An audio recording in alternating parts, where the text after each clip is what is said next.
6 months trapped in this cursed room. I wanted to escape, but my spirit was completely shattered. The truth cuts deeper than my paralyzed legs. My struggles meant absolutely nothing. Those wretched awakened beings ruined everything. Without warning, certain humans awaken terrifying powers. Exactly 24 hours later, they are dragged into a savage, unknown dimension. Almost no one survives that hell. You must endure one brutal year there, but time crawls 10 times slower than back on Earth. Knowing this grim fate, those awakened scumbags snap. They abuse their final 24 hours, unleashing chaos. Doomed to die anyway, they treat our world like a chaotic, violent playground. One psychotic monster did exactly that. My parents were slaughtered, and my legs were utterly destroyed. Now, 6 months later, the ominous system finally claimed me. A cold blue screen declared, my ability was Avatar. 24 hours until my teleportation. Curse my fate. A cripple like me is already dead. How can I survive 10 agonizing years there? Trembling with despair, I force myself to gear up. Absolute madness. I refuse to die. Suddenly, a desperate spark ignited in my mind. What exactly is this Avatar power? Pushing beyond my limits, I activated the skill. An exact replica materialized before my eyes. My consciousness violently split in two. Processing dual visions simultaneously sent the room spinning wildly. The ruthless 5-minute countdown filled me with dread. But staring at my duplicate, a wicked scheme formed. He is me. What if he takes my place? Abandoning all hesitation, I shoved my replica straight into the glowing rift. Unbelievably, the gamble paid off. He vanished, but a sudden shockwave hit me.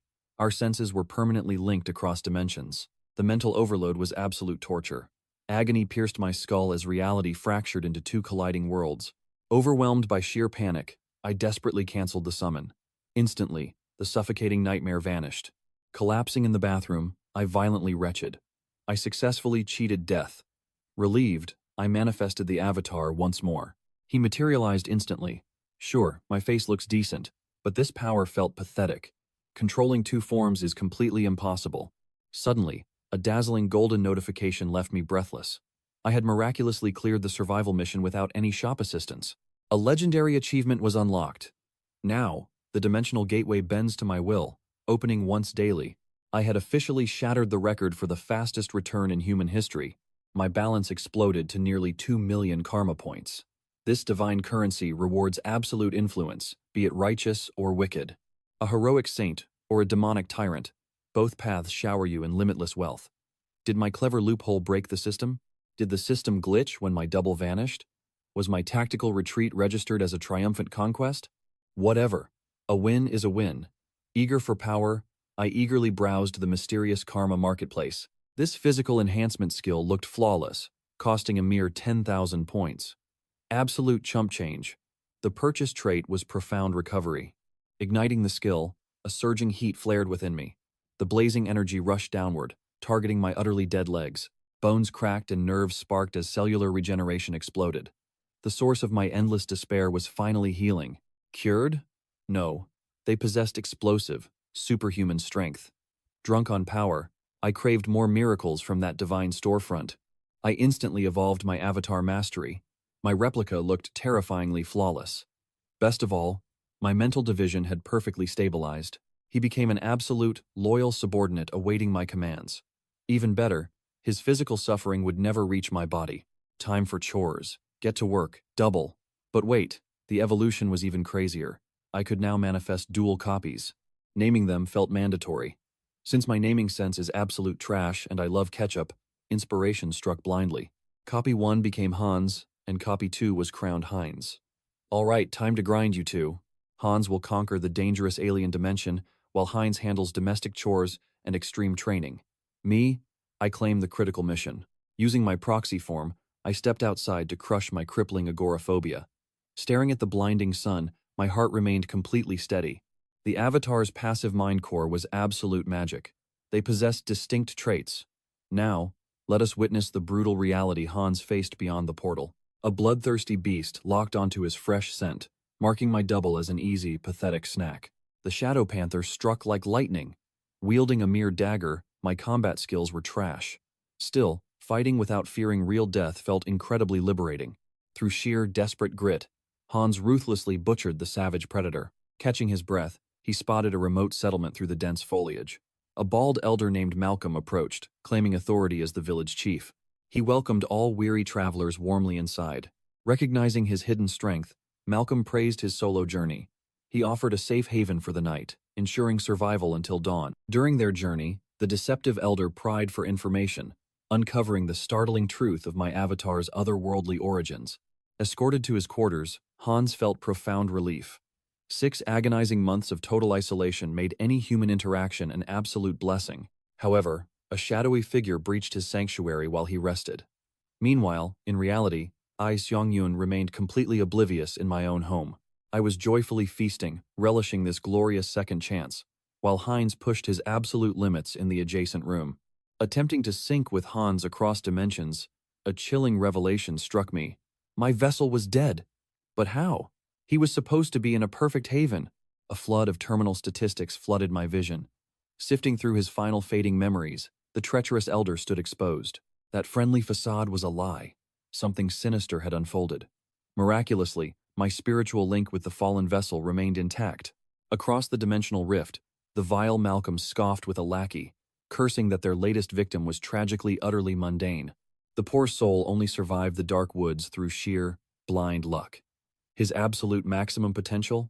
A mere elite, skeletal pawn. Re-establishing the bond, the horrifying truth shattered my mind. Malcolm had slaughtered Hans, twisting him into a mindless monstrosity. Reborn as a skeleton, my clone inherited dark racial traits. Scanning the grim surroundings, I noticed countless others shared this horrific fate. A tragic army of betrayed wanderers. Suddenly, footsteps echoed. The very same thug from the previous night's tavern stepped into the crypt. The menacing thug glared intensely at my skeletal frame.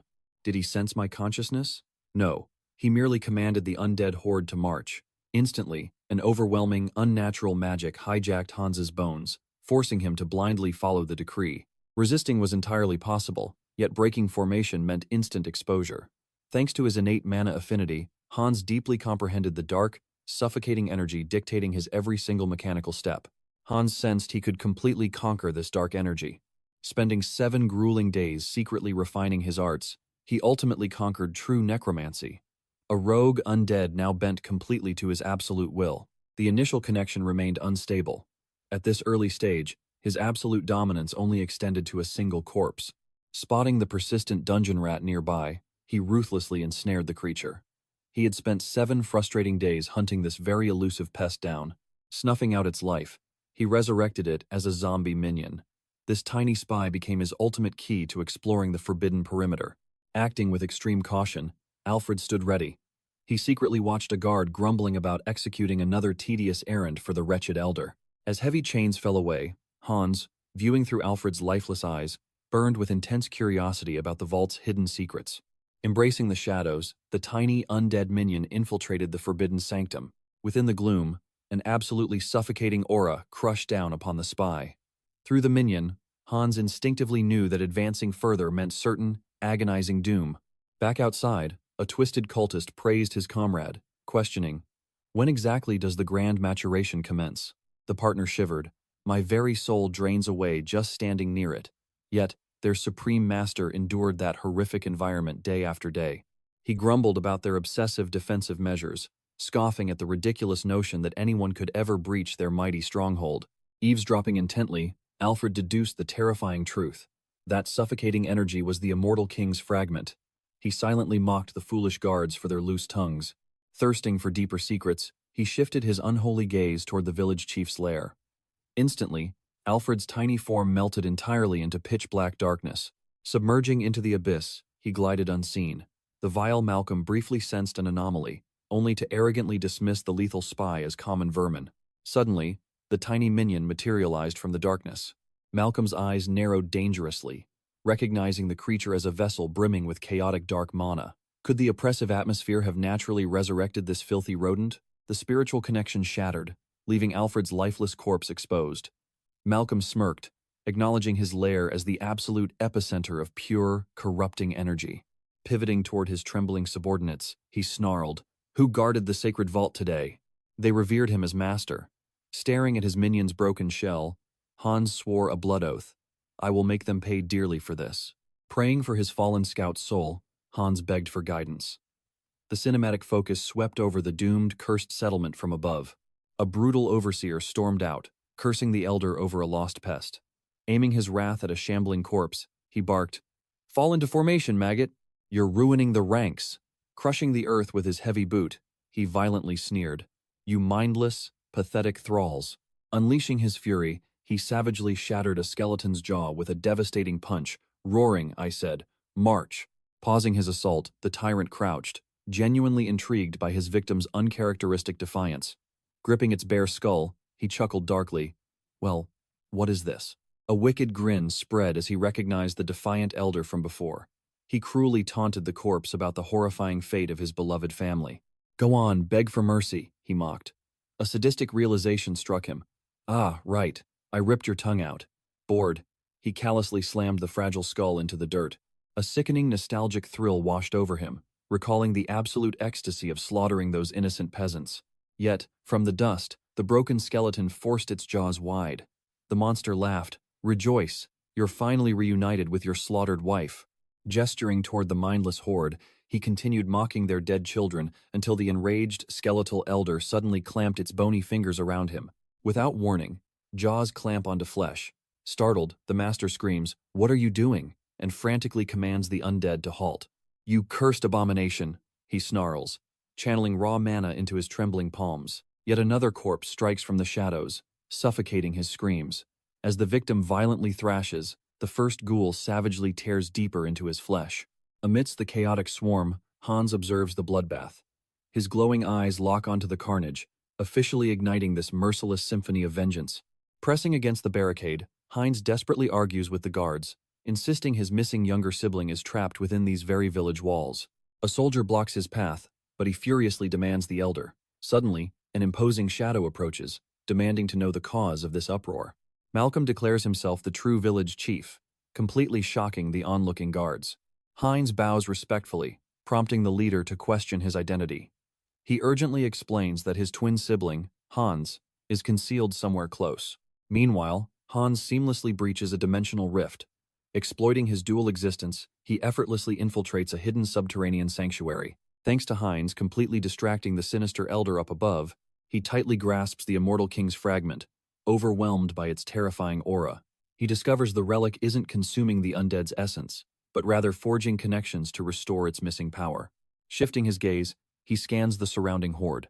He observes their overwhelming presence, a stark contrast to the pathetic weaklings he encountered in his previous wretched prison. Disgusted by the gruesome consumption process, he stubbornly slams the legendary core against his chest, ready to test this grotesque source of power. Colossal shockwaves erupt from his vessel. Simultaneously, Heinz earnestly convinces Malcolm and the skeptical guards about his twin connection. Tapping his temple, he insists their souls share a psychic radar. Malcolm, however, glares at him with profound disbelief. Out of nowhere, the elder's face pales as he shrieks. "The divine fragment is completely malfunctioning." He viciously barks, "Slaughter this fool." While an ominous shadow surges forth, the furious guards draw their weapons to butcher Heinz. In a literal heartbeat, he vanishes into thin air, leaving the baffled soldiers grasping at absolute emptiness. Deep below, a torrential storm of maddening despair brutally ravages Hans's consciousness. Clutching his skull, he desperately battles the cataclysmic surge. Even shielded by his mental core, he agonizingly screams against the soul-crushing weight.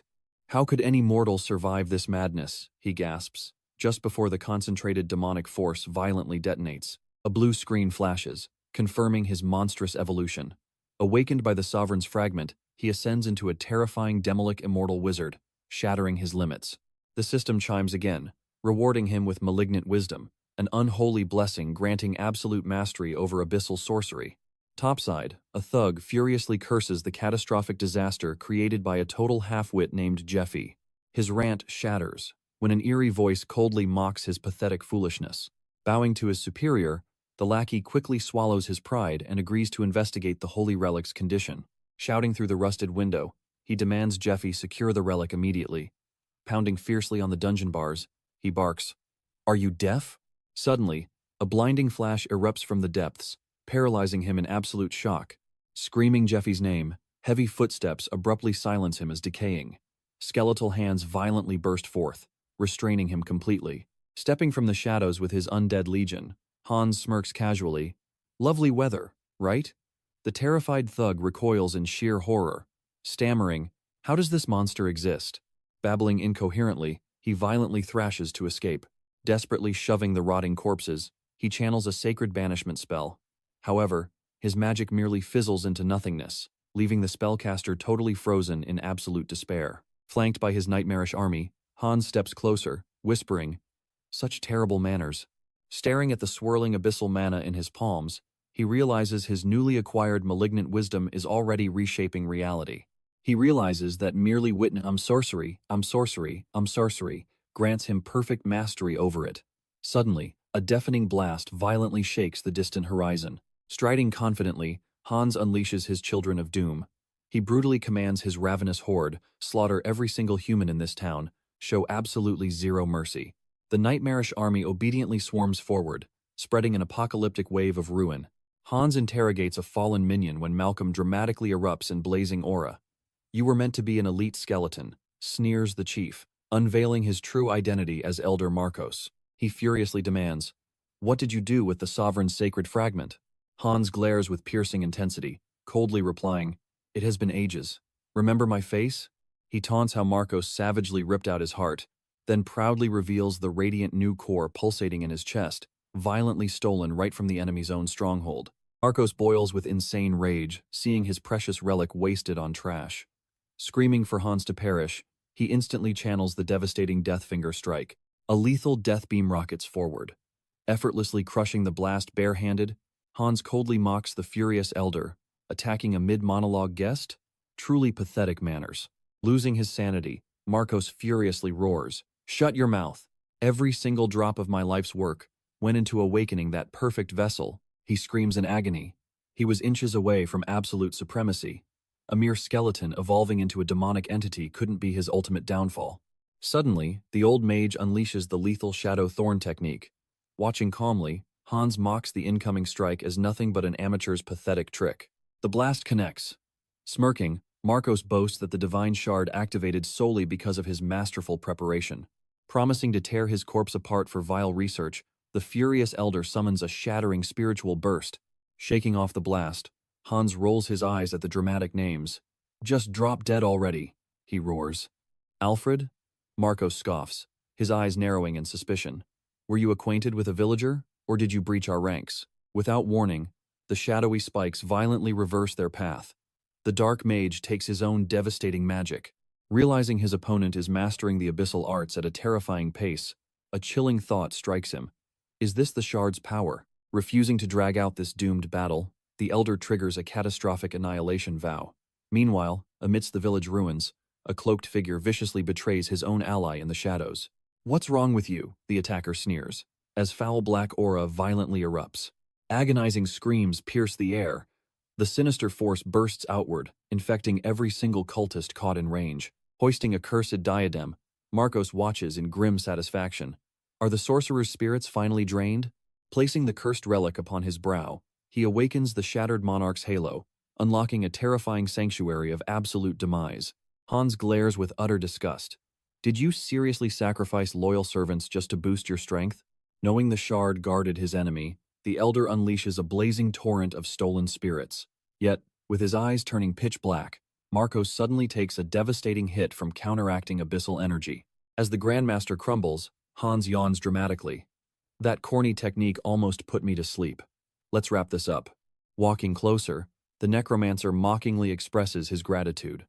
"Thanks to your pathetic display, I mastered shadow arts. To meet my end? Like this?" The old man gasps. Hans delivers a brutal blow, calling the villain an absolute joke. Standing over the mangled corpse, he whispers, "Are you seeing this, Alfred?" His brutal vengeance complete, he gazes at the glowing moon, praying his tiny companion finally finds eternal rest. The perspective shifts to a colossal nocturnal fortress. Deep within its halls, a devoted figure kneels in fervent prayer. Lifting her gaze, the mysterious woman's eyes widen in absolute terror as an ominous feeling washes over.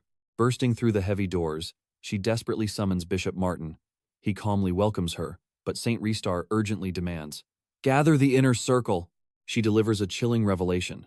Undeniable echoes of the undying emperor's rebirth are echoing westward. The high priest turns completely pale. Martin sprints frantically to convene an emergency council. Meanwhile, Restar's mind flashes back to the cursed monarch. His previous awakening had drowned the realm in apocalyptic despair centuries ago. Her expression darkens. Staring into the pitch-black night, she clenches her fists with fierce resolve. I swear, I won't let history repeat. Scanning the battlefield's absolute carnage, Hans sighs heavily. His undead legion took catastrophic losses during combat. Then, a wicked grin crosses his face. The true beauty of his class?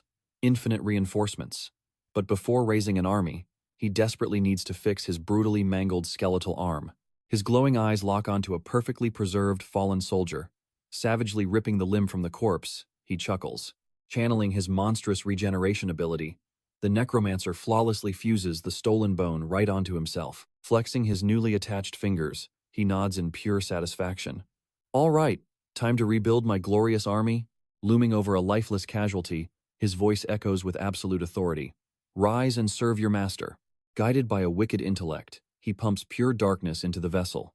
The legendary monarch's divine shard massively amplifies the terrifying resurrection ritual. His sinister aura violently corrupts the corpse's lingering mana. However, the overwhelming force completely erases its soul residue, crumbling the bones into worthless dust. Baffled by the explosive failure, the necromancer groans. Why did that backfire? His surviving guards watch in awkward silence. Brushing off the failure, he realizes practice makes perfect. He just needs a few more test subjects. His gaze locks onto the Grandmaster's corpse. Planning to forge a sentient ghoul to interrogate its secrets, he channels his magic, but a shocking anomaly abruptly halts his dark spell. Hoisting the lifeless shell, a chilling truth hits him. The elder spirit is completely missing. A glowing, intricate runic seal stains the dead mage's chest. Understanding this was a ruthless failsafe to protect their secrets, he violently tosses the corpse. Still, a soulless puppet could prove extremely useful. Shifting his strategy, he prepares to forge an elite undead champion. It would possess deadly combat instincts and self-awareness. The grim ritual begins. Overwhelming the corpse with corrupted mana, he violently purges its original consciousness and forces an entirely new, artificial personality into the shell. A terrifying lich slowly rises, standing ready for command. Hans gasps in shock. The creature isn't just conscious, it possesses the incredibly rare ability to speak. Christening his new weapon Malcolm, he demands absolute loyalty. When the beast hesitates, a brutal punch instantly fixes its attitude. Yes, the monster finally grunts. The protagonist realizes his past memories are gone forever, but vows to make this sinner eternally suffer for his atrocious crimes. Summoning Malcolm once more, the loyal servant appears instantly. Gripping his newly acquired staff, he marvels at its magnificent design. Standing tall with his legendary new weapon, he faces the mountain of slaughtered enemies and draws a heavy breath. Amidst the sea of corpses, one unique undead face catches his eye. He steps closer, recognizing that specific, monstrous figure. Resting a cold hand upon its skull, the grim truth clicks. This youth mercilessly murdered Jeffy. Glaring at the blazing village, he delivers them all merciful destruction. Safely home, Han Seong-hyun prays the young undead and his family find eternal peace. Thoroughly satisfied after eating, he casually grabs his phone and begins scrolling online. Gazing at the legendary loot his avatar secured, he murmurs, "What is the current market price for gold?" He eagerly prepares to calculate his massive profits. Without warning, the skeletal avatar manifests right before his eyes. Startled by the glitching undead, he watches it struggle to forcefully speak. Han Seong-hyun frantically screams, "System, cancel the summon immediately." Safe within his bedroom, he desperately catches his racing breath. Realizing he just narrowly escaped death, his mind races. Upgrading his unique system ability becomes his absolute top priority. He forcefully summons the Karma Shop interface. Astonished by his massive point balance, he instantly locks in a skill awakening. A system alert flashes. Thanks to his absolute skill evolution, his mental fortitude has transcended normal human limits. He unlocks the Tranquility passive, an absolute mental shield against all psychological attacks and chaos. He aggressively shovels the gold bars into a duffel bag. Feeling oddly peaceful, he realizes this incredible mental shield magically affects his real body too. A suspicious thought strikes. The system always perfectly feeds him exactly what he desperately needs. Resolving to cash in his golden loot, he heads straight out. At the bank, dumping the fortune for immediate deposit leaves the tellers utterly speechless and completely frozen. Exiting the massive financial building, he politely thanks the stunned staff, wishing them a highly productive day. Just in case disaster strikes, he secretly concealed the skeleton inside his shadow using dark magic. He even masked the undead warrior, perfectly prepping him for a surprise combat summon. Chuckling softly, he figures his extreme paranoia was totally unnecessary. Crash! A monstrous beast shatters a glass storefront right behind him. The creature and a masked accomplice wildly cheer over hitting the ultimate jackpot. The hulking beast marvels at their massive golden haul, but his panicked partner screams at him to start running immediately. Leaping onto the monster's shoulders, the masked thief holds tight as they frantically dash away. Blocking their escape route, he furiously points at the rogues. "Someone call the authorities," he roars. "These notorious villains are dangerously abusing awakened abilities for pure evil." He holds his ground confidently, fully trusting that the city's heroic guardians will arrive to crush these scumbags. Without hesitation, the savage beastman violently smashes a heavy fist into his face. Collapsing onto the cold pavement, he clutches his bleeding face. He lies there completely powerless, forced to watch the criminal scum run totally free. Fleeing through the streets, the masked rogue cackles wildly. Their heist was flawless, and the sluggish guardians are nowhere seen. They just need their getaway master, Portal. Suddenly, the beastman roars in absolute shock, spotting her unconscious body sprawled across the concrete. Kneeling down, he shakes her desperately. Trembling, the girl points behind them. The duo spins around, facing the terrifying skeleton. "That freakish monster," the beastman growls, "is no guardian." Channeling dark aura into his bony hand, the skeletal warrior stands absolute. The powerful summon takes full charge. Skeletal hands erupt from the shadows, violently clamping down on the thieves' ankles. The undead avatar is fully locked into battle.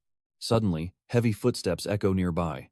Association enforcers fiercely charge down the alley, screaming that their criminal targets are now completely trapped. Bursting into the abandoned warehouse, the strike team halts in confusion. The brutal villains are completely unconscious. Inspecting the battered beastmen, an enforcer realizes a mysterious vigilante completely annihilated these thugs before vanishing into thin air. This intense battle just ended, another guardian declares sharply. Whoever completely crushed them must be hiding close. The squad captain barks orders to fiercely secure the perimeter. Unnoticed by them all, a pitch-black shadow slithers silently across the floor. It seamlessly merges back beneath his boots. Standing safely outside, he stretches stiff muscles and exhales a heavy sigh of relief. Casually strolling down the street, he smirks. Beating down villains, he mutters, is honestly the perfect way to de-stress. Meanwhile, his second avatar throws its hands up in triumph. Staring at massive castle gates, he roaringly declares his final epic arrival. He nods in total satisfaction. Old Malcolm spoke the absolute truth about this city. "This is my grand debut in a brand new world," he declares proudly. Yet, crossing the threshold, an eerie atmosphere instantly washes over him. "Why is this grand capital so terrifyingly desolate?" he mutters. Glancing around, he realizes there are zero security checks, and absolutely nobody cares about his arrival. A towering man sneers his final warning. The terrified child desperately begs for more time. Glaring coldly at a trembling young woman, he delivers an absolute ultimatum. She has 3 days to pay 2 silver coins, or face ultimate destruction. Hines weighed the hassle, ultimately muttering it was absolutely not his problem. Yet, fate intervened as their shoulders collided heavily in passing. She instantly dropped into desperate, trembling apologies. Halting her panic, he asked if she knew these streets, demanding a local navigator. Stunned by the request, she cautiously questioned his identity. Flicking 2 gleaming coins, he made his grand introduction. "Consider me your new employer," he declared boldly. Tossing the silver forward, he urged her to negotiate their upcoming contract. Soon after, the girl named Dawn gestured toward a rustic tavern. She swore it offered the finest lodging in town. Presenting the proprietor, Diana, Dawn eagerly awaited his strict approval. Slipping the silver to his guide, Hines instructed her to seek him out the moment Dawn arrived tomorrow. Staring at the ceiling, he pondered his new street-smart companion. He ultimately convinced himself this partnership was an act of mercy. As shadows consumed the tavern, he surrendered to sheer exhaustion. Yet the wretched, rock-hard mattress made slumber entirely impossible, triggering a sudden sneeze. An echoing sneeze instantly replied from the chilly streets outside, shattering the silence. Peering through the frosty glass, a bizarre sight caught him off guard. His guide was shivering outdoors, casually whispering a gentle evening farewell. Utter bewilderment washed over him regarding her relentless vigil before sunrise. Breaking their fast the next day, he strictly forbade her from lingering at such ungodly hours. She beamed with joy, prompting his swift scolding. Drop the old man title, he grumbled. Gesturing to her untouched plate, he demanded she feast, promising extra portions if her stomach remained empty. Overflowing with pure gratitude, she happily devoured the warm meal. Strolling the streets, she revealed they stood in Azanthu, anchoring the western Thalian borders. To his piercing gaze, it merely resembled another mundane historical settlement. Yet an ominous insignia plastered everywhere seized his absolute focus. Brushing the dried emblem, a chilling realization hit him this was pure crimson blood. Seeing her anxious hesitation, a bizarre memory from last evening suddenly flashed in his mind. Locking eyes with her, he directly questioned if she had consumed venison broth. She nodded, completely astounded by his flawless deduction. Smiling softly, she boasted of possessing remarkably sharp senses. Pivoting the grim conversation, he interrogated her about the sinister wall markings. She whispered that it belonged to the dreaded Verilac syndicate. He froze instantly, calculating the dangerous weight of that infamous name. Halting abruptly, he noted a strange scent, instantly piquing her interest. Questioning her senses, she gleefully cheered about the glorious aroma of warm pastries. You absolutely must taste this. Ignoring his stern reminder of their recent feast, she sprinted forward, declaring a bottomless stomach. A chilling breeze howled through a suffocating pitch-black corridor. A helpless victim was yanked into the shadows, painting the cobblestones crimson. Days passed, and he awaited his fiercely punctual guide, sensing something was terribly wrong. Suddenly, the suspicious thugs from before surrounded him with sinister grins. The alpha of the pack menacingly demanded a private conversation. Extending a palmful of silver, he offered the sudden bribe. He mockingly prayed this humble tribute would fund their neighborhood watch. His piercing gaze locked onto that identical, gruesome crest, tattooed right onto the thug's throat. Her desperate warning echoed in his mind, avoid the dark passages and flee this cursed town entirely. A crucial flashback struck him, recalling a thug questioning the abduction of a minor. Piecing the puzzle together, he suspected the worst had befallen Diana. Pivoting sharply, he bellowed a command to halt. Resolving to crush them, aura surged as his knuckles tightened. The punk stepped closer, sneering. Feigning curiosity, he prepared to strike, until his guide frantically burst onto the scene, desperate for Diana. The scumbag smugly pressed to hear his lingering question. Effortlessly deflecting, he coldly inquired if his earlier financial donation proved sufficient. Dangling a completely plundered leather purse, he stated their absolute greed.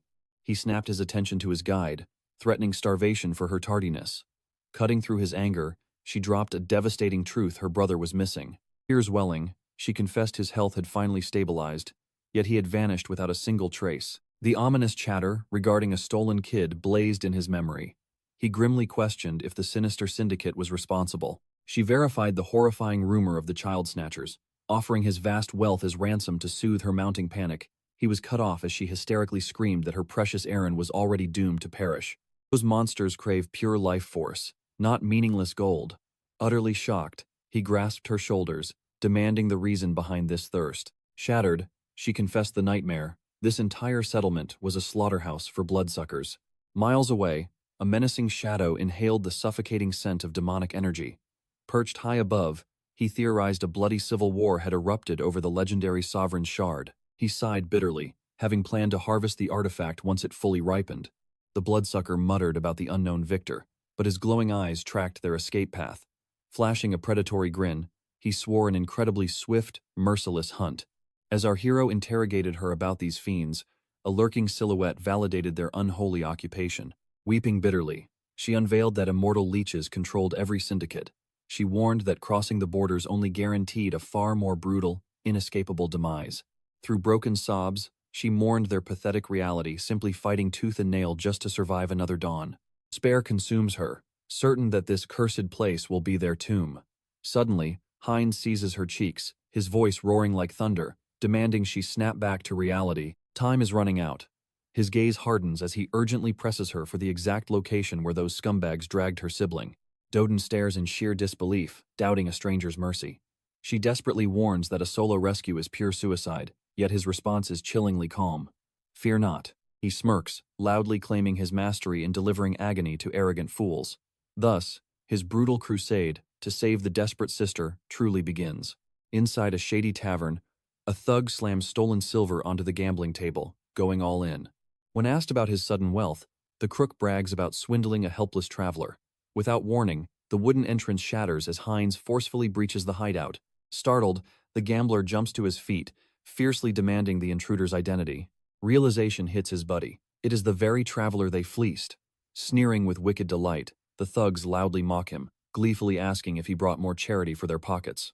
Having already crushed their lookout, our hero forcefully chokes the thug, furiously demanding the exact whereabouts of the kidnapped boy. The arrogant criminal scoffs, foolishly asking if this intruder comprehends the dangerous power he provoked. A devastating punch shatters his sentence. Hines coldly declares his absolute hatred for greedy vermin who dare to destroy innocent families for cheap silver. Labeling him pure garbage, a single brutal strike knocks the thug unconscious. He glares at the survivors. 2 down, 2 more targets remain. The remaining duo charges forward with killing intent, a deadly steel blade gleaming in the dim light. Unfazed and brimming with absolute confidence, our protagonist meets their simultaneous deadly assault head-on. A vicious thrust strikes his stomach. Yet, the attacker freezes in sheer terror, his blade completely failing to pierce flesh. Seizing that split second of shock, a bone-shattering hook destroys the bandit's face. Hines smugly unveils his secret, a high-grade Korean stab-resistant vest. The final thug swings a massive weapon with murderous force. Suddenly, an invisible energy shield deflects the lethal blow, leaving the attacker entirely bewildered. Swiftly snapping the bandit's wrist, our hero slams him to the floor, dominating the trio. Inspecting his glowing gear, he casually praises his own brilliant foresight for packing an arsenal of enchanted artifacts. Surveying the crushed bodies, he briefly ponders if his arsenal was overkill. Suddenly, a fresh wave of angry enforcers storms down the stairway, demanding answers for the absolute chaos. Bloodthirsty and furious, the horde rushes forward. He instantly realizes his victory celebration was painfully premature. Panting heavily among scattered, unconscious bodies, he mentally curses the endless swarm of relentless goons. Ripping a bloody blade from his aching shoulder, he admits losing track of the massive body count before glaring at the final breathing survivor. Crushing the thug's skull beneath his boot, he demands the missing child's location. Spitting blood, the stubborn criminal fiercely promises a horrific revenge instead of answering. The beaten man snarls, warning that their terrifying boss will manifest soon to violently harvest his soul. Smirking at the leaked intel, our hero brutally advises the bleeding lackey to prioritize his own fading pulse. Kicking the final door open, he finds a trembling boy, gently asking if he is Aaron. The terrified child recoils, weeping for his precious freedom. Softening his aura, our hero explains that his desperate sister orchestrated this rescue. Shocked, the child questions their connection, but immediate evacuation takes ultimate priority over lengthy stories. Escape instantly vanishes as a massive, horrifying bat crashes onto the fragile window pane. An echoing, sinister voice reverberates through the dark room. It fiercely demands to know which foolish mortal dared to touch its absolute favorite meal during dining hours. A terrifying vampire emerges from the darkness, mockingly asking if this bold intruder serves the legendary oath of audacity. The monster sneers, asking if this warrior shares the boy's bloodline, promising fatal despair for daring to challenge their supreme authority. Shielding the trembling boy, he casually claims to be nothing but a mugged traveler who simply felt generous enough to rescue an innocent. Unimpressed, the fiend shapes pure crimson energy, sadistically craving the child's pure life force. Unleashing a lethal strike, he sentences our brave hero to an immediate, brutal execution. Grabbing the terrified child, he furiously roars for him to flee. Igniting his fist with blazing hellfire, he violently chokes the aristocratic monster, promising an agonizing, fiery death. Throwing the creature back with explosive strength, he fiercely urges the boy onward. As he urgently shouts for Aaron to escape through the opening, the fallen creature smirks, deeply amused by the surprising evasion. The immortal fiend slowly smiles, acknowledging this human's unexpectedly terrifying speed. Surging forward, the beast welcomes this thrilling appetizer before the main feast.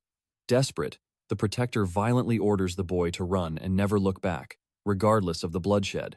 A heavy steel blade barely deflects the monster's assault, yet the fiend immediately thrusts his deadly, free claw forward.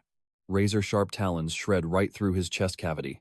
The beast praises his miraculous healing factor, but coldly mocks the absolutely insurmountable gap in their raw power. Suspense. Savoring the high-quality prey, the monster gloats. Meanwhile, our bleeding hero grimly accepts that this sadistic predator is merely playing with its absolute food. Dangling helplessly, he refuses to die, a pathetic death. However, his desperate counterattack is effortlessly crushed by the fiend, who hungrily declares it is time to taste the main dish.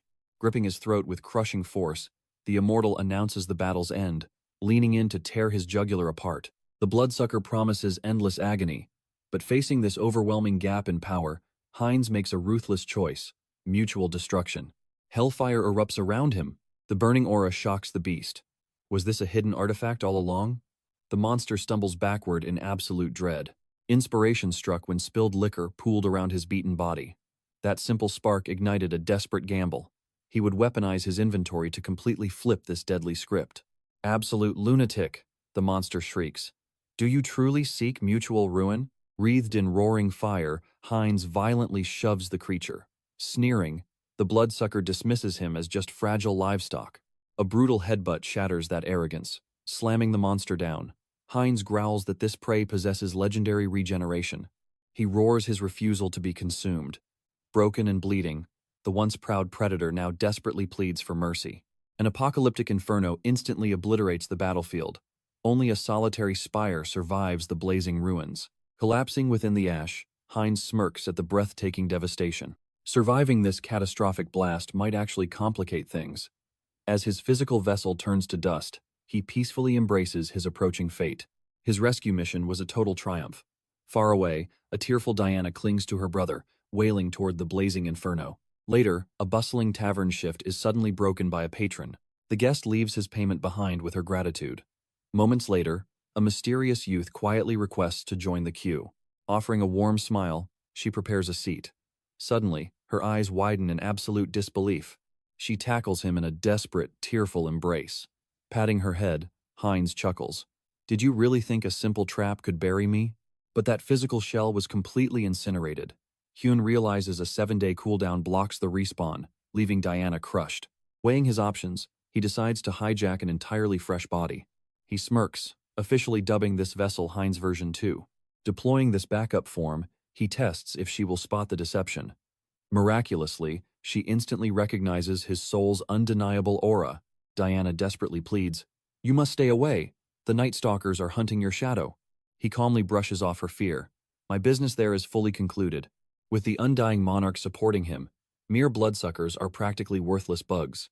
Returning to safety, a system alert reveals a 10-day interdimensional lag. The wait will be agonizingly brutal. Without warning, a lurking shadow materializes, ruthlessly choking him. "You are the culprit," the monster hisses. Forest tracks betrayed his position. His cover is completely blown. The beast snarls, demanding if this mere traveler serves the recently slain noble. Hines struggles uselessly against the crushing grip. This opponent's terrifying power is absolute. Sniffing his prey, the creature mocks the total absence of dark mana or familiar crimson scent. Hines plays the innocent fool. "I know nothing. I was just sleeping here." Still playing dumb, fangs violently pierce his throat. Savoring the warm iron, the demon issues a grim threat. Grasping his bleeding wound, Hines realizes deception is now completely impossible. A dark evolution begins. The system abruptly changes his race to Night Stalker, granting inferior bloodline skills. The monster demands again, "Do you swear you lack ties to that reckless oath?" Crushing aura descends. His newly cursed veins scream for submission, yet he grits out, "Just a wandering soul." Miraculously, his formidable mental core totally overrides the biological command, completely neutralizing the master's dark influence. Confused by this resistance, the beast signals him to fall in line immediately. Hoping to gather vital intel, Hines silently tails his new sire straight into the heavily guarded Veroslak stronghold. Stepping inside, sinister creatures of the night immediately bow to their cruel master. Minions mock his pathetic aura. Suddenly, a chaotic vampiress pounces, thrilled by the scent of a total rookie. Introducing herself as Roselica, she thrusts a crimson glass forward. "And who might you be?" "Just Hines," he mutters. She smiles wickedly. "Relax, darling. We are merely low-born trash here." She forcefully urges him to down the freshly harvested scarlet nectar. Faking compliance, he takes a sip. His mental shields barely hold against the overwhelming monstrous thirst. He ruthlessly numbs his senses just to swallow. "Exquisite," he casually lies. As she playfully leans closer, he carefully investigates the dark truth behind their inferior ranking. Her eyes widen, grasping his utter ignorance of nocturnal hierarchies. "Lesser lineages fight as mere knights," she reveals. "While purebloods rule as absolute aristocracy, royal-blooded clan masters command sovereign power, whereas sacred blood acts as our divine religion." Rosalika finishes her grim lesson. We bow with blind devotion to our legendary first ancestor. Standing atop a looming balcony, the vampire lord commands silence. Since all have assembled, I shall speak plainly. Pyr, a pureblood, declares that the immortal king's shards, once guarded by the daring oath, vanished. Teopol, another aristocratic pureblood, growls that the relics vanished like smoke upon entering this domain. Heinz probes about these mysterious shards, prompting Rosalika's disbelief. Are you truly blind to this crisis? She clarifies nearby warlocks nurtured those exact shards, revealing they were the daring oath's handiwork. The overlord barks a chilling command. Scour your territories and report any shadowy anomalies immediately. Later, roaming the sunlit streets, Rosalika whines bitterly, my flesh will incinerate if we keep wandering aimlessly. Heinz admits the harsh daylight drains his power. She relentlessly pushes him onward. We must not freeze. She curses, moving their relics. Cutting off her dramatic sigh, he presses. Are there immortal king shards here too? Rosalika nods grimly. Those cursed warlocks plotted to fuse their dark remnants with our vampiric artifacts. A spark of realization hits Heinz. This is supreme luck. An elite pureblood must guard the prize. Gripping her shoulders intensely, he growls. Tell me exactly where those divine fragments hide. The vampiress chuckles mockingly. Why would a pawn know? Suddenly, Diana casually murmurs, perhaps I have a clue. Meeting his stunned gaze, she confidently reveals, I believe I know exactly where the immortal king's relics rest. The explosive revelation shatters his composure. Han Seong-hoon frantically verifies if she truly knows their secret location. I do, she murmurs softly, though memories from a year ago remain somewhat hazy and veiled. While sweeping crypts back then, she noticed Verilak's syndicate members haunting a specific stone chamber every Friday. A vile, demonic stench bled from that room. Han Seong-hoon senses an undeniable lead worth chasing into darkness. Nodding his deep gratitude, he declares he will face the coming storm alone, ordering them into absolute hiding. Yet, the brave maiden clutches his arm tightly, her voice trembling with unspoken, desperate fears. Detecting an unnatural aura around him, her gaze sharpens. Cornered, Han Seong-hoon admits her sharp senses cannot be deceived. Unveiling the grim truth, he swears upon his life to shield her from the fallout, begging her not to worry. Diana refuses to let go. Blushing, she offers her own vital blood should the looming battle push him past limits. She merely begs him to show restraint. Gently patting her head, Han Seong-hoon chuckles, You truly speak far too recklessly. Enough chatter, he declares warmly, refocusing his burning gaze. He demands the exact coordinates of that foul-smelling crypt. Agonizing shrieks shatter the midnight graveyard silence. Within a dark vault, a cruel voice snaps. Rise and face your doom. Teopol approaches the bleeding captive, whispering with lethal intent. Do you long for death? He mockingly promises freedom if the captive lands a single strike. Fueled by sheer desperation, the bleeding warrior charges wildly with his blade. Instantly, blood-red tendrils erupt from Teopol's palm. They coil around the charging victim, impaling his flesh from every conceivable angle. The victim's life force drains into a hollow husk. Scoffing at the utter boredom, Teopol leaves the mummified corpse dangling mid-air. Summoning a lowly thrall, the pureblood barks, Scrub away this pathetic garbage, and drag me a vastly superior sacrifice. As you command, Lord Teopol, the minion stutters, hauling the corpse. Sensing a chilling presence, the servant gasps, Who hides there? Out of the shadows, skeletal warriors ruthlessly butcher the thrall. Teopol pivots in fury, snarling, How did filthy undead breach my sanctuary? He furiously orders his guards to obliterate the vile intruders. Instantly, a colossal bone beast crushes a guard, spawning a massive thorn barricade. Trapped, Teopol stares at the monstrosity. What kind of abomination is this? He breathes. A dark mage from the Daring Oath? He hisses. How did such scum uncover my strictly hidden domain? Han remains in absolute, menacing silence. Realizing words are useless, the aristocratic vampire sneers. It matters little. I will extract answers once I sever your head. Teopol roars, launching a devastating assault against the skeletal legion. A thunderous strike instantly annihilates one bone warrior into sheer dust. Unfazed by the beheading threat, Han watches his shattered minion flawlessly regenerate to challenge Teopol. Han smirks, just try it. Demonic skeletal claws and razor-sharp thorns violently erupt from beneath Teopol's feet. A new bloodsucker crashes in. The Lord's loyal forces await outside. Let me assist. Teopo barks back. Prioritize my survival. This devastating demolish is entirely unstoppable. He begs the rookie to stall for backup. Without warning, Seong-hyun sinks his fangs in. Whose crimson stains my flesh? He gasps. Tiapo shrieks at Seong-hyun. Have you completely lost your mind? Seong-hyun aims his palm at Tiapo. Recognizing this vile dark magic, the immortal panics. Is he allied with that cursed Demolish? Cease this madness at once, he commands. Tiapo wails in terror. Devouring one's kin is a soul-corrupting taboo. Immediately, the bitten immortal shrivels into a dried, lifeless husk. Looming over the corpse, Seong-hyun scoffs. Those rules cannot bind me. Awakening true blood sorcery, he realizes this sinister power guarantees his absolute victory. I will shatter this seal, Seong-hyun declares. Time is running out, Hans interrupts coldly. Then I must obliterate it, Seong-hyun roars. His explosive strike completely annihilates the cavernous roof. Staring upward, they gasp in awe. The prize is ours. It is the Deathless King's second legendary shard. Hans steps forward, grasping the mythical relic. Instantly, a suffocating torrent of cursed memories violently invades his mind. Even purified, the artifact radiates overwhelming malice. Desperate, his clones channel every ounce of their willpower to stabilize him. Apocalyptic energy detonates from the crater. The vampire commander suddenly drops in alongside his elite squad. Are we too late? He growls. Spotting a silhouette levitating above, he roars to his troops. Obliterate that target.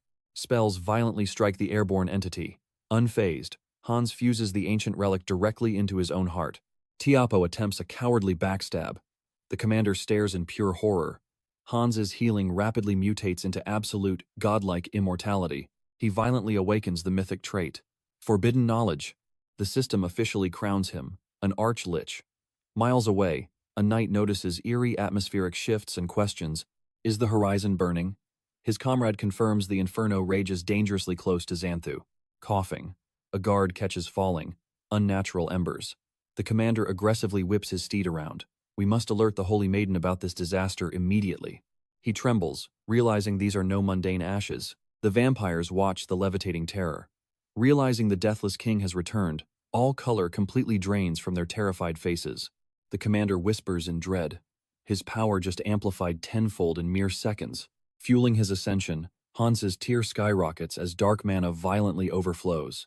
He instantly inherits the terrifying traits of malignant wisdom and forbidden knowledge. Thus, absolute mastery over black magic and its darkest, forbidden secrets becomes permanently his. Hans raises his scepter. Pitch-black smog erupts, swallowing the squad whole. Is this some pathetic illusion? The commander growls. What is his objective? A panicked soldier yells, We must retreat. Suddenly, a demonic phantom claw snatches him away. The commander watches his comrade get violently launched skyward. Before he can react, suffocating shadows completely engulf him, ruthlessly skewering his body from every conceivable angle. Hans mocks him coldly. You surpass typical purebloods, yet here you die, reduced to nothing but a pathetic mortal juicebox. Bleeding out, the elite gasps. Did you actually consume the entire relic? How could one soul possibly endure such catastrophic malice? He chokes. Hans smirks wickedly. Are you truly that desperate to uncover my secret? It is simple. I am never fighting alone.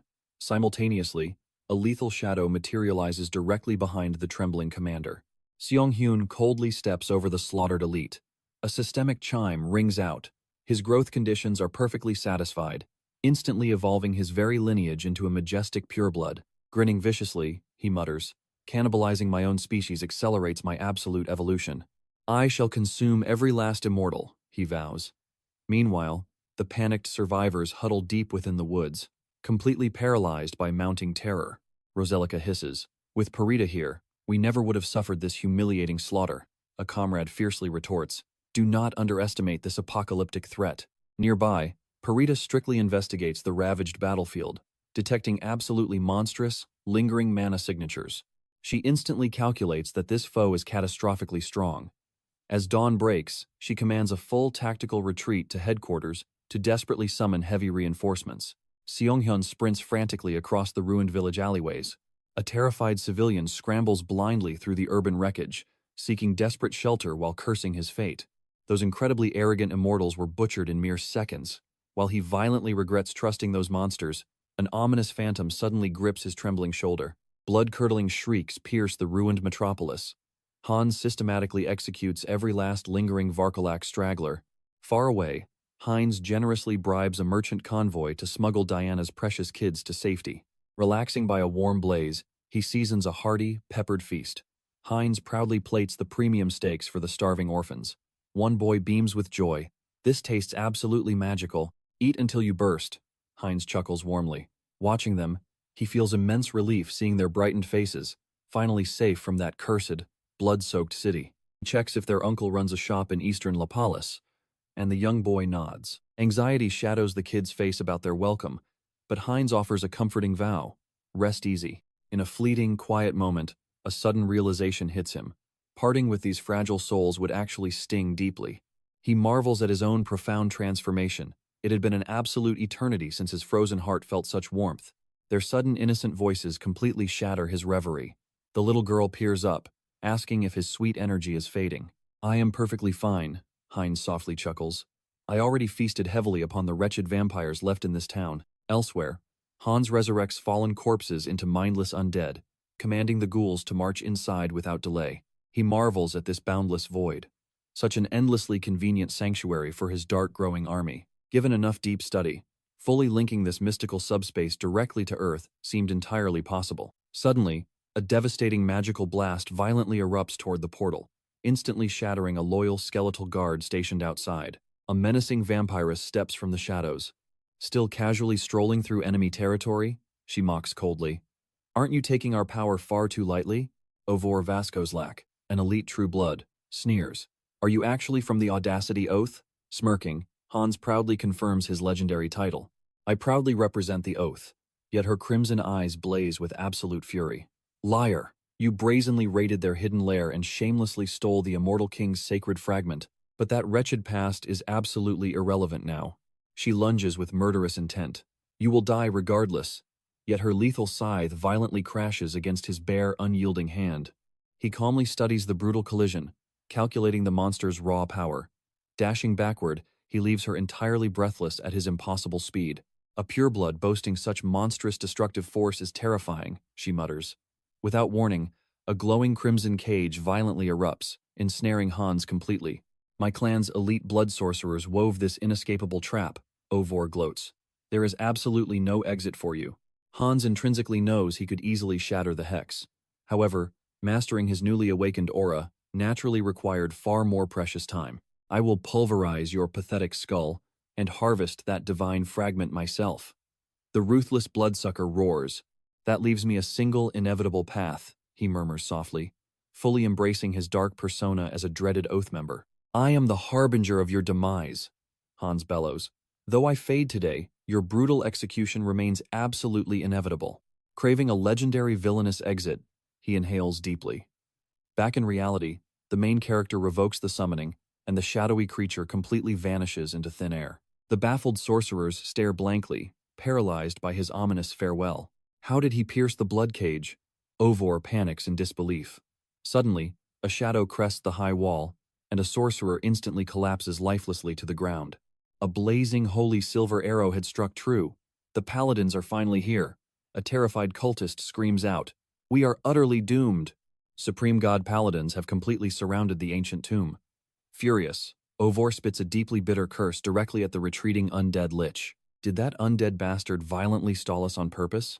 she snarls viciously. "I will hunt him down and kill him across this entire earth." In reality, the protagonist cheers his avatar's survival, though the bony warrior groans. Forced desummoning feels like pure cheating. Yet, the sudden memory of his theatrical introduction as death incarnate echoes back loudly. He violently buries his burning face in his hands, overwhelmed by sheer cringe. Collapsing onto his mattress, he writhes in pure agony. What was that painfully cliché monologue? He was literally dying of absolute shame. Endless regret consumed him, while his skeletal minion watched silently. Still, beneath the heavy embarrassment, a tiny spark of genuine pride flickered warmly. He had single-handedly humiliated an elite vampire squad and bravely rescued an innocent life from certain doom. Edgy lines aside, he truly embodied a legendary savior. Stretching out, he grinned widely. Shouldn't this massive heroic victory yield endless karma points? Eagerly pulling up the glowing system interface, his jaw instantly completely drops at the shocking numerical display. "Over 700,000 points," he He gasps in disbelief. How was this remotely possible when his last epic upgrade drained everything? Did sparking a catastrophic war between dark mages and bloodsuckers mysteriously trigger this insanely massive hidden jackpot? Brushing off the mystery, he eagerly seizes the golden opportunity. It was time to push his unique skill to its absolute limits. A blue window chimes, expanding his avatar summon capacity, but his hungry eyes frantically search for any deeply hidden ultimate perks. A notification reveals a newly unlocked legendary trait, the special skill known as Persona. Was this an epic evolution of the Mind Core? He chuckles softly. The vivid text described Persona as funneling raw emotions directly into avatar vessels. Staring at the screen, the truth hits him. The system knew his deepest psychological flaw, and he finally understood why. He remembered forging sudden bonds with complete strangers and clashing against unimaginably terrifying foes. A lonely shut-in trapped for 2 years achieved these miracles because, to his fractured mind, this brutal reality was nothing but a virtual game. The crushing reality hit him hard.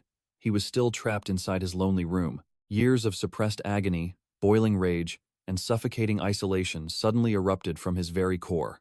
Summoning his avatar Hans, Seong-hyun commanded, "Purge these rotting, worthless emotions into the vessel immediately." As the darkness left his body, Seong-hyun felt liberated. Yet, those toxic feelings were merely locked away, not destroyed. Looking at Hans, he feared the avatar was absorbing this pure agony. "Do not fret," Hans declared firmly. "Despair and pain are my eternal companions. They cannot break me anymore." Seong-hyun froze in absolute confusion. His avatar's voice had grown chillingly distinct. A terrifying thought struck Seong-hyun. Could an emotion-filled avatar develop its own soul? Before he could ponder, a massive explosion violently shattered the eerie silence of the night. Peering through the glass, he sighed at another villainous rampage. "The Guardians can handle this mess," he muttered, choosing complete indifference. "It is not my fight." But Hans coldly interjected, "Does one need a valid excuse to slaughter pure evil?" Seong-hyun stood speechless. Shedding his inner demons had finally opened his clouded eyes. He was simply running away from his true destiny, like a coward. Deep down, he craved to obliterate these villains, masking his deep fear with pathetic excuses. Hans noted that this broken world was overrun by chaotic outlaws. "I will become their absolute justice." Far away, 2 battered guards watched the ruins, exhausted by the endless slaughter. "They are staging massive terror strikes now," one whispered. "Where are our damn reinforcements?" the other shouted in panic. From above, a masked figure smirked. The criminal factions were gathering, and the grand finale was approaching. "Leaving empty-handed is utterly unacceptable," he chuckled. Suddenly, floating orbs manifested into massive, haunting eyes. He unleashed them as spies in the night, commanding, "Hunt the wicked hiding in darkness." Meanwhile, a brutal thug demanded an ashtray. A twisted crony violently shoved a trembling boy forward as a human tray. As he raised the burning ash, a spectral eye watched silently. Elsewhere, desperate cries of pure anguish pierced the night. A terrified mother shielded her crying child. As the abuser raised his weapon, the demonic eye recorded every sin. Across town, shattered glass rained down. A masked thief stormed the ruined shop. The intruder eyed the cash register, mocking their misfortune. Above them, the masked vigilante smiled. "I see your every move. I will obliterate this human garbage." Gripping the thief's throat, he whispered, "Your punishment will be unforgettable." He then choked the domestic abuser, promising eternal torment. Towering over the scum, he vowed to brand pure terror into their souls. Grabbing a trembling thug, he growled, "Remember tonight, if malice ever breeds in your vile heart, the shadows will consume you again." Blood-curdling screams haunted the dark streets. Intoxicated by this overwhelming power, the masked executioner hungered for more. Surrounded by floating demonic eyes, he swore to purge this infected world. Standing atop the highest peak, he embraced his destiny to cleanse the rotten city in absolute darkness. Agonizing wails faded into dawn. Greeting the morning sun, the shadowy vigilante inhaled deeply. Exterminating the night's filthy trash brought him a terrifying surge of immense satisfaction. His spectral eyes were incredible, yet flawed. Sunlight instantly shattered their dark magic, forcing him to seek an unstoppable daylight tracker. Since unleashing an undead army was too risky, he needed a brilliant alternative. Disgusting pigeons ruined his clothes. "I will slaughter you and raise you as my eternal slaves," he cursed. Then, a masterful plan struck him. He needed invisible, omnipresent watchers. The dark arts possessed a forbidden slavery spell meant for beasts. Inside a damp cavern, Hans stood among filthy pigeons. His dark magic failed to bind them. I need these creatures to look completely normal while carrying a highly infectious magical plague. Yet suppressing the dark aura ruined the infection rate. Then, enlightenment finally hit his mind. He forged the ultimate parasitic slavery spell. Gripping a cage, Hans anticipated absolute success. A grotesque abomination violently burst from the cage, shocking him. 3 exhausting weeks of twisted experiments had yielded absolute failure. Glaring at his final test subject, he vowed to conquer this spell today. The tiny beast thrashed wildly. "Stay completely still," he commanded, perfectly tuning his aura. Finally, he unleashed the perfected contagion of eternal slavery. Gripping the feathered scout, a sigh escapes his lips. Suddenly, the creature bursts from his grasp, leaving him completely stunned. The winged spy shoots upward, seamlessly vanishing into the flock, hiding its dark secret beneath a perfectly ordinary disguise. Now for the final phase, the plague's transmission. The scout touches down among the flock. 3 unaware targets immediately converge. Moments later, demonic crimson flashes within their pupils. The dark ritual is an absolute triumph. Hans smirks at his newly forged airborne spies. With a silent command, he scatters them to hunt his prey. Miles away, amidst dense woodlands, a lone watcher tracks the unnatural flock. A chilling memory surfaces, Hans's ominous parting vow, promising to be his absolute demise. A heavily armored Templar kneels before Archbishop Ladius, delivering urgent battlefield tidings. Tuschin reveals that torturing the surviving prisoners proved the bloodsuckers hold no loyalty to the undying monarch's bloodline. Ladius scowls, demanding a stronger lead. With the eternal tyrant's aura violently surging, a holy crucifix blazes. He immediately answers the saintess's divine summons.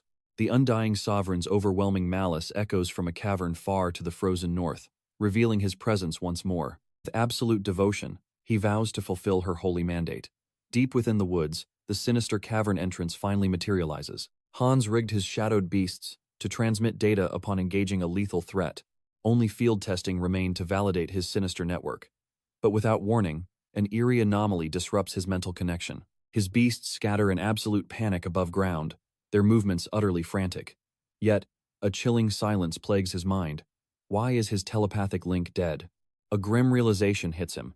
His familiars had discovered mortal humans. Tracking an armored battalion marching through the dense thicket, he narrows his eyes.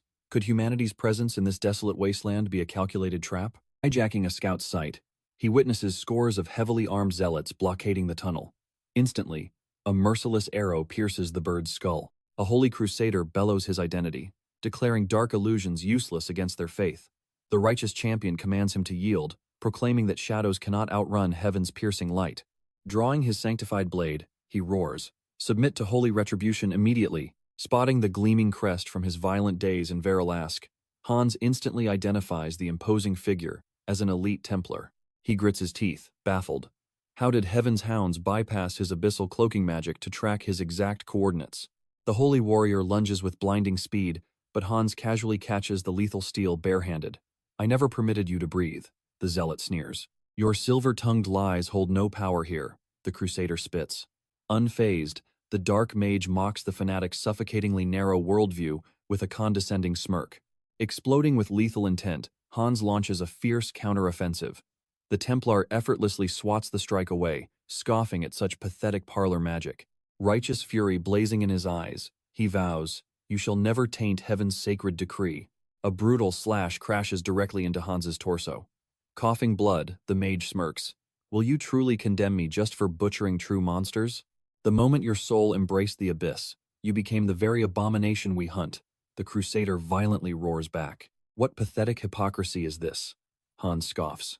Suddenly, a sickening realization dawns upon him. A holy disruption had been silently choking off his mana reserves. A devastating aura-infused punch shatters his jaw. The brutal shockwave violently slams his spine into ancient timber. Spitting crimson into the dirt, he finds himself entirely encircled. The commander signals the choir, and a heaven-shaking hymn erupts across the battlefield. The sacred holy melody rapidly drains his dark vitality. Slaughtering them would break the spell, but shedding innocent blood violates his creed. Conjuring a harmless phantom distraction, he leaves a fatal opening for the Templar's blinding assault. "Strike him down now," the holy champion commands. "Bind the heretic." Glowing shackles of light erupt toward their prey. A radiant fetter violently wraps around his calf. Completely paralyzed by the sacred magic, he curses his own pathetic arrogance. Dangling helplessly from the illuminated bindings, Hans admits his carelessness. His manicore is utterly sealed, leaving him utterly defenseless. Watching the fanatics channel their prayers, the grim reality sets in. This ambush was meticulously engineered. We sacrificed everything to cage you. A vanguard sneers. Unshaken, Hans coldly replies, I anticipated nothing less. The enforcer steps forward, arrogantly boasting, these divine seals are completely inescapable. Ready to accept your execution? Hearing this sheer absurdity, Hans laughs maniacally. Diplomacy is officially dead. Not in this lifetime, he taunts. Mockingly saluting the heavenly hounds, he drops his final defiant challenge. Try and drag me to hell. Bewildered by this sheer audacity, the crusader tightly grips his weapon, bracing for absolute chaos. Charging furiously, the zealot roars. You will never leave this forest alive. But to the dark mage, their impenetrable cage is merely a minor inconvenience. Whispering an absolute cancellation spell, his physical form instantly shatters into nothingness. The paladin stands completely frozen, dumbfounded by the impossible vanishing act. In a bustling metropolis, a bewildered spectator murmurs, who was that monster? Meanwhile, safely inside his apartment, Han Seong-hyun sighs heavily. This escalating faction war breeds endless absolute chaos. Staring at the ceiling, he curses his growing hit list. Did his destructive path create too many nightmares? The sinister shadow faction and that unyielding oath haunt his thoughts. Memories of the bloodthirsty Veroslak vampire clan flash through his mind, alongside the continent's absolute authority, the Great Divine Order. Hold on a second, Han Sang-hyun mutters, jolting upright. He points at the glowing screen. The Karma Shop! Why did I receive this reward? The realization hits him like lightning. The system compensated him for unleashing absolute chaos across the entire continent. Pushing the mystery aside, the young man's eyes narrow with determination. For now, I stick to the original master plan. A sinister mask materializes within the pitch-black shadows. Lurking in a desolate alleyway, the masked figure whispers, time to harvest my dark research. He details his terrifying method. A dominated host will infect anyone they touch, spreading corrupting dark magic. This insidious network of eyes and ears will multiply endlessly. Before long, they will completely swallow soul. Suddenly, the masked man's gaze sharpens. A nearby cat senses the shift. Are they here? Spotting the ominous signal, he confirms his first target. Please, somebody help me. A desperate voice echoes inside. A terrified woman cowers on the floor, pleading with a knife-wielding maniac.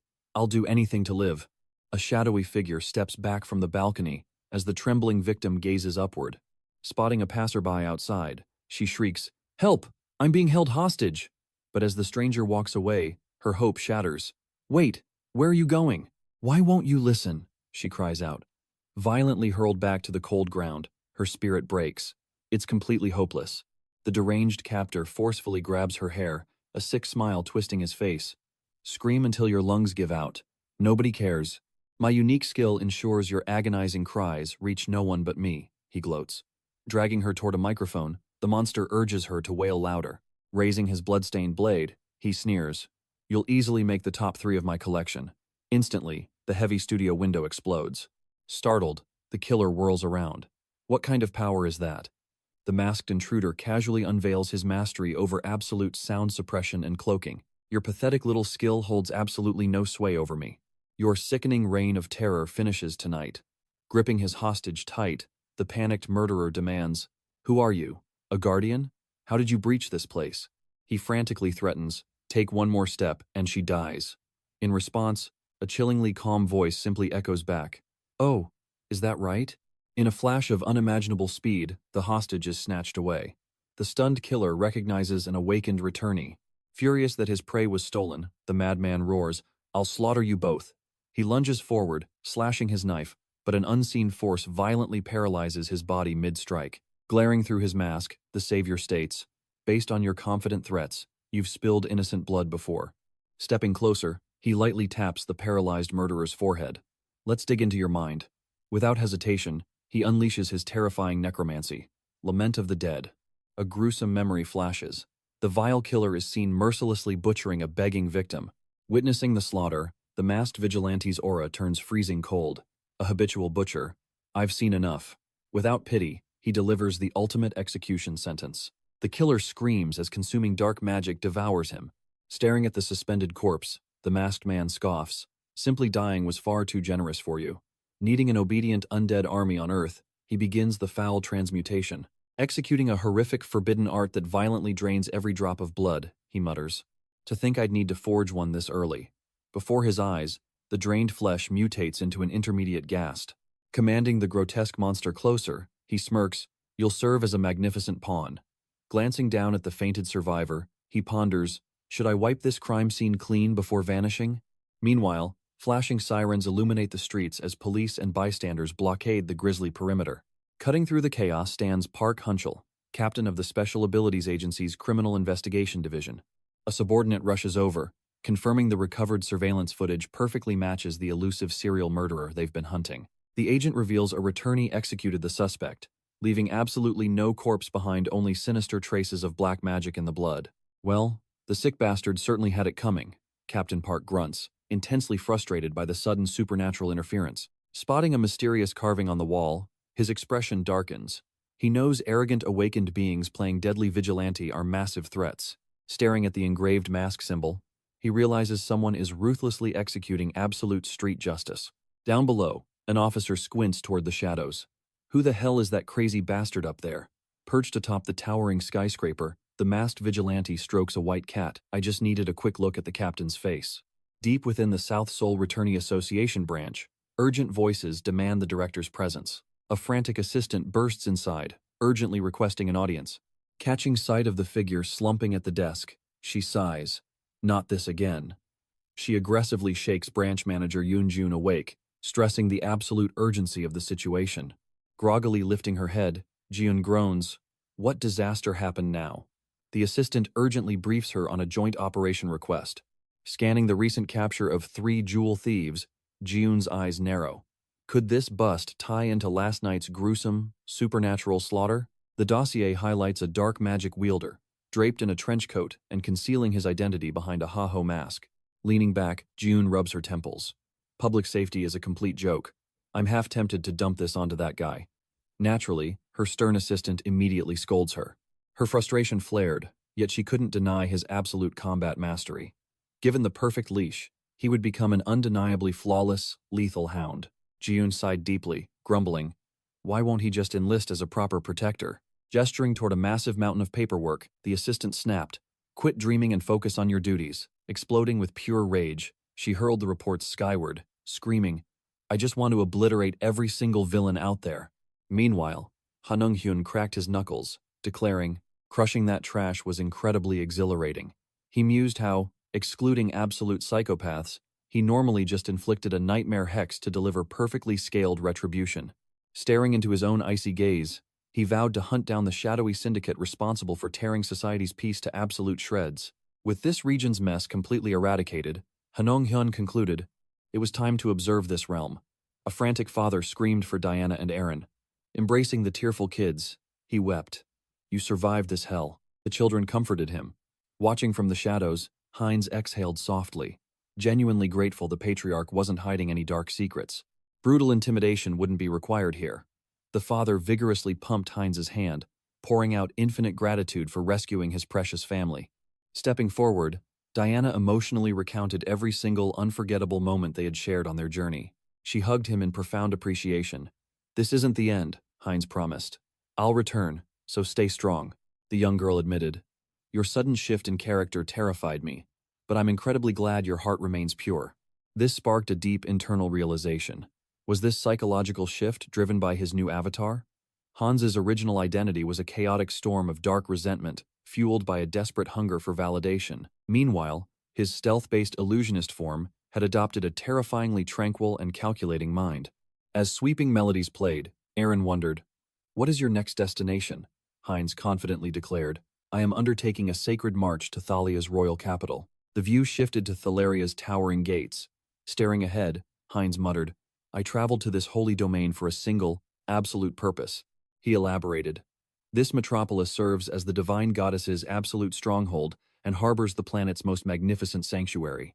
Slipping into the deep shadows of a deserted alleyway, He braced his spirit to awaken his fourth alternate form. Chanting the mystic invocation, Heinrich materialized into reality. This fresh incarnation boasted an unparalleled martial aura, bestowing immense battlefield superiority upon him. Heinz smirked, remarking, "Roaming this intensely blessed territory disguised as a bloodsucker is essentially suicide." Tossing a heavy coin bag to Heinrich, he commanded, "Step into the radiance." Within the grand cathedral halls, a priest echoed, "Next faithful soul, approach." Heinrich marched to the altar, casually dumping a mountain of glittering treasure. Stunned by the blinding wealth, a clergyman gasped, "What is the value of this?" Heinrich answered stoically, "My absolute entire life savings." He swore an unbreakable oath to sacrifice his worldly possessions and rise as a divine paladin to execute her heavenly mandate. Han Seong-hoon pondered his past vessels, a rotting corpse, a sinister sorcerer, and a nightwalker.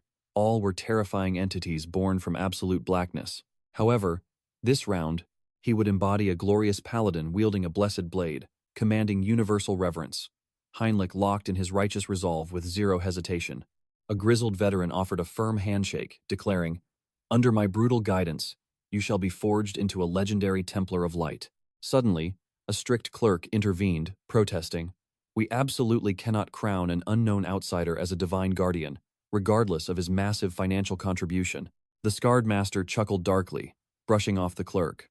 "Relax," he grinned maliciously. "Hellish conditioning always forces the corrupted to expose their true rot." Glaring at the rookie, he challenged, "Brave enough to unveil your core?" Heinrich shot back fiercely, "Without a doubt." Later, gasping for breath, he desperately craved a single drop of hydration. Suddenly, a colossal boulder thundered toward him. He cursed this sheer insanity. Bracing his core, he miraculously halted the crushing rock using only sheer muscle. Straining under the immense weight, he revealed, "One full month of this infernal paladin boot camp has passed. Initially, I envisioned a glorious brotherhood, but I quickly realized this place is infested with absolute masochists." Heinrich's veins popped as he battled the crushing stone weight. A commander savagely barked at Cadet 121, whose aura was crumbling. "Did you abandon the eternal prayer mandate?" He roared. "Lock your spirit. Chant your divine verses." The terrified youth mumbled sacred words, while his tormentor screamed for absolute mental clarity. The merciless mentor violently reiterated the dogma, bellowing, "Recite holy scriptures to regenerate your shattered bones mid-combat," pushing the recruit past his absolute limit for another rep. The agonizing boy howled out, "Praise the goddess." Watching this brutal conditioning, Heinrich internally conceded, "The ruthless technique actually works."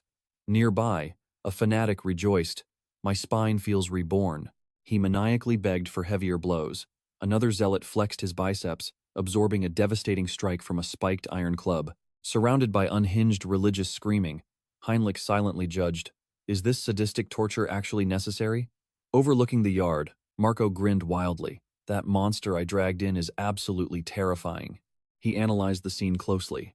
Pre-awakening, that guy's raw power was already monstrous. I am dying to witness his ultimate evolution. Feeling the intense burning stares, Heinrich shivered in deep disgust, muttering, "This creepy attention is seriously sickening." Remaining a totally invisible shadow was my goal.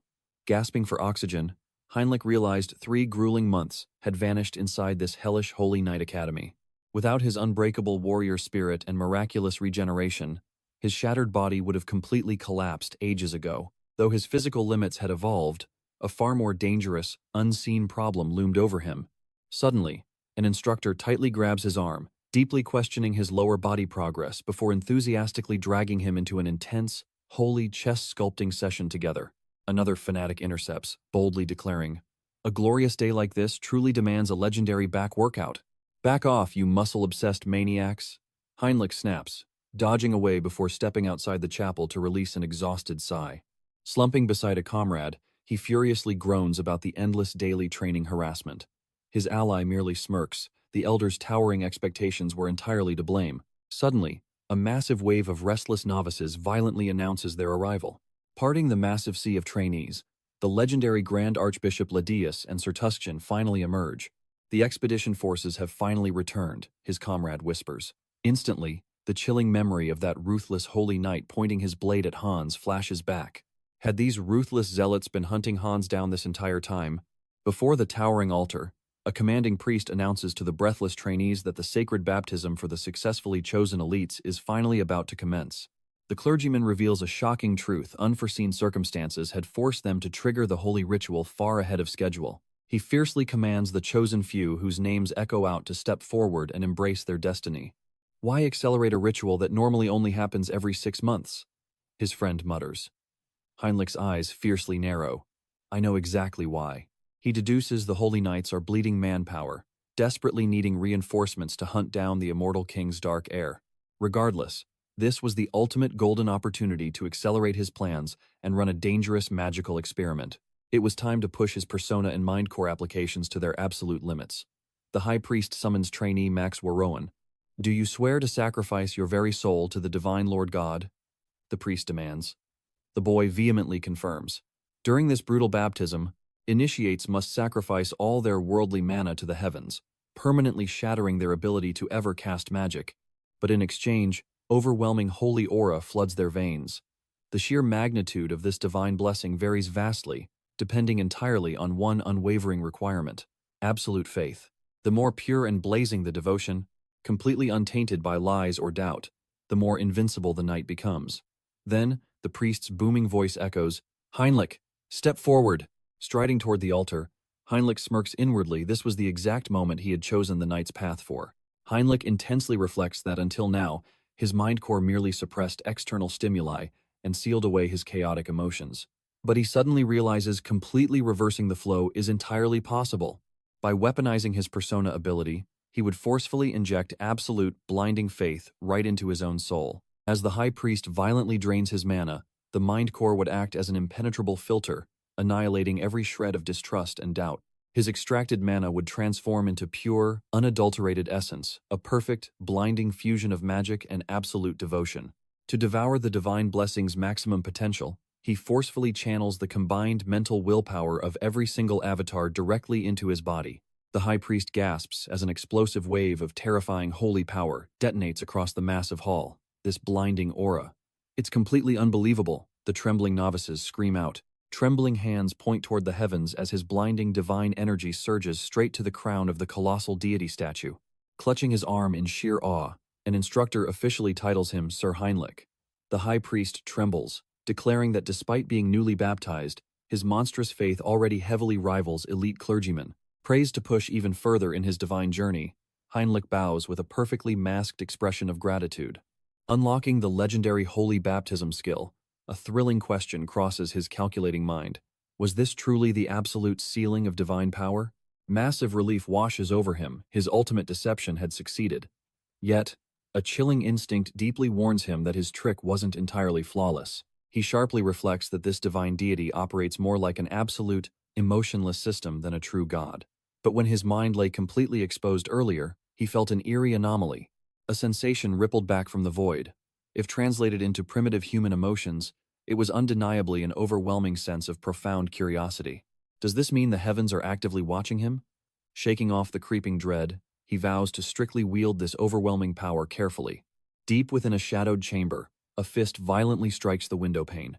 This entire situation is an absolute nightmare. Ladius seethes with crushing frustration, lamenting that months of hunting the immortal king's dark heir had yielded absolutely nothing. The suffocating shame of facing the holy saint was utterly unbearable. Sir Tuscan cuts in, his tone incredibly grim. Squeezing any further military support from the Thalia kingdom would be practically impossible, strongly suspecting deep vampire involvement.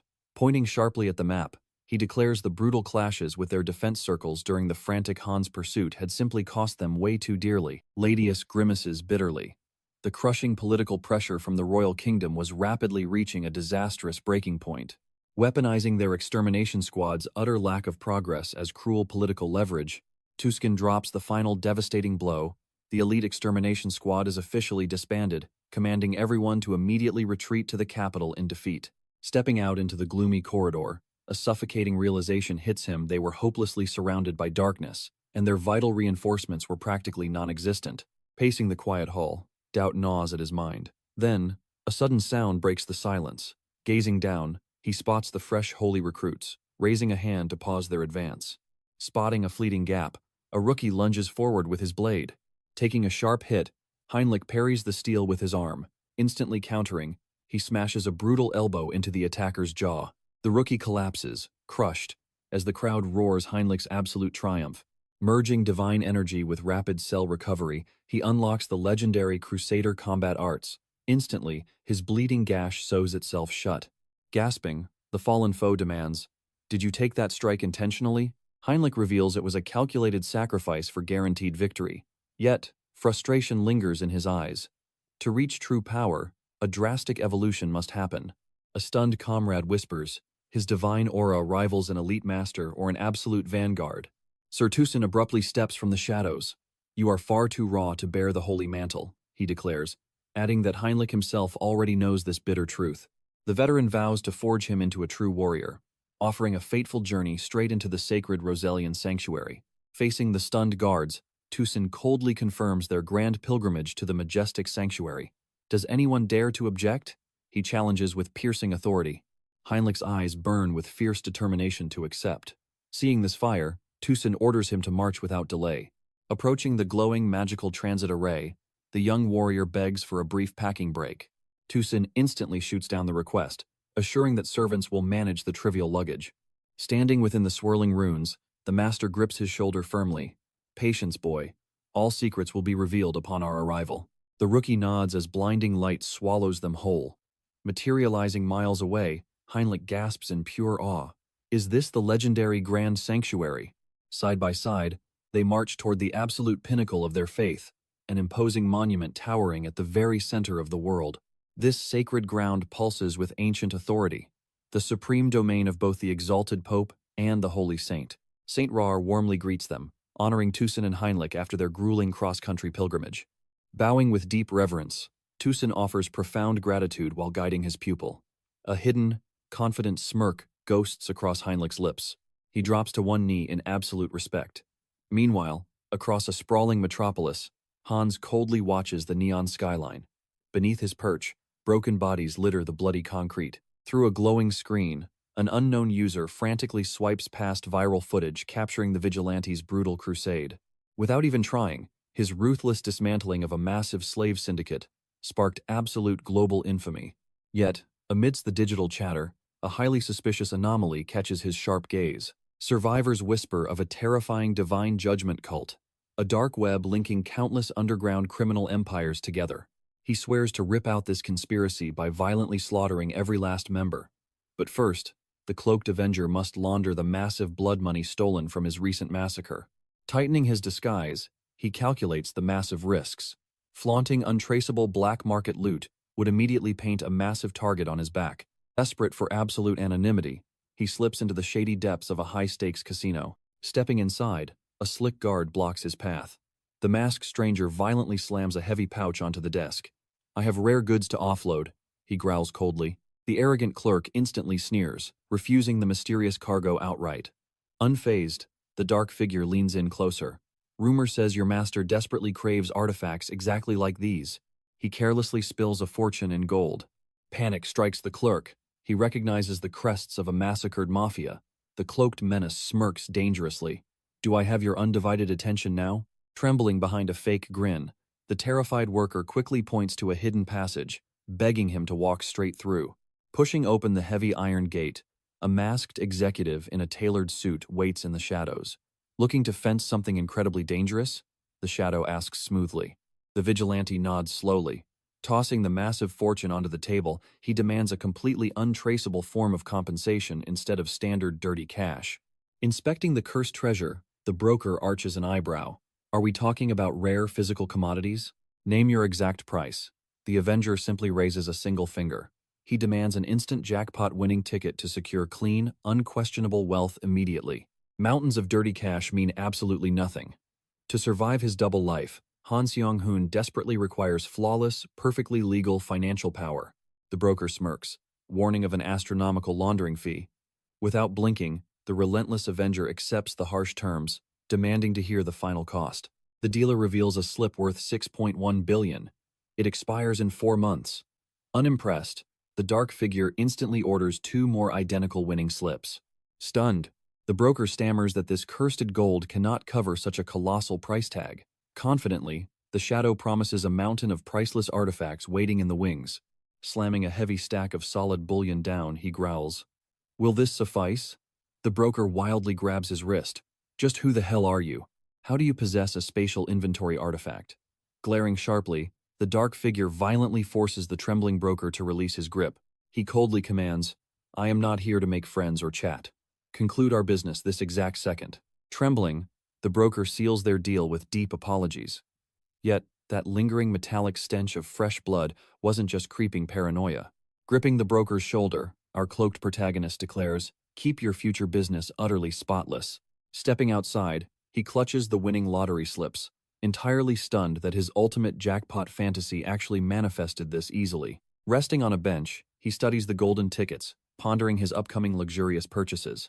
Yet more importantly, he desperately needs loyal lackeys to handle these tedious errands. Running around constantly was severely draining his immense patience. Shaking off those tiring thoughts, he finally breathes in the peaceful evening breeze, savoring the tranquility. Just months prior, human traffickers had turned this very district into an absolute nightmare. Witnessing the lively crowds now, a deep pride washes over him. He single-handedly restored this peace. Suddenly, a mysterious voice whispers behind him, Where are you from? Our hero flinches, utterly shocked by this silent ambush, while the eerie stranger casually tells him to relax. The shadowy figure gestures softly, purring. Let's just talk. Furious, he glares at the creep. Sneaking up and sniffing me? Are you insane? Closing the gap, the stranger murmurs. Are you a bloodsucker too? Smirking, the intruder boasts, I'm a vampire as well, a level 6 from the Dotmere realm. Identify yourself, the predator demands. When did you cross back to Earth? Instantly, our protagonist knows he must weave a flawless lie to escape. Adopting the alias Hines, he boldly claims he just recently materialized on this planet. He mentally curses his loose tongue, suspecting a sinister mind control technique at play. Sensing rookie energy, the stranger decides to properly introduce his own terrifying presence. Identifying himself as Gamma, he offers a blood-pact syndicate card, boasting his duty to harvest freshly arrived immortals. When Hines doubts this shadowy guild, Gamma chillingly warns that joining is his only path to survival. Hines plays dumb about the ranking system, baiting his target's curiosity. Without missing a beat, Gamma clicks his luxury car remote. He motions toward the sleek vehicle for a private chat. Hines smirks, commanding, Lead the way. From the distant shadows, a fierce female scout taps her earpiece, dialing Command Central. Target acquired, and moving, she reports, maintaining pursuit. Meanwhile, Gamma pulls into a concealed underground bunker. Navigating the pitch-black hallway, Hines probes for intel.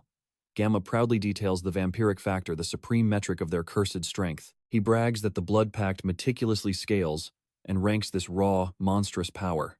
Passing shelves stuffed with ominous elixirs, they reach a glowing arcane circle. Gamma declares this ritual array will reveal his true rank. Hines glares at the setup, his killer instincts screaming trap. Gamma practically shoves him toward the runes. Hines calculates he can instantly shatter the summon if things turn lethal. Yet, stepping closer, a macabre skull catches his eye, radiating foul traces of forbidden dark arts. Pivoting sharply, he confronts Gamma. This isn't mere dark magic, it's a twisted fusion of multiple sorceries. How? 2 decades passed. Awakened beings emerged, yet magical innovation crawled because dimensional energy laws severely clashed. Synthesizing such chaotic powers proves this blood pact is far deadlier than he originally calculated. A masked cultist demands his bare arm for the grim evaluation.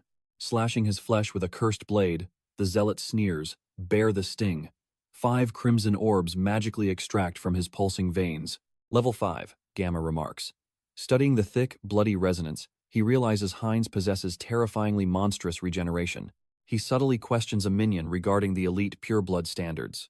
Gamma confesses his initial fear of this dimensional stranger, but Hines mentally scoffs all this absurd theatricality just for a pathetic level 5.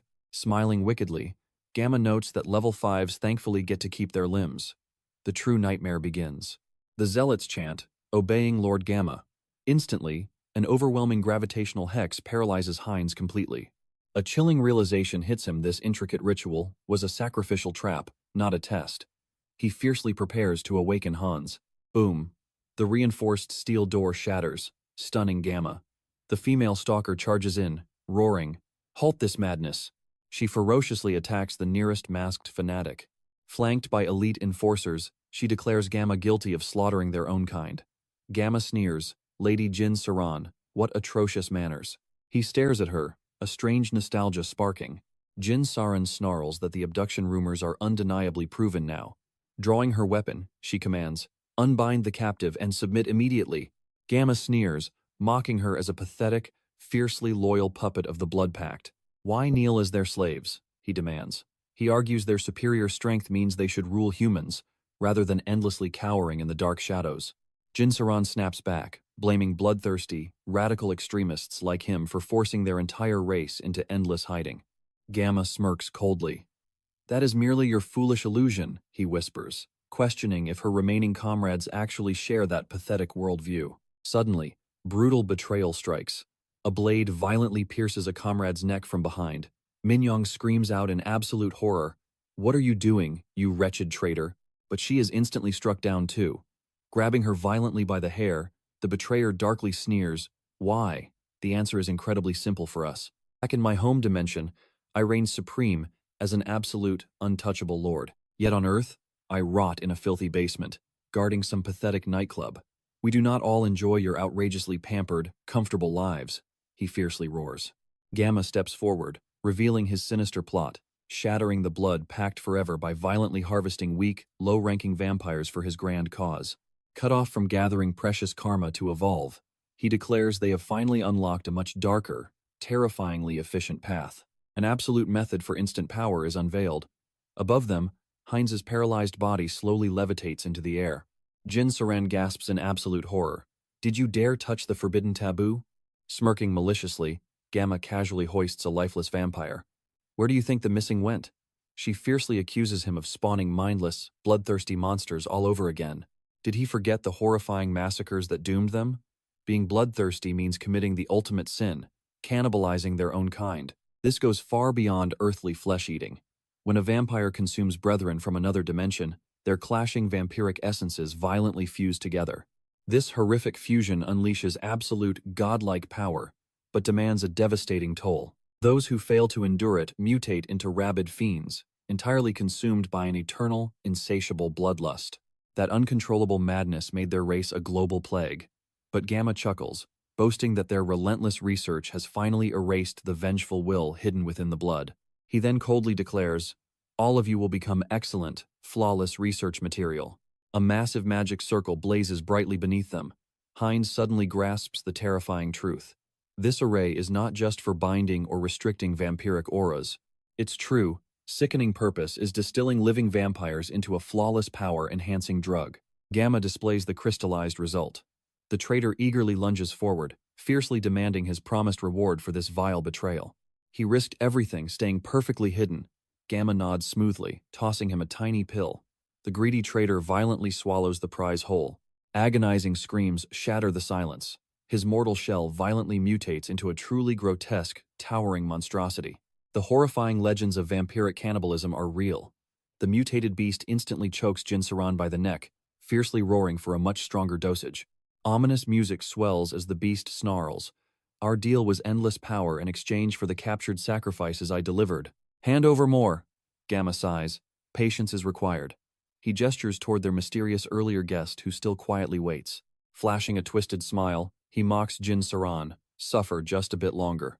Bleeding out, she weakly pleads, "Please, end this madness."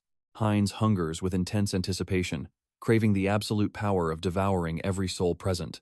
He sharply analyzes the 2 purebloods and 4 low-ranking prey. He marvels at the efficiency of interdimensional cannibalism. Out of nowhere, Hans materializes directly inside the spell. Everyone freezes as he yawns. "My stealth is decent, but your perimeter security is completely pathetic." Raising his hand, he summons 2 terrifying skeletal knights. "Listen closely," he commands.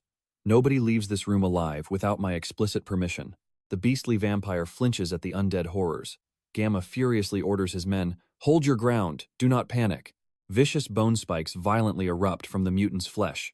Launching forward like a missile, he completely obliterates a skeletal knight in one devastating punch. Charging Hans, he roars, "Die!" Hans calmly observes the highly unusual, grotesque mutation. Dimensional origins dictate physical evolution, Hans realizes. With a cold glare, He brutally slams his heavy staff against the floor. Boom! Lethal earth spikes erupt, viciously impaling the charging vampire. Heinz drops down as Hans sighs. I failed to secure a perfectly clean capture. I aimed for absolute minimal blood loss. Heinz aggressively grips the paralyzed mutant's bleeding shoulder, darkly smirking. Do not worry about such trivial things. Heinz viciously bites the mutant's neck. There is still an endless feast arriving, he darkly growls. Gamma watches the gruesome scene in horror, questioning, is he truly devouring his very own kind? The dying traitor chokes on his blood. I sold out my brethren. Just to meet this pathetic end? He gasps. I absolutely refuse to die. Heinz casually scoffs. The severe mental contamination tastes utterly revolting. Suddenly, the young predator freezes firmly in place. Searing heat ignites his veins. He realizes the violently clashing dimensional bloodlines are perfectly merging, forcefully triggering a legendary evolution. A system notification blares. The mythic trait hybrid evolution is unlocked. His bare hands instantly morph into razor-sharp, demonic claws. Flexing his lethal new talons, he smirks. This overwhelming power makes me truly dangerous. He turns to Gamma, proposing they violently weaponize the blood cult. A chilling smirk crosses his face as he delivers a grim promise. Defy him, and become his next feast or a mindless undead soldier. Han Seong-hyun sinks his fangs into another vampire. A system chime rings out. He unlocks a new trait and perception, realizing how game-changing this ocular ability truly is. It completely exposes an enemy's hidden stats. Furthermore, every vampire naturally wields a unique gift known as bloodline power. Thanks to his hybrid evolution skill, he can violently steal those powers. Paralyzed by the dark ritual, Gamma watches in absolute horror. He desperately wonders how Han Seong-hyun can cannibalize his own kind and maintain his sanity. Stepping closer, Han Seong-hyun murmurs with a dark grin, "Want the secret to keeping your sanity?" Leaning in, he whispers the chilling truth. "Just ignore the agonizing screams while you feast." Gamma's eyes widen in absolute disbelief. What insane nonsense. As Gamma crumbles to dust, a fresh system prompt grants him stealth. Han Seong-hyun smirks, knowing that completely erasing his presence will grant him a massive tactical advantage. Without hesitation, he presses his fingers against Gamma's skull, diving deep into his memories. He uncovers a high-ranking commander named Beta, alongside another dark mention of the ominous Divine Retribution Society. Scanning the bloody ritual grounds, he mutters, "What nightmare are they orchestrating?" Later, a crimson car tears downtown. Slumped in the passenger seat, Jin Se-ran groans. Han Seong-hyun glances over. Finally, waking up now? She violently grabs his collar. "Where are you taking me, you filthy traitor?" Unfazed, he coldly commands her to look closely. "I am the captive from earlier," he reveals. The fiery vampire blinks, apologizing immediately. He weaves a calculated lie, claiming he simply slipped away when rogue vigilantes suddenly ambushed the dark base. Overwhelmed with gratitude for surviving the slaughter, she formally introduces herself as Jin Se-ran of the Nocturnia. He demands answers. Why were their kin slaughtering each other? Sighing heavily, she reveals that the Great Blood Pact is now violently torn apart. A civil war rages between radical and moderate factions after they uncovered damning evidence. The twisted captain secretly abducted one of their comrades. Furious, she charged enemy lines with her elite squad. Breathing a sigh of relief, she declares their survival miraculous. Now, they must urgently expose the radicals' wicked scheme to higher-ups, but his sharp instincts flare. This bloody conflict won't end peacefully. The absolute highest echelons of radicals are involved. Se-ran softly asks, "Which noble faction does my savior serve?" Awed by his overwhelming aura, she stammers for a title. He waves it off. "Call me whatever works." Smoothly lying, he claims to be an unaffiliated returnee. He only tracked Gamma down out of pure curiosity regarding the Blood Pact. Her eyes light up with hope as she eagerly recruits him. She swears the moderates completely reject those dark rituals. They also maintain stable blood reserves. He weighs the proposal. She guides him as the car rockets through a tunnel. Pointing toward a house, Jin Se-ran announces they have finally reached their secure destination. A tiny girl sprints out, gleefully crying, "Se-ran's name!" Embracing her, Se-ran warmly coos, "Is my precious little Nahi doing well?" She introduces the towering stranger as a new faction recruit. He softly greets the innocent child. "I'll show him his room," Se-ran announces, asking Nahi to play alone. The girl begs for her swift return. Shadowing her upstairs, Han Seong-hyun probes about the mysterious kid. Is her childish appearance just an immortal disguise? Siran reveals nah, he isn't a returnee. He is utterly baffled. Wait, aren't all vampires returnees? She sorrowfully clarifies that the little girl was born on Earth. Only her late father crossed dimensions. He transformed his own daughter to cure her fatal illness. Han Seong-hyun finally realizes why the government is terrified of vampires. They resemble an invading force. Siran notes this conversion is extremely rare. Infecting an Earthling drains astronomical energy. Na-hee's heroic father sacrificed absolutely everything for her survival. He desperately wanted his daughter to walk proudly beneath the sun. Se-ran abruptly halts before a door. Reaching their destination, she gently advises him to rest since the night is fading. She warmly adds that he can call her any time. Nodding goodbye, she leaves him alone. Suddenly, a shocking realization hits him regarding her voice. The puzzle aligns! He recognizes her as the streamer, BJ Orchid. Startled by his outburst, Siran freezes. He chuckles, repeating her iconic catchphrase. Blushing fiercely, she stammers, "Wait, are you one of my loyal subscribers?" Denying it, Han Seong-hyun blames a random algorithm. Instantly, she breathes a massive sigh of relief. Siran sheepishly confesses her past. She was a failed idol who pivoted to streaming to save her dreams. He asks her age. She reveals she is 22 and awakened at 18. Naturally, she flips the question back onto him. Dodging the question entirely, he brushes her off. "I will explain everything later." His sudden deflection leaves her completely baffled. Jin Saran wonders if she struck a nerve. Meanwhile, Han Seong-hyun releases a heavy breath. Assuming she was younger, he had been dropping honorifics all along. Now, the 20-year-old realizes she is actually his senior. Slumping onto his bed, he searches her name on the web. Rumor had it that she was a massive online celebrity. A sudden hiatus post flashes across his screen. It becomes painfully clear that she vanished right after making that very update. A chilling realization hits Han Seong-hyun. Without his intervention, that digital post would be her final farewell. Fate had narrowly intervened. The very next morning, an enraged the furious screaming complains about discovering absolutely zero evidence hidden within such a massive hideout. Descending the stairs, he follows the endless complaining. Spotting her, clutching her phone, he calmly asks, "What exactly went sideways?" Jin Saran sighs, "Did you rest well?" She vents that her backup arrived too late. The base was reduced to ashes, destroying their leverage. She bitterly complains that the enemy went completely overboard just to wipe away their filthy tracks. Seeing an opening, he immediately makes a bold request. He asks her to pinpoint every known radical hideout on his map. Startled by his dangerous curiosity, she frowns. "Were the blood packs not satisfying enough?" she demands, but he quickly reassures her. Assuming he just wants to steer clear of those lethal enemies, Jin Saran lets her guard down and agrees to help. Estimating his power level at a mere 6 or 7, she confidently hands over her glowing screen, displaying every marked danger zone. "Just avoid these spots and you will survive," she warns. Secretly, she contemplates claiming him as her own true blood subordinate. Jin Saran offers to whip up a fresh meal, but he smoothly declines, tapping the digital map on his screen. Claiming he spotted some incredible dining spots nearby, a dark smile stretches across his face. "I think I will go hunt down a good meal." Cut to a blood-soaked restaurant littered with corpses. Standing amidst the carnage, he smirks. What an exquisite feast. The defeated owner, bleeding on the cold floor, spits venomous curses as the predator stares him down. The broken man snarls, "Our clan will completely erase your existence." Unfazed, Han Seong-hyun mocks, "And how exactly will you track me?" He coldly explains his flawless strategy.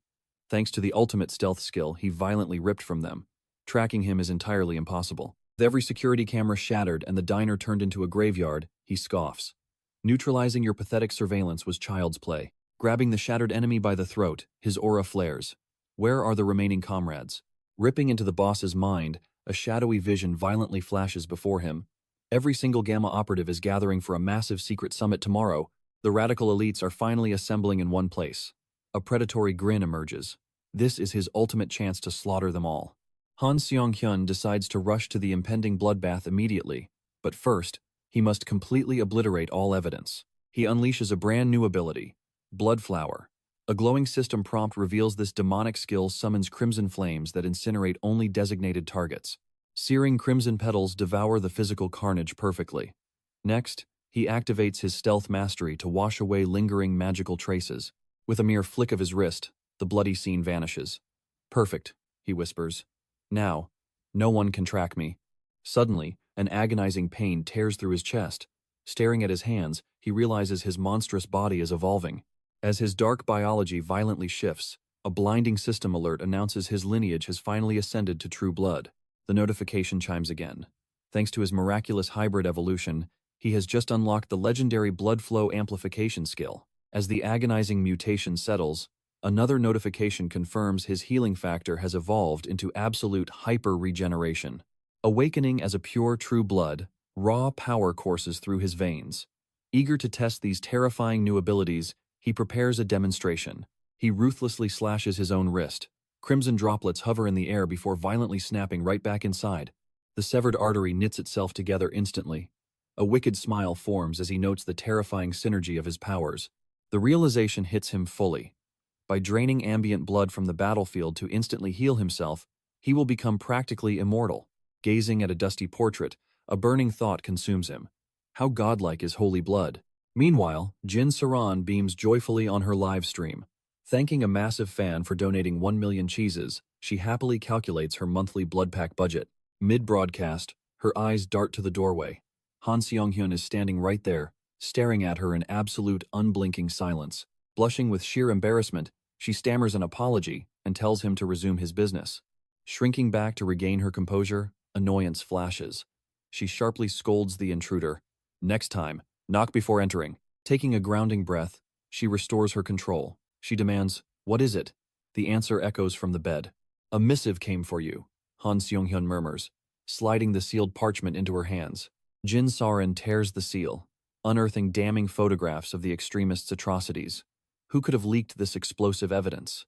Analyzing the savage methods, she gasps, "This screams Ha-Ho Mask." A chilling realization hits. Lord Hines was her sole confidant regarding the hideout, sparking this sudden crusade. Jin Saorin intensely studies her mysterious guest. Is their alliance real or mere fate? Later, beneath a shimmering starlit canopy, a silent watcher perches atop a roof, glaring at the sprawling estate below. Through his shadow clone, Han Seong-hyun learns the extremist elites are currently plotting the Ha-Ho Mask's ultimate downfall. Expanding his mystic senses, he uncovers a cloaked force field wrapped around the stronghold. Locating their assembly on the ground floor, he measures the pulsing aura of the gamma-ranked underlings. Ordering Hans to blend with the darkness, he launches a lethal ambush. The clone shatters the glass, bursting violently into the grand corridor.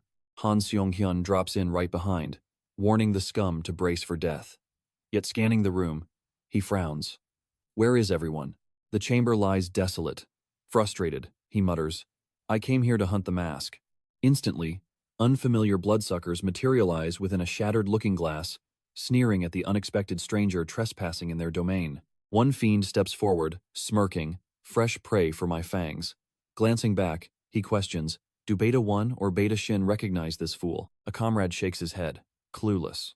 But judging by that overwhelming pressure, he's easily a level 7. Despite being a total stranger, another chimes in, this mysterious arrival carries the stench of an uncharted abyss. Han Seong-hyun digs into stolen memories, recalling their strict chain of command, a solitary alpha, 2 towering betas, and 13 gammas. He deduces both betas are present. Yet, the true menace remains the Divine Retribution Society's masked zealots, their auras completely undetectable. "Bring that arrogant rat to my feet," the vampire commander snarls to his legion, "and drag out the coward lurking in the dark," he barks, as his savage underlings lunge forward.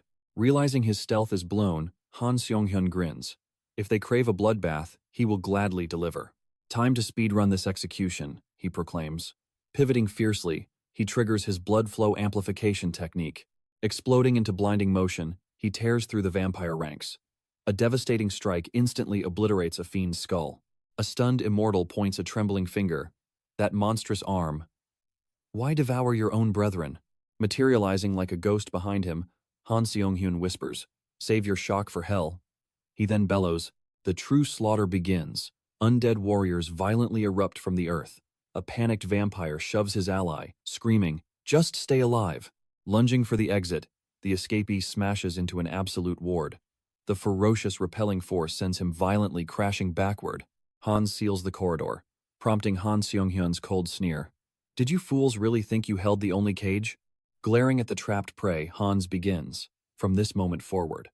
While Seong-hyun fiercely concludes, "It's a merciless deathmatch. No escapes. Immediately, a blinding slash separates a vampire's head from its shoulders. Beta 1 watches, utterly paralyzed. Is this intruder a lunatic? That monstrous aura vastly eclipses any standard level 6 or 7. Suspecting a foul illusion, he charges alongside his remaining kin. In response, Seonghyun's fingers instantly mutate into razor-sharp demonic talons. Beta 1 braces himself. The nightmarish blades plunge straight for his eyes. Igniting his dermal armor, he successfully deflects the devastating strike. Han Seonghyun narrows his eyes at this surprisingly durable shield. Guess I'll stop holding back, he smirks. A thunderous punch erupts, instantly pulverizing Beta 1's absolute defense into dust. Pure terror grips the Beta. His ultimate armor lies broken, entirely eclipsed by this monster's godly velocity and raw strength. A brutal kick sends him flying like ragdoll. Desperate, the surviving bloodsuckers swarm in, roaring, "Protect Lord Beta 1, annihilate him." Standing amidst the chaos, the invader chuckles. Where do you pathetic insects find such boundless arrogance? Unleashing a tempest of strikes, he massacres the remaining fodder effortlessly. Watching his elite guard evaporate, Beta 1 realizes they face a true calamity. Seizing the distraction, he resolves to assassinate this terrifying phantom immediately. Manifesting a jagged arm blade, he lunges with a blood-curdling roar. Perish! Yet, Hyun casually swats the lethal steel away. Gripping the razor-sharp edge with bare hands, he mocks, utterly pathetic. As his torn flesh instantly knits back together, he reveals his blood-stealing regeneration.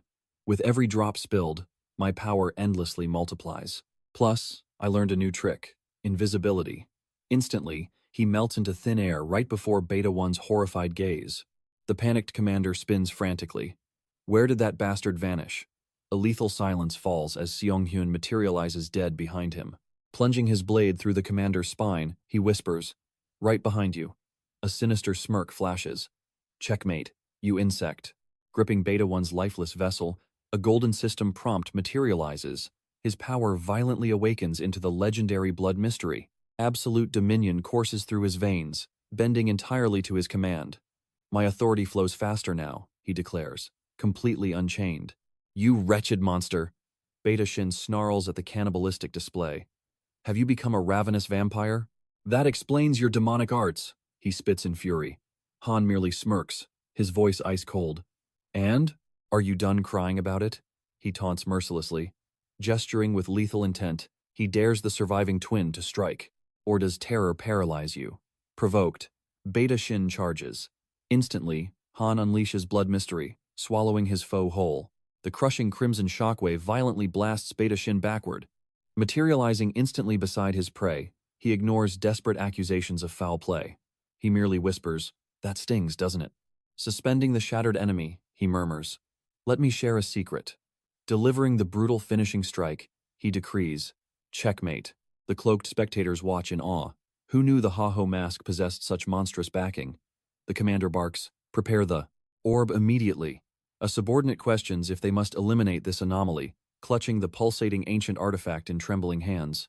Devastating rays violently bombard Han, yet, instantly vanishing behind his attacker, he whispers, "What a fascinating strike." The lethal beams obliterate a cultist instead. Han coldly evaluates the friendly fire, mocking, though utterly lacking in actual power. Panic grips the surviving zealot as absolute despair sets in. Choosing survival over loyalty, he desperately pivots toward his commander. But the ruthless leader hoists him by the throat, hissing, "And where are you running off to?" Choking his loyal pawn, he whispers, "Your service ends here." Hurling him at Han, he roars, "Perish for our glorious divine retribution society."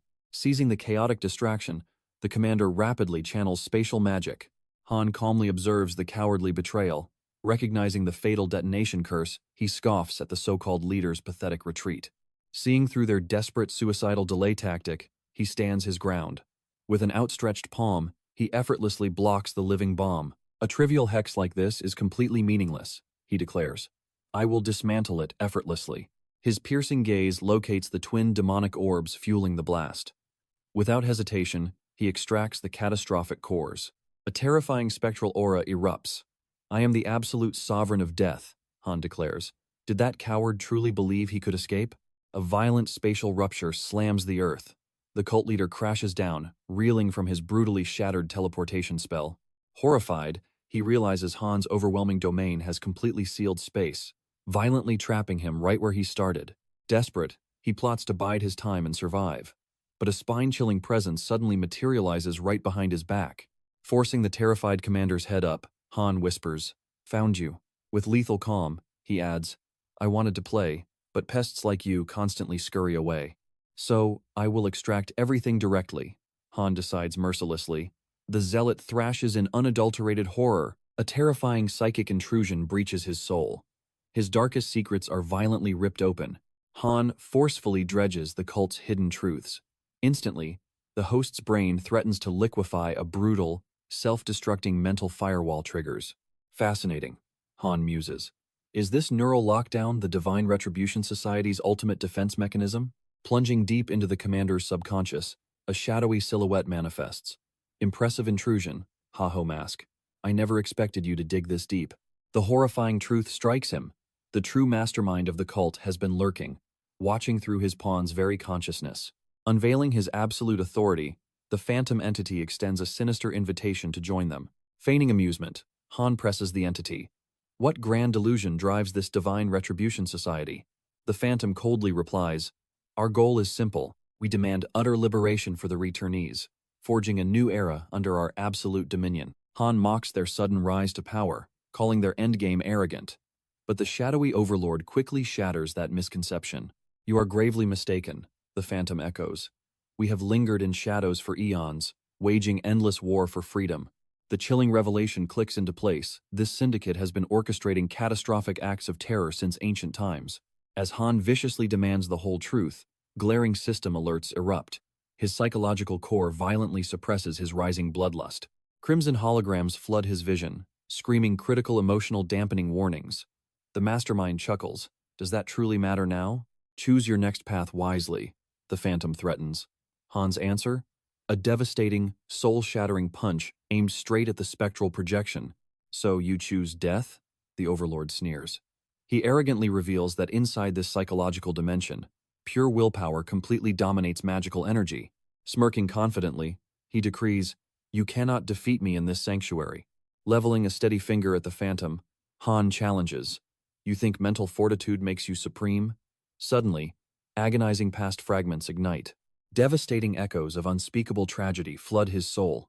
Standing amidst apocalyptic ruins, his unyielding reason for revenge blazes back. Extending his hand, he declares, You can never defeat us. Heinrich's relentless counting hits 1,021. Dragging the heavy, crushing chains, he violently tears the gargoyle from its base, finishing his monstrous count at 1,022. Letting the heavy chains fall, he gazes upon the ultimate fruit of his agonizing labor. A system window flashes. He has awakened the divine art of Kuterika, ascending directly to the overwhelming realm of a high priest. Striding down the hall, he marvels at shattering his mortal limits through sheer, brutal, physical conditioning. Having met the legendary Holy Knight conditions, he wonders if it is finally time to forge his next destiny. A gentle melody halts his steps. Amidst the blooming garden stands the deeply radiant figure of Saint Ristar. Despite her revered divine status, she radiates the pure innocence of an ordinary girl, greeting him warmly as Lord Heinrich. Bowing respectfully to the saint, Heinrich questions her solitary presence, listening closely as she gently shares her innocent little secret. Lifting a tiny ladybug on her fingertip, she blushes slightly, confessing its gentle charm made her entirely forget the time. He chuckles inwardly. The majestic flowers meant nothing compared to the simple, fragile beauty of this tiny insect. Ristar's gaze softens as she speaks his name. Congratulations on receiving the divine blessing, she whispers softly. Shocked by her piercing magical insight, he bows deeply as she urges him to embrace his hard-earned pride. The grand tower bell chimes loudly. Warning of the impending mass, she gracefully invites Heinrich to join her at the majestic chapel. He accepts immediately. Walking together, he recalls ancient histories explaining her deep-rooted obsession with Hans. Eons ago, a young Ristar witnessed pure, unadulterated despair. The first immortal king had drowned half the continent in a catastrophic tide of death. Even the united might of entire empires fell miserably short. His dark heart was eventually retrieved by his most loyal ally, a wicked sorcerer. Reborn as the terrifying second immortal king, he caused the absolute ruin of the great Western Empire. A chosen hero shattered his cursed heart, but the demonic organ fractured into 3 sinister pieces, scattering completely across the war-torn continent.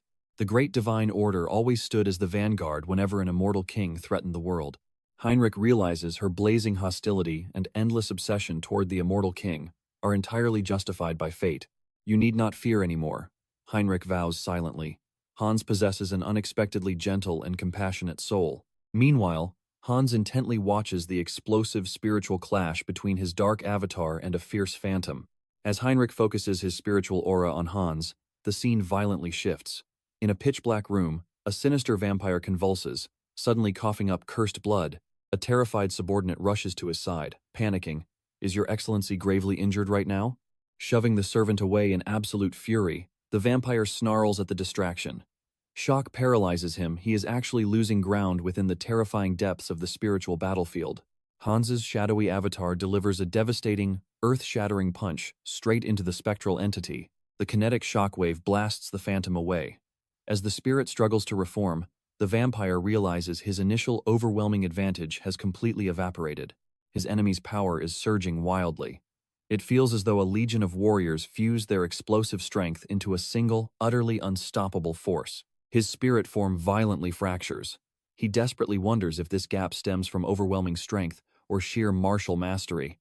Snapping back to grim reality, the vampire curses. This is no time for useless philosophical analysis. Grabbing his terrified servant, the vampire issues a frantic code-red command. Abort every mission. Burn the intel and vanish. This is an absolute survival directive for the entire Korean branch. Alert the Supreme Commander immediately! He roars in sheer panic. Trembling with dread, he stammers, "A true monster stalks Korea." Standing over the shattered spectral remains, Hans's dark avatar extracts a lingering soul fragment, determined to meticulously dissect its deepest, most twisted secrets. A system alert chimes. The entity has devoured foreign karma, forcibly evolving its sinister dark magic directly into the forbidden, legendary sorcery path. Recognizing the shard as psychic debris from the mental battlefield, he realizes absorbing this cursed karma triggered a severe, unexpected drop in his own level. Diving deep into the fragment's shattered memories, his eyes glow with lethal intent. "I will hunt down the Divine Retribution Society's exact hiding place." The shadowy avatar locks onto a fortified structure deep within the woods, the secret headquarters of their entire Korean syndicate. "They will find no sanctuary here," he declares coldly. "I will rip every last filthy secret from their dying grasp right this instant." As devastating explosions rock the foundation, a bleeding survivor groans helplessly amidst the crushing rubble. "They ordered an evacuation, but never warned us an apocalyptic monster was hunting us down." Hans's imposing avatar looms overhead, asking coldly, "So, the retreat was already ordered?" Coughing blood, the cultist smirks that his sacrifice meant something, as a volatile, pulsating energy suddenly engulfs his entire trembling arm. Noting the destroyed evidence, the dark avatar stares at the ashes, questioning mockingly, "What exactly is your pathetic plan now?" Snatching a hidden document from the dying man's grip, he smirks. "Your desperate attempt to preserve this single file just surrendered all your secrets." His eyes scan the organization's bloody history, but he abruptly freezes. Glaring at the horrifying records, he utters a chilling truth. "Unforgivable," he growls. While the corpse behind him turns to ash, he vows, "The Society of Divine Retribution will burn for stealing my destiny." Once, he believed his suffering was merely a cruel fate. He thought his tragedy was a random accident. Now, the bitter truth emerges that vile society orchestrated his absolute ruin. Han Seong-hyun hides his face. These enemies operate on an entirely different dimension. He vows to expand his terrifying influence, willing to sacrifice anything to ensure their absolute destruction. To achieve this absolute vengeance, a flawless strategy is required. He sharply narrows his focus. He prepares his newfound power, refined blood crystal. His brutal method requires hyper-compressing the life force trapped within Heinz. This dark energy will be injected into another vampire, massively amplifying their monstrous lineage. This crimson inheritance forges an unbreakable bond. He will gladly embrace absolute loyalty, but any foolish resistance will be utterly eradicated. Meanwhile, Jin Saran gasps in pure shock within her quarters. "Did Heinz truly annihilate the extremist threat alone?" she whispers. "And he demands an audience with our moderate leader?" Heinz smirks. "The extremists are handled. I have matters to negotiate with your master." Jin Saran pleads for patience, needing to verify his impossible claims. But Heinz scoffs at her hesitation. His overwhelming aura explodes. "Is this proof enough?" he challenges. The terrifying pressure leaves Jin Saron utterly paralyzed. He radiates the pressure of a level 7 existence, a realm of power completely beyond her comprehension. Standing before the faction's supreme leader, she reports his solo massacre of the radical forces. He demands to assimilate the survivors. Sipping her blood-red wine, the sovereign finds his bold demand entirely astonishing. "It borders on terrifying," she murmurs. Hines remains unfazed. "I seek no tyrannical control over your people. My only ambition is order, and the absolute extermination of the Divine Retribution Society." Could those desires clash? The leader probes carefully. "That depends entirely on your moral limits," Hines counters. He senses her lingering doubts. If diplomacy fails here, bloody conquest will be his only remaining option. Surprisingly, the leader smiles. "I accept." Hines narrows his eyes. Why yield so effortlessly? Trusting her own intuition, she agrees to aid his assimilation of the extremists. She commands him, "Take Saron. She will forge the eternal bond between us." Jin Saron bows in obedience, though Hines senses a deeper game. The leader then initiates their complex strategy to consume the radicals. Hines watches silently as crimson wine fills his cup. The sovereign toasts to their newly forged centrist alliance. He outlines his ruthless vision to devour the radical remnants and crown himself a new king. Their clinking glasses mark his first major conquest in the Blood Pact. Later, he sternly commands Saron to remain completely still. Swallowing her fear, she complies. Hines steps into the shadows behind her. "Let the awakening commence." The glowing blood crystal pierces directly into her spine. She gasps. "A terrifying power is rewiring my very soul." Scorching heat radiates from the crystal deep inside her. Her veins thrum with explosive, unnatural vitality. Her flesh and bones crack and reinforce. "I am ascending to a completely new existence," she breathes. This form defies logic. Hines notes that the crystal's absolute enhancement caps at exactly 30%. Rising with newfound grace, she asks, "Your orders, master?" The submissive title catches him slightly off guard. He realizes he has essentially birthed an entirely new clan. She suggests they crown this supreme lineage with a title. Hines prompts her for ideas, desiring a title that perfectly captures their awe-inspiring and unique mutation. He understands every vampire absorbing his crystal will fiercely mutate, entirely reshaped by his overwhelmingly dominant bloodline. Embracing his unique hybrid nature, he finally decides on the perfect, legendary name. He christens them Heterosis. "From this moment, we are hybrid vigor Heterosis," he declares, and to the surviving extremists, he sends a silent threat. He will mold this faction into the Blood Pact's most terrifying weapon. Returning to reality, Han Seong-hyun knows Hines' mission was flawless, yet entirely inadequate to challenge the society. The enemy may have vanished from Korea, but their nightmare extends across the entire globe. The time for absolute preparation has come. He must conquer the other dimension and harvest endless karma. A catastrophic war or terror attack could achieve his goals, but suddenly, hesitation strikes. Hans questions his own twisted scheme. The inevitable civilian casualties weigh on his conscience. He needs a grand disaster without sacrificing a single blameless soul. Glancing at a worn volume on his desk, he wonders if he should simply wipe the slate completely clean. Thumbing through the pages, a brilliant revelation suddenly hits him. The legendary tale speaks of the vile demon king Hans clashing against the righteous hero Heinrich. The villain breeds darkness, while the champion crushes it to forge a legendary reputation. What an absolute masterpiece of a cycle. Harvesting cosmic karma while purging the corrupt fills his veins with pure adrenaline. He plots his masterstroke step by step. Slowly turning, he summons his loyal pawn, Harley. Hans addresses his fifth avatar, born with the power of ultimate adaptation. "Your grand debut begins now." He desires to push this unique trait beyond its absolute limits. A path to grand evolution must exist. Instantly, a devilish idea strikes his mind. Donning a sinister mask, he declares his next destination. Hidden beneath a shattered metropolis lies a forgotten subterranean facility. The ashes of a ruined society linger here.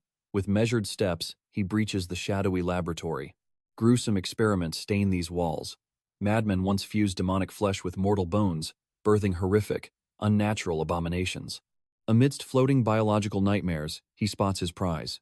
An artifact that relentlessly devours powerful traits to trigger endless, terrifying evolution. The shimmering liquid is undeniable dragon blood. He tightly grips the pulsating vial. Fusing this ancient essence with his forbidden intellect will unlock unparalleled power. Harley, he proclaims, shall become the supreme engine of destruction. Gloomy skies wept over trembling leaves. The revered Saint Ristar stood silently, gazing up at the towering sanctuary. Heinrich steps forward, shielding her with a wide umbrella. "What shadows your mind, Holy One?" he asks softly, watching the downpour. "It is a minor matter," she murmurs. "Perhaps it is just the storm, but an unseen weight ruthlessly crushes my lungs. Guard against this chill," he gently warns. Conceding to his warmth, she finally steps indoors. From the shadows, Hans smirks in admiration. The saintess truly possesses legendary intuition. Even buried beneath desolate peaks and layers of magical wards, her spirit instinctively shuddered at the presence of his hidden lair. Thankfully, the veil remains unpierced. The stage is perfectly set to unleash the next phase of his grand experiment. Draconic blood is a living terror, constantly mutating by devouring its prey's raw power. Merging the heretical data of a fallen cult with his own dark mastery, he finally forges the ultimate canvas for his masterpiece. The hour of awakening is at hand, Harley roars. Meanwhile, a solemn bishop honors Heinrich as the unbreakable aegis of the light. "Will you, brave Heinrich, pledge your soul as a paladin to forever shield the weak from the encroaching darkness?" "Upon my very life, I swear it," he vows. With a sacred blessing, Heinrich Landguard is anointed into the glorious divine vanguard. A sudden system alert flashes, conditions fulfilled, cosmic enlightenment achieved. The legendary skill, Blessing Leap, has been successfully unlocked. Gasps ripple through the awestruck crowd. A spontaneous miracle during knighthood. The heavens themselves are clearly smiling upon this prodigy. Heinrich stares at his hands.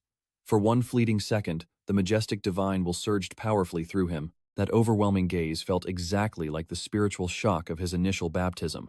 Is this absolute favor tied to his otherworldly origins? Pushing doubts aside, he seizes the moment to immediately analyze this new celestial gift. Unbelievable! Blessing Leap shatters the laws of space, granting him supreme teleportation dominance. Overwhelmed with gratitude, he bows in deep, reverent prayer. Such fierce piety in one so young, veteran commanders whisper. The battle for his allegiance will truly be a sight to behold. A senior warrior claps his shoulder. "Congratulations, rookie. Prepare yourself, for you shall temporarily rotate through our most elite factions." Gesturing to the imposing figures gathered around, he presents the recruiting masters. The first heavily armored paladin steps confidently into the light. "I hail from the celestial shield. We are the absolute, unbreakable bulwark that defends the sacred walls from all annihilation. I represent the ferocious solar wolves. We brandish colossal swords and carve a path of blood straight through the vanguard. And I ride with the thundering claw, unmatched masters of perfectly balanced combat with blade and heavy buckler. So, whose legendary banner will you choose to train under?" Without a single pulse of hesitation, he completely shatters their expectations. "I will master the sacred arts of every single faction." His ambition blazes like a wildfire. He intends to devour every ounce of martial mastery these veterans have to offer. But another intimidating presence suddenly catches his sharp gaze. What about the warrior with the violet hair? Why does she remain silent?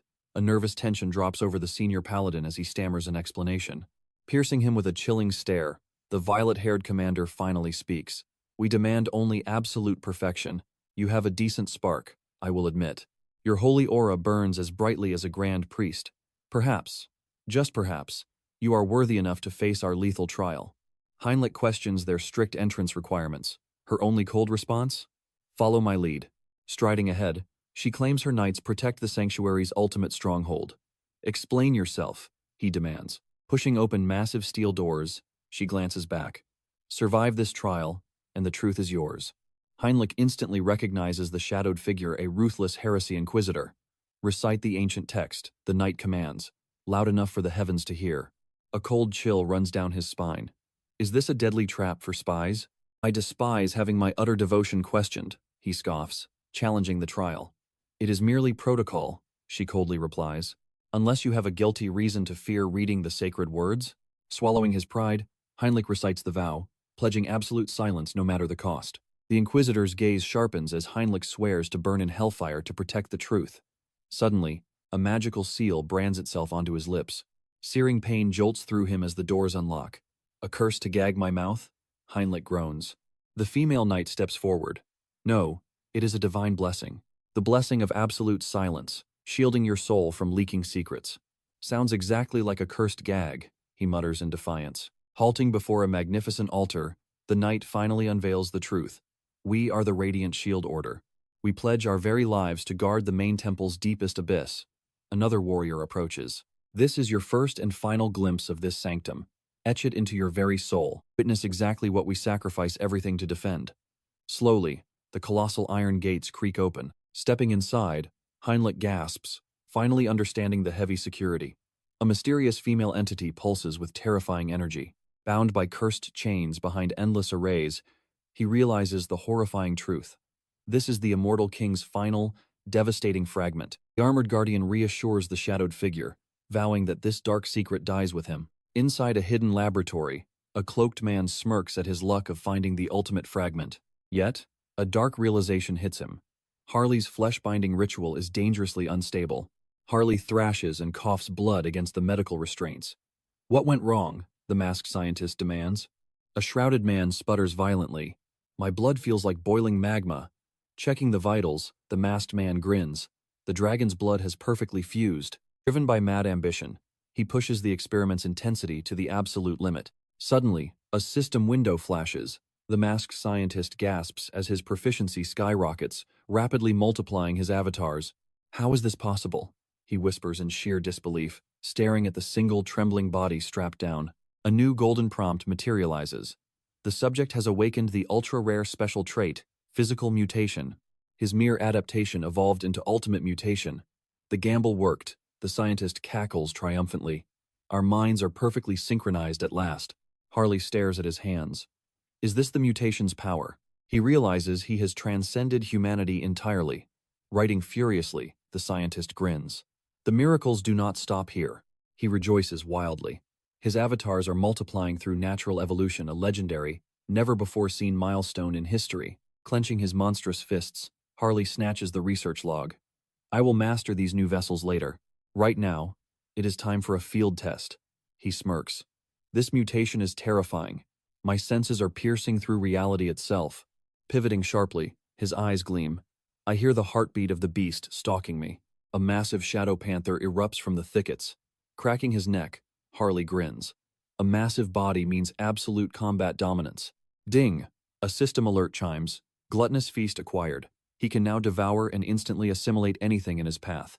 Forcing this flesh mutation drains my stamina, he growls, feeling an endless, ravenous hunger. Crushing the monster's still-beating core, he sneers. With this devouring power, starvation is no longer an issue. He tears into the raw flesh. Delicious, he whispers, the hot blood surging like an elixir. Recalling rumors of a fierce tribal coalition in the southern wastelands, he plots his next conquest. Meanwhile, class advancement season hits the bustling Tack Harbor. Outside the rugged mercenary guild, the local sailors freeze in terror as a massive shadow approaches. Inside the smoky tavern, terrified whispers spread. Why is a savage southern barbarian roaming the western coast? Kicking the tavern doors open, Harley ignores the suffocating tension. Slamming a heavy fist down, he declares, I am hunting the northern mountain beasts. Trembling, the recruiter agrees to charter the rookie mercenary's voyage, and Harley strikes the deadly bargain. Far away, golden light envelops Heinrich. System alert. Supreme weapon mastery unlocked. Absolute martial perfection achieved. The brutal training is finally complete. Striding through the massive hall, pure confidence surges within him. He has finally unlocked absolute mastery over all weapons. Suddenly, a strange sight halts him in his tracks. The holy saint stands completely drenched in the pouring rain. Puzzled by her sacred ceremonial robes, Heinrich steps forward to ask why. She turns with a mysterious smile, whispering, We cross paths again. She cheerfully explains her bizarre actions. She is simply blessing the lowly earthworms with divine power to lift their spirits. A terrifying vision of colossal, mutated worms immediately flashes through his worried mind. Meanwhile, the laboratory descends into utter chaos. Harley's body violently thrashes on the medical bed. Hans screams his name in pure shock. Has his regeneration shattered its absolute limits? Refusing to let his life's work crumble, the desperate scientist prepares drastic, forbidden measures. It is do or die. Hans forcefully injects the remaining, volatile dragon's blood. The moment the legendary essence hits Harley's veins, absolute agony instantly erupts. A devastating shockwave fiercely sends Hans flying across the room. Coughing up dust, he stares at the motionless body on the bed. Did this dangerous gamble end in catastrophic failure? Turning away, the masked figure mutters a dark apology. Back at the sacred temple, Heinrich demands answers. Why don the holy vestments on this specific day? Her eyes sparkle with thrilling anticipation. A legendary guest is arriving, one who can effortlessly track the immortal king. Heinrich scoffs at the bold claim. Who could possibly pierce Hans's absolute barriers? Unable to explain the mystery, the smiling saint simply extends an exclusive royal invitation. She officially recruits him as an honorary guardian knight for the event. Without hesitation, he eagerly accepts the profound honor. Tension builds in the grand hall. A priest powerfully announces Lord Granwood's majestic arrival. Standing sharply in formation, Heinrich senses an eerie shift in the royal guards, his deep skepticism continuously growing. He resolves to judge their true strength himself as three green-cloaked figures emerge. Suddenly, the scene shifts. Deep inside a freezing cavern, shattered black-robed bodies litter the icy floor while a shadow escapes. A surviving cultist frantically screams to guard the forbidden storage room, but his terrified comrade is completely consumed by despair. Trembling in fear, he cries out, "How do we stop an absolute monster like him?" Harley charges forward like an unstoppable force, effortlessly crushing cultists while carrying Cecily safely on his back. Glancing behind, he questions the young girl. "Is this the hidden vault you mentioned?" He remembers her desperate plea to secure a vital treasure before fleeing, and the frightened girl frantically nods. Pointing at an ancient chest, Cecily reveals, "The sacred world tree branch rests inside." He shoves the legendary artifact into her small hands, commanding her to grip it tightly. Securing her tightly against his back once more, he roars that it is time to escape this hellhole. Terrified, the trembling girl begs him to slow down. Ignoring her desperate pleas, Harley propels himself toward the cavern's exit with explosive, blinding speed. Meanwhile, during the tense strategy meeting, Heinrich boldly raises his hand, demanding to speak. Raori questions his sudden interruption. The knight reveals it involves the missing child, Cecily. With unshakable confidence, he proudly announces, "I know exactly where she is hidden." Rafferty narrows his eyes, demanding if the knight wields a divine tracking blessing. Heinrich firmly shakes his head in denial. He explains it is merely an instinctual pull toward her aura. Furious at his audacity, another elder harshly scolds him. "Do not gamble our sacred mission on blind intuition." Cutting through the soaring tension, the desperate scientist urgently begs Heinrich for a detailed explanation. Back in the icy depths, Harley spots the exit. A desperate cultist barks a sinister order. "Summon the beast, stop his escape." A chilling whistle instantly echoes through the dark. Burdened by Cecily, Harley slams to a halt, sensing incoming danger. A colossal, monstrous worm violently erupts from the snow, leaving Harley totally stunned. Cornered, he chooses absolute brute force. Fearlessly charging the massive beast, he fiercely roars, "Get out of my path!" A devastating barrage of attacks rains down upon the gigantic worm. The nightmare creature gapes its monstrous maw to devour him. Gripping its massive fangs, Harley vows, "I will protect Cecily like a true legend." With incredible strength, he hurls the girl clear of the danger zone, suddenly asking, "Where was your original home?" Touching down gracefully in the snow, he reclaims her onto his broad back. He imparts a solemn warning, "Never let yourself be captured again. Survive, and live a long life." Instantly, two towering, demonic dire wolves tightly encircle their helpless prey. Harley realizes an overwhelming army of mutated beasts has them trapped. What is the vow of defiance truly plotting? Brushing the dark thought aside, his eyes burn with determination. He will slaughter them all. As the bloody battlefield erupts into chaos, the dark-robed cultists watch closely from the shadows. They scramble to uncover this terrifying warrior's true identity. Their sinister leader seethes with raging fury. He planned to sacrifice the half-elf and sacred branch tomorrow. Elder Narab, of the vow of defiance, sneers. This is his grave. His subordinates laugh, convinced that no mortal could possibly survive this endless sea of ferocious monsters. They arrogantly declare his total, inescapable demise. Suddenly, a ferocious beast sinks its fangs into him, but the monster shrieks and violently recoils after biting into his newly transformed draconic arm. Staring down the impossible horde, Harley acknowledges the terrifying odds. Surging with raw power, he forcefully hurls the crippled beast aside. As the monster crumbles, a glowing magic stone drops from its remains. Without hesitation, Harley greedily devours its surging core energy. A fiery realization hits him. Devouring these mystical stones grants him boundless stamina. A feral grin spreads across his face as he violently crushes another beast. Without warning, his physical form begins fighting completely autonomously. Bypassing his conscious will, his limbs flawlessly deflect lethal strikes and slaughter foes with predatory precision. The system chimes. Conditions fulfilled, enlightenment reached.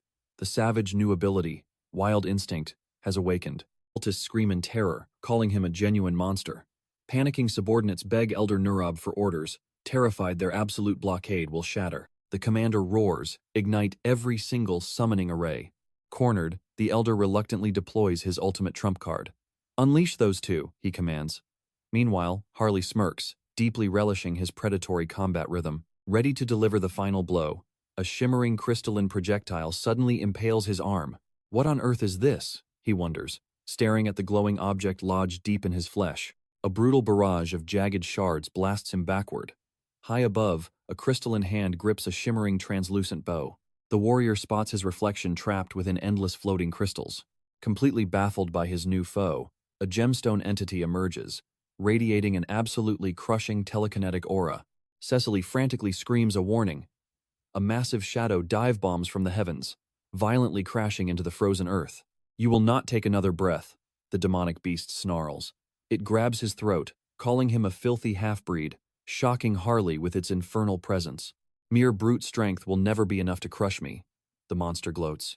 Refusing to fall, Harley's autonomous body fiercely fights back. However, the sinister crystal magic rapidly paralyzes his struggling muscles. The crystalline entity flicks its fingers. A devastating unseen force violently smashes Harley's jaw. Surrender, half-breed, the devilish fiend roars. Launching another brutal assault, it loudly declares Harley's absolute doom. Surprisingly, Harley smirks and agrees. You are right. It is over. Even demons occasionally tell the truth, he mocks. A blinding shockwave of divine energy erupts. The dark cultists recoil in absolute terror and confusion. Looking at his savior, Harley laughs. Perfect timing. Heinrich steps onto the blood-stained snow, gripping his blazing holy blade. Earlier, Heinrich doubted the saintess for following a vague premonition. Instantly, an outraged green-robed priest harshly scolded his severe lack of blind faith. Yet, Saintess Rastar firmly defends the Holy Knight's reliability. Despite lacking a formal blessing for this quest, she felt the gods themselves secretly granted him a profound sacred vision. The Arbiter silences the bickering. Divine prophecy or mere gut instinct, it simply does not matter anymore. Desperate to rescue the missing child, he vows to follow any promising lead. He immediately commands Heinrich to forge their treacherous path ahead. Back in the frozen woods, trees violently shatter. Heinrich flawlessly parries a lethal strike from the charging demonic beast. Pivoting smoothly, he unleashes a devastating counter-slash. One monumental swing sends the infernal creature skidding backward in pure agony. The wounded monster shudders, terrified by his overwhelming holy aura and flawless swordsmanship. Deep within the woods, the crystal entity takes a heavy hit. A bloodied warrior steps forward, taunting, "Eyes on me." Defensively, crossing its sparkling arms, the gem monster blocks the incoming barrage, before violently blasting the human backward with a telekinetic counterstrike. Recovering his footing, the man aggressively grabs the monster's face. "You hit like a weakling," he mocks. Blood streaming down his face, the mutilated fighter glares. "You took my eye, so I am taking your core as my bloody payment." Gripping fiercely with both hands, he savagely rips the magical jewel from its skull. A final earth-shattering punch obliterates the monster's chest. Panting heavily over the shattered remains, the victorious warrior spits a bloody crystal shard from his mouth. Clutching the glowing stone, he growls. "This shiny rock makes a perfect replacement for my ruined eye." Ding! The system confirms a successful transplant. A golden text box appears. Legendary skill, Gem Psychokinesis, has been unlocked. A wicked grin forms. Looks like I finally have some serious long-range firepower. Staring at the distant peak, he wonders if his comrades survived. Meanwhile, an utterly terrified dark cultist shrieks. Who in heaven's name is that monstrous paladin? Elder Narab desperately demands order, forbidding any reckless moves. He insists they only face one single man and a child. Unleash the remaining abominations immediately, he commands, frantically trying to buy time to escape. A confused lackey questions the cowardly command, but a massive steel mace instantly obliterates his skull. Leading the vanguard, a furious holy knight charges into battle. "I will smash these wretched heretics into bloody pulp," he roars. As followers beg for the emergency warp relic, a grim shadow falls over Elder Nurab. Without a word, he shatters the crystal in his palm. "Retreat is impossible," the madman whispers. To survive, he ruthlessly sacrifices the very souls of his own devoted disciples. The mad elder sacrifices everything to summon the archdemon. He channels the dark ritual, screaming for the absolute incarnation of greed to awaken. Raising his trembling hands, he commands the infernal beast to incinerate them all. A colossal claw tears through the void. The fiend breaks free, and Narabi roars for his foes to be reduced to ash. Suddenly, blinding radiance shatters the darkness. The elder gasps in shock. Even the hellspawn trembles, sensing a crushing wave of supreme divine authority. A devastating heavenly strike smashes the horrific beast from above. Archbishop Ladius descends with a sacred scroll, offering a mock apology. Reaching out, he decrees, "The only one burning today is you, heretic." Watching the glorious explosion, Heinrich smirks. It looks like the chaos is finally over. Harley turns back, gently telling the hidden girl she is safe. Cecily rushes over, trembling with fear, but he reassures her that feeling terrified simply proves she is truly alive. He gently strokes her hair, whispering her safety is what truly matters. Meanwhile, Sir Heinrich watches with intense focus. He silently observes the heartwarming scene. Sir Tussin soon arrives alongside Raffery, noting they barely managed to make it in time. The Holy Knight asks how Heinrich foresaw this. He merely shrugs, claiming it was just an undeniable gut feeling. Raffery sprints toward Cecily, crying out her name. Dropping to one knee, he bows deeply. "I am Raffery, an envoy of the elven realm." The elegant elf beams at the rescued girl. Harley steps forward, expressing genuine relief that she safely found her way back home. Cecily overflows with gratitude, begging to repay his kindness. However, the humble hero firmly insists he never fought for the sake of a reward. Raffery praises Harley's noble spirit, yet he insists the hero must accept their deepest thanks. The young elf gently asks Sir Harley to kneel. Stepping close, she softly chants, "May the eternal blessings of nature watch over your path." Harley gasps in awe. Is this overwhelming aura flowing directly from the world tree? Raffery nods, revealing it is a sacred gift exclusive to high elves. Cecily shyly interrupts, warning that her incomplete bloodline might make the mystical blessing slightly weaker. He requests Harley to hold out his arm. Raffery carves a glowing ancient crest onto his skin. This eternal vow guarantees their absolute support whenever he faces mortal peril. Harley sighs, saying such a heavy vow was completely unnecessary. Cecily then gifts him sacred branches. Sir Tussin whispers to Heinrich, marveling at the young warrior's truly monstrous physical potential. The paladin wonders if they share a past. Heinrich smirks, admitting they just met, but destiny clearly binds their fates together in a profoundly strong way. Tussin nods, trusting Heinrich's legendary instincts without question. He firmly agrees that the Holy Order owes this boy a massive debt of gratitude. With Harley backing Hubert, his trading empire will become absolutely unstoppable. Raffery then bows, deeply thanking Lord Tussin for saving them today. The elf declares it is time for his people to repay the debt. The paladin smiles, feeling his confidence surge. His only demand? Track down the terrifying immortal king. Heinrich suddenly connects the dots, realizing this is exactly why the elves were summoned here. Legends say the world tree connects all life. Through its ancient roots, the high elves can channel truly unfathomable divine power. This boundless connection lets them track spiritual energy across the entire forest network. However, Raffery admits he needs crucial assistance. Heinrich narrows his eyes, asking what he requires. The elf gravely explains that to track the immortal king, he must first taste a fragment of his dark aura. Heinrich sighs, dreading the thought of visiting that cursed sanctuary again so soon. Raffery shivers, gazing at a sacred barrier so massive, its pure complexity defies even his ancient elven wisdom. The party plunges into a pitch-black corridor. The path twists unnaturally, forming a maddening labyrinth designed to crush unwanted intruders. The grim heresy inquisitor halts, announcing their arrival.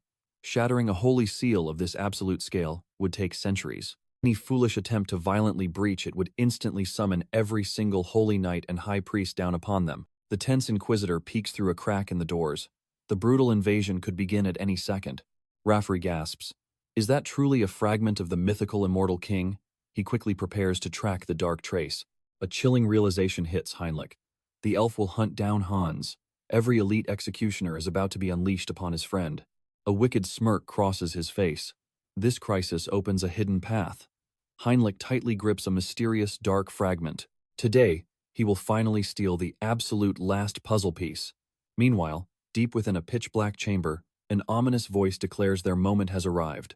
Inside the shadowy meeting room of the Challenge Vow, the sinister leader asks if all deadly representatives have gathered.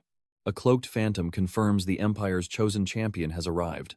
Another chilling voice verifies the Eastern delegate's dark presence. The commanding voice notes that Narabi has been slaughtered, and will permanently miss this gathering. He growls that the humiliating news has already spread, yet the true mystery remains. How did the Holy Order and those arrogant elves actually track down Narabi? A shadow asks, are we growing too reckless with Marcos cultivating the fragment and Narabi facing total defeat? Another chuckles, suggesting the explosive resurgence of the Order means the dreaded heir of the immortal king has finally awakened. A shadowed silhouette whispers, this fresh successor could be our ultimate pawn. Join forces with the very fake backing us into a corner? The first scoffs. The other merely smirks. Intriguing, isn't it? Miles away, St. Restar's mind races. How had the enemy pierced through their endless layers of divine wards? Gripping the dark shard, Hans realizes the bitter truth.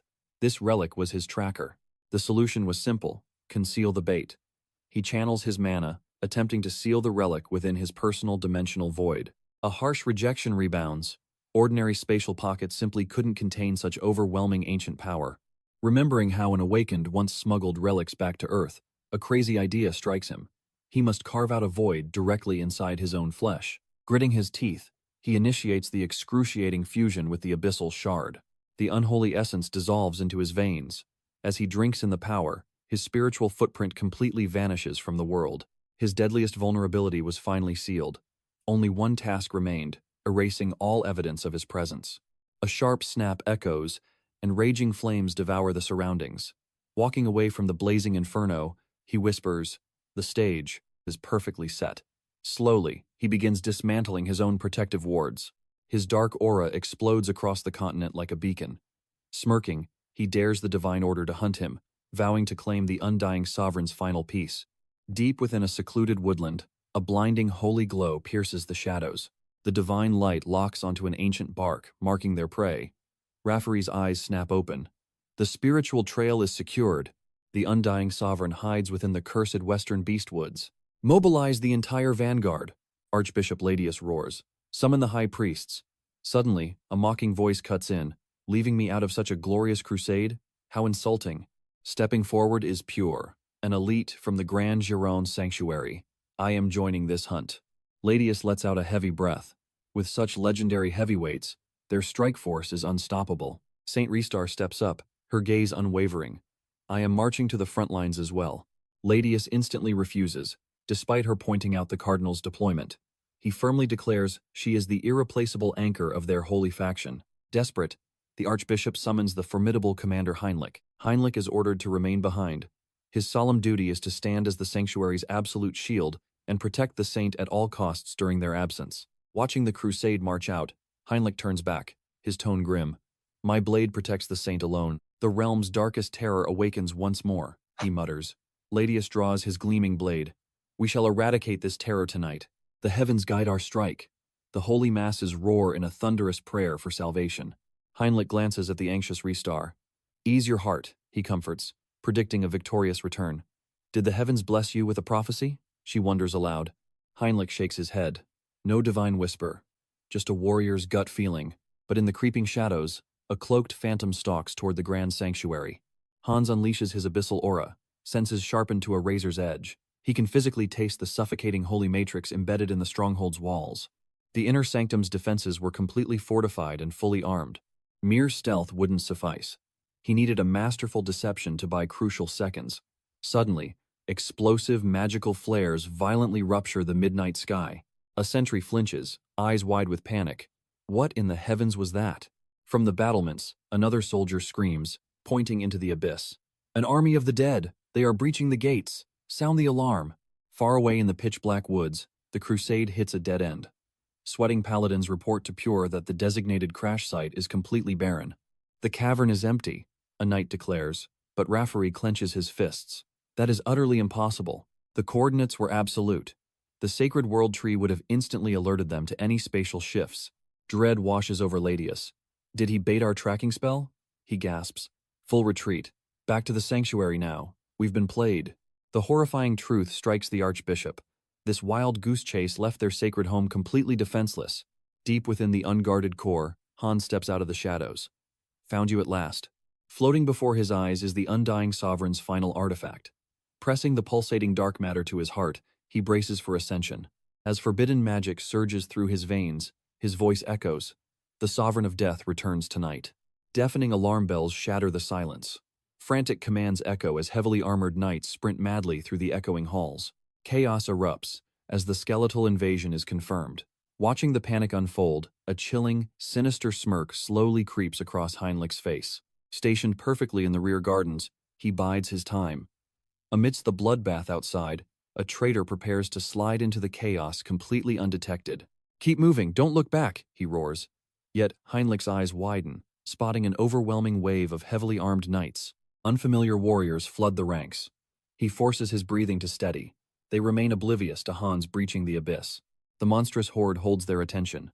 Suddenly, the heresy inquisitor materializes from the shadows. "The monsters outside are merely bait," he thunders. He sneers, dropping a bombshell. The immortal king's dark successor has already claimed the abyss. The inquisitor demands an absolute march to the sealing chamber. Heinrich's mind races, wondering how their secret was exposed so fast. He breaks into a frantic sprint. He must crush this threat before a catastrophic disaster unfolds. They arrive to find the sacred sealing chamber absolutely shattered. Archbishop Laudius demands answers. How did an enemy slip past undetected? No breaches mar the fortress walls. A trembling knight whispers of spatial magic. Could it be teleportation? Saint Rar grimaces. That remains a mystery. The Holy Maiden feels a chilling dread, terrified that the undying sovereign lurked right beneath their very noses. Crushing guilt consumes her holy soul. What hope remains if the ancient tyrant resurrects? Suddenly, a calm, mocking voice echoes through the ruin, sarcastically apologizing for his late arrival. Heinrich finally steps onto the battlefield, casually blaming the chaotic path. "Step aside," he declares with authority. "I will command the vanguard." Saint Ristar desperately pleads for his overwhelming power to bolster their holy ranks. Meanwhile, Hans coldly analyzes the slaughtered corpses surrounding him. His undead army has been heavily decimated. These righteous guardians possess a formidable tenacity far exceeding his dark calculations. The battle anthem swells as Hans murmurs, "Malcolm proved a legendary foe." He offers a solemn farewell. "Sleep now, warrior. Your valor was absolute." A tedious struggle, Hans smirks, but victory is finally mine. Reaching into the abyss, his voice booms with dark majesty. "Arise and serve me." The ultimate relic of the undying monarch materializes. Hans bows deeply before the ancient shard. The dark ritual commences. Yet, a hollow discord lingers in his soul. Does this ancient relic require time to completely assimilate? He snaps his head back, senses flaring with sudden danger. Hans glares as heavily armored paladins breach his domain. Bracing for war, he unleashes a devastating counterstrike. A mere flick of his wrist sends two elite warriors flying. One crashes down, his armor shattered completely. "Hold the line!" roars Archbishop Laudius. The ceremonial bishop hastily chants, vowing to shower them with immediate holy restoration. Radiant light engulfs the broken knight. Heinrich draws his blade, boldly declaring his intent to join the bloody fray. But Saint Ristar halts him abruptly. "Fall back," she commands, stressing that the undying king's dark aura requires immediate tactical analysis. She pleads for his absolute patience. Heinrich nods in agreement, secretly plotting to merely stall for precious seconds by staging a theatrical duel against Hans. Hans demands the holy pawns surrender their futile struggle. "This ancient power belongs to me," but Laudius ruthlessly orders a relentless offensive. A violent urge to vaporize them pulses within him. Yet, his conscience restrains his terrifying might. He refuses to slaughter innocents. Twin holy blades rocket through the air. The devastating impacts strike his flesh perfectly. What is this overwhelming force? Hans instantly identifies the saint's divine aura, marveling at its terrifying velocity and crushing sheer momentum. Without his hyper-accelerated regeneration, that strike would have proved fatal. He must end this quickly, or innocent blood will inevitably stain the battlefield. His resolve hardens. The central command must fall instantly. Hans surges forward like a tempest, clashing with the holy vanguard. The ceremonial bishop intercepts the deadly strike. Hans grits his teeth, questioning such impossibly fast reflexes. Not only did they deflect his immense power, but they retaliate with lethal precision. Their stance is unshakable. Is a mastermind predicting his every single battle movement? He forcefully invades their psychic defenses. Suddenly, Heinrich materializes right beside Archbishop Laudius. "Eyes on me!" Heinrich taunts, landing a staggering blow directly against Hans. Watching closely, Saint Rar realizes the Dark Sovereign hasn't fully digested the ancient relic yet. Her voice ignites the Holy Vanguard. "Strike now! Victory is within reach!" Hans furiously deflects the incoming storm of blades. He uncovers their strategy. They are bombarding him with divine magic and relentless strikes to suppress his absolute regeneration. Such predictable garbage, he mocks, launching a devastating blow against a paladin. Pure surges forward fearlessly, roaring. "Try deflecting this predictable strike, you dark tyrant." Hans sneers with absolute disdain. "Are you truly hoping to strike me with such a pathetically sluggish swing?" Instantly, paralyzing magic binds the charging warrior. Pure freezes in utter disbelief, violently demanding to know how the villain precisely anticipates every single holy strike. Their mental shields should have been impenetrable. Heinrich whispers a quick apology to Pure. His thoughts were broadcasting the entire strategy, Heinrich confesses. Archbishop Latius summons his divine aura, ready to clash. The climax nears, but Hans chuckles darkly. "Your time has completely run out. The Undying King's core is finally awakening," he roars. In a blinding flash, the ancient relic completely fuses with his soul. Hans floats ominously upward, unleashing a cataclysmic shockwave of dark, suffocating spiritual pressure. The holy knights tremble before this crushing aura. Heaven help us. "We failed." Saint Restar despairs. Hovering in the shattered sanctuary, a terrifying phantom of shadows proudly ascends above them all. The terrified maiden grasps the horrific truth. The undying sovereign is reborn. The immortal nightmare slowly faces them. "Despair and tremble, you pathetic holy hounds," he commands. A crisp system chime echoes in his mind, loudly declaring absolute victory and a legendary achievement unlocked. Rising from the abyss, the undying sovereign heralds his devastating return as an otherworldly cataclysm. "Push forward. The sealing chamber is just ahead. We must protect the holy maiden," a warrior roars. Bursting through the threshold, the vanguard freezes in absolute terror. Trembling, a crusader whispers, "Gods, is that the legendary nightmare?" Paralyzed before the undying monarch, despair grips their hearts until Archbishop Latius thunders, "Not yet! Hold your ground. This holy sanctuary still binds the sovereign's true strength," he proclaims. "We will sacrifice our very souls today to banish this fiend." "Strike down the monster," he commands. The undying sovereign chuckles coldly. "Fools! Do you truly believe you can stop my darkness? You insects cannot even perceive my cosmic rank." Suddenly, an ominous system prompt confirms his dormant powers have violently awakened. "I am absolute ruin," he sneers. "Step into the abyss. Experience the unfathomable might of the undying sovereign." Shielding his pale face with one hand, he unleashes the devastating eye of darkness, drowning the holy warriors in a crushing wave of demonic pressure.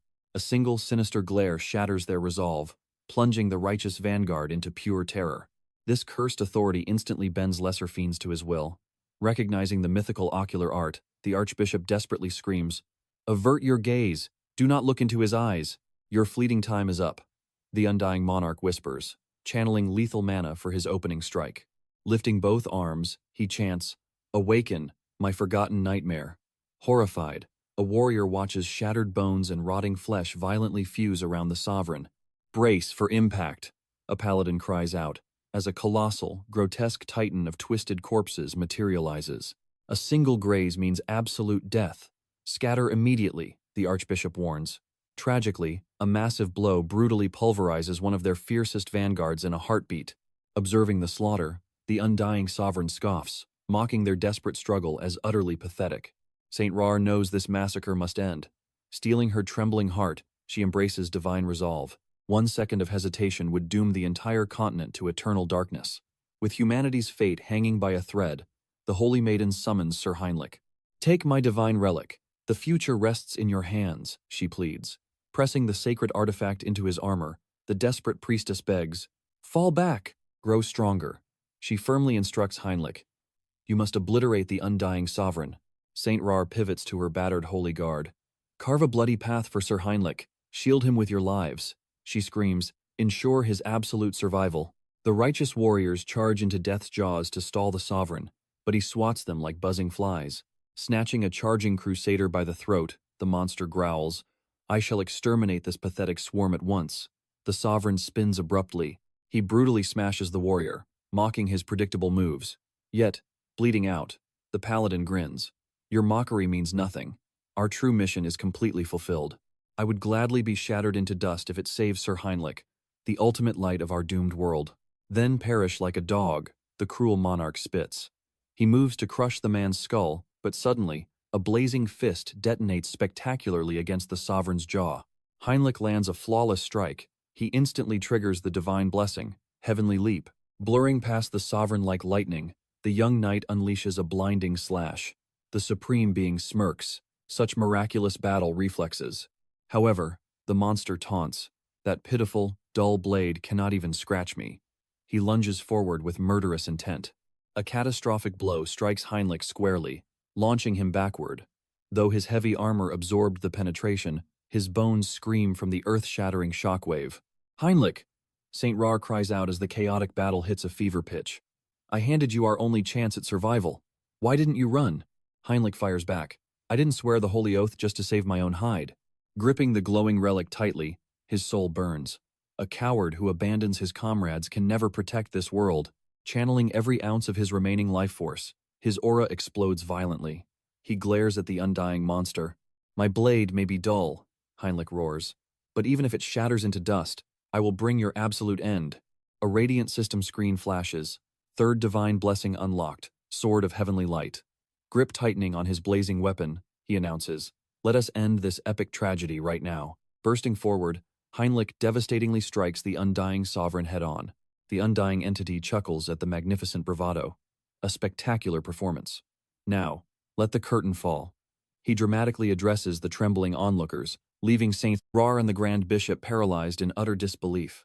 Unfazed by the holy blade buried in his heart, the supreme monster coldly questions the mortal. What is your name? Spitting blood, the young warrior roars his proud identity. Heinrich Landgard, the audacity to pierce my flesh, the sovereign whispers darkly. Instantly, an ominous system alert flashes. Ultimate death immunity successfully triggered. I will remember that name. He unleashes a devastating counterstrike. Defeated, the knight violently collapses. Fading fast, Heinrich wonders if he succeeded. As he collapses, his comrade catches him, gasping. It is an absolute miracle. You actually pierced the immortal demon's heart. A victorious grin stretches across Heinrich's bruised face, while his paladin brother heralds the legendary birth of a true savior. From the shadows, Han Song-hyun slowly claps. What a heartbreakingly beautiful epic. It brings tears to my eyes. Ultimately, he explains that Hans awakened as the undying monarch, only to fall before Heinrich's divine, God-blessed strike. Leaning back in his chair, Han Song-hyun smirks. This is a flawless, fated clash between a savior and a demonic sovereign. Shifting his gaze to the glowing panel, he smirks. Time to reap my well-deserved rewards. The Karma Shop interface flickers. His jaw drops in shock as the value skyrockets by roughly 1 million. Without a second thought, he slams the unique ability upgrade button. A blue holographic alert chimes. His innate power evolves, granting him a rare, exclusive customization authority. Seong-hyun approaches the digital prompt, wondering aloud, what exactly is customization? He opens the modifier menu for the undying monarch, Hans.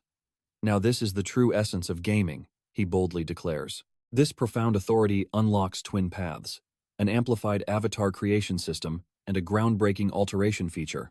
The alteration pathway grants him total, absolute control over the physical forms and hidden stats of established vessels.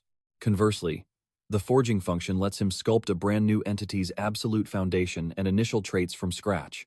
But above all, the most game-changing revelation hides within a single, unprecedented new parameter. A gender selection toggle now exists. Seong-hyun's curiosity ignites. What would happen if he experiments with this unexplored territory? You only live once, he mutters, boldly clicking the female icon purely for the sake of sheer discovery. Access denied. The icon is entirely locked. Suddenly, his eyes catch the essence offering slot a feature demanding physical catalysts to breed new races. Could the sacred world tree branch, previously gifted by Cecily, serve as the ultimate evolutionary catalyst? Grabbing the ornate vase, he sighs heavily. It was a great natural filter, but immense sacrifices must be made for true progress. Clutching the divine relic, determination flares in his eyes. This pristine energy should easily birth an elf. The interface devours the world tree branch.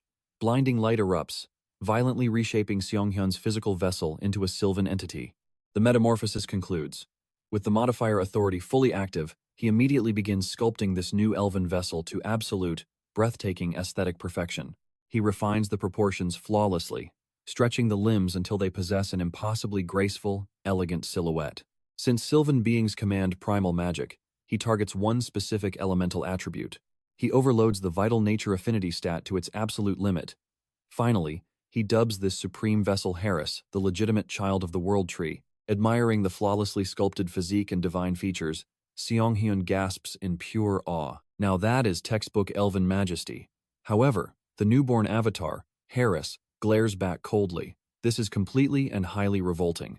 Seong-hyun brushes the avatar's cheek in sheer panic. Is the undying monarch's dark aura violently devouring this pure sylvan vessel? Dread washes over him. Desperate, he immediately commands Hans to terminate the dark ritual. The overwhelming nature affinity was violently rejecting the dark mental core, a near-catastrophic loss. He safely seals Harris away until he can stabilize the host. Pivoting toward his grand library, he unearths a dusty tome. Should he forge the epic, blood-soaked saga of the mercenary sovereign this time around? Testing the vessel's movements, he chuckles softly. This twitching ear reflex is surprisingly addictive. The terrified woman exhales in deep relief. Tossing a grateful salute for the financial sponsorship, he confidently strides outside. Strolling through the bustling district of TK, he marvels at Hubert's flawlessly appraised artifact. This truly was a craftsman's absolute paradise. Yet, a dark thought surfaces. Thugs were actively harassing Hubert's territory. It was time to deliver some brutal, bone-crushing education. Inside a rowdy pub, a drunken rogue mocks their tribal ink. No wonder the Southerners are constantly called filthy, uncultured barbarians. The thug sneers. They brought this slaughter upon themselves. Instantly, the avatar rises, leaking heavy, murderous intent. Care to repeat that? The coward quickly backs down, muttering weak excuses. Suddenly, a towering, furious figure stomps forward. Which suicidal fool just insulted the proud South? Locking his fierce gaze on the trembling instigator, he snarls a deadly threat. I'll smash your skull until you learn true respect. Before the lethal strike lands, the avatar violently crushes the weapon single-handedly. Terrified, the man shrieks, "You monstrous bastard!" Witnessing that monstrous grip, cold sweat drips down the thug's face. He quickly realizes these were true, savage Southern warriors. This means he just needs to approach them and forge a powerful brotherhood. It clicks perfectly. With these fierce loyalists standing by his side, he could effortlessly ascend as the undisputed champion of the South. A legend in the making. Suddenly, a tribesman barks, "Fix your rags. Ceremonial robes are strictly forbidden outside of sacred festivals." Tilting his head in genuine confusion, the avatar asks, "Are traditional garments completely abandoned nowadays?" A vein pops on the warrior's forehead. "Enough of this arrogant nonsense," he roars, invoking the sacred rite of a bloody Southern death match. Smirking with absolute confidence, the avatar readily accepts the lethal challenge. One condition: all three of you must attack me simultaneously. Their jaws drop in absolute disbelief. Do you truly wish to fight all three of us? Insulted by their lack of honor, the avatar boldly declares, "Just 2 step forward. The rest of you, prepare to carry the fallen." Instantly, the trio charges with deadly intent. An earth-shattering boom erupts. 2 warriors instantly collapse. Trembling, the last man standing curses, "You absolute monster." Suspecting his origins, the fighter shouts, "You are no Southerner. How can someone wielding such terrifying power lack the sacred warrior's crest?" The avatar's mind races. He recalls the Southern tribe's traditions, desperately scrambling to forge a convincing lie. Stepping closer, he weaves his tale. He claims true Southern blood, insisting a tragic history explains his unmarked skin. He begins his fabricated legend.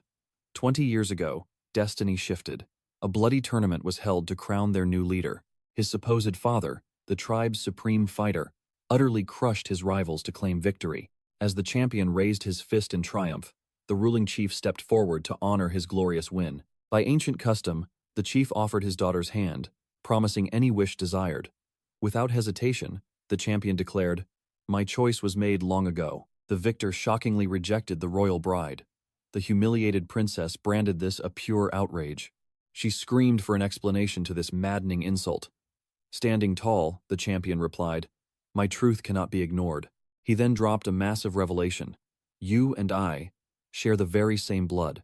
Panic-stricken, she begged her father to instantly silence these vicious lies. But with a heavy heart, the chief confirmed the warrior's staggering claim was real. "You are not my true child," the chief confessed, shattering her reality completely. Enraged, the chief roared, "Slaughter that arrogant fool." Facing death, the champion yelled to his true love, "Run, I will hold them back."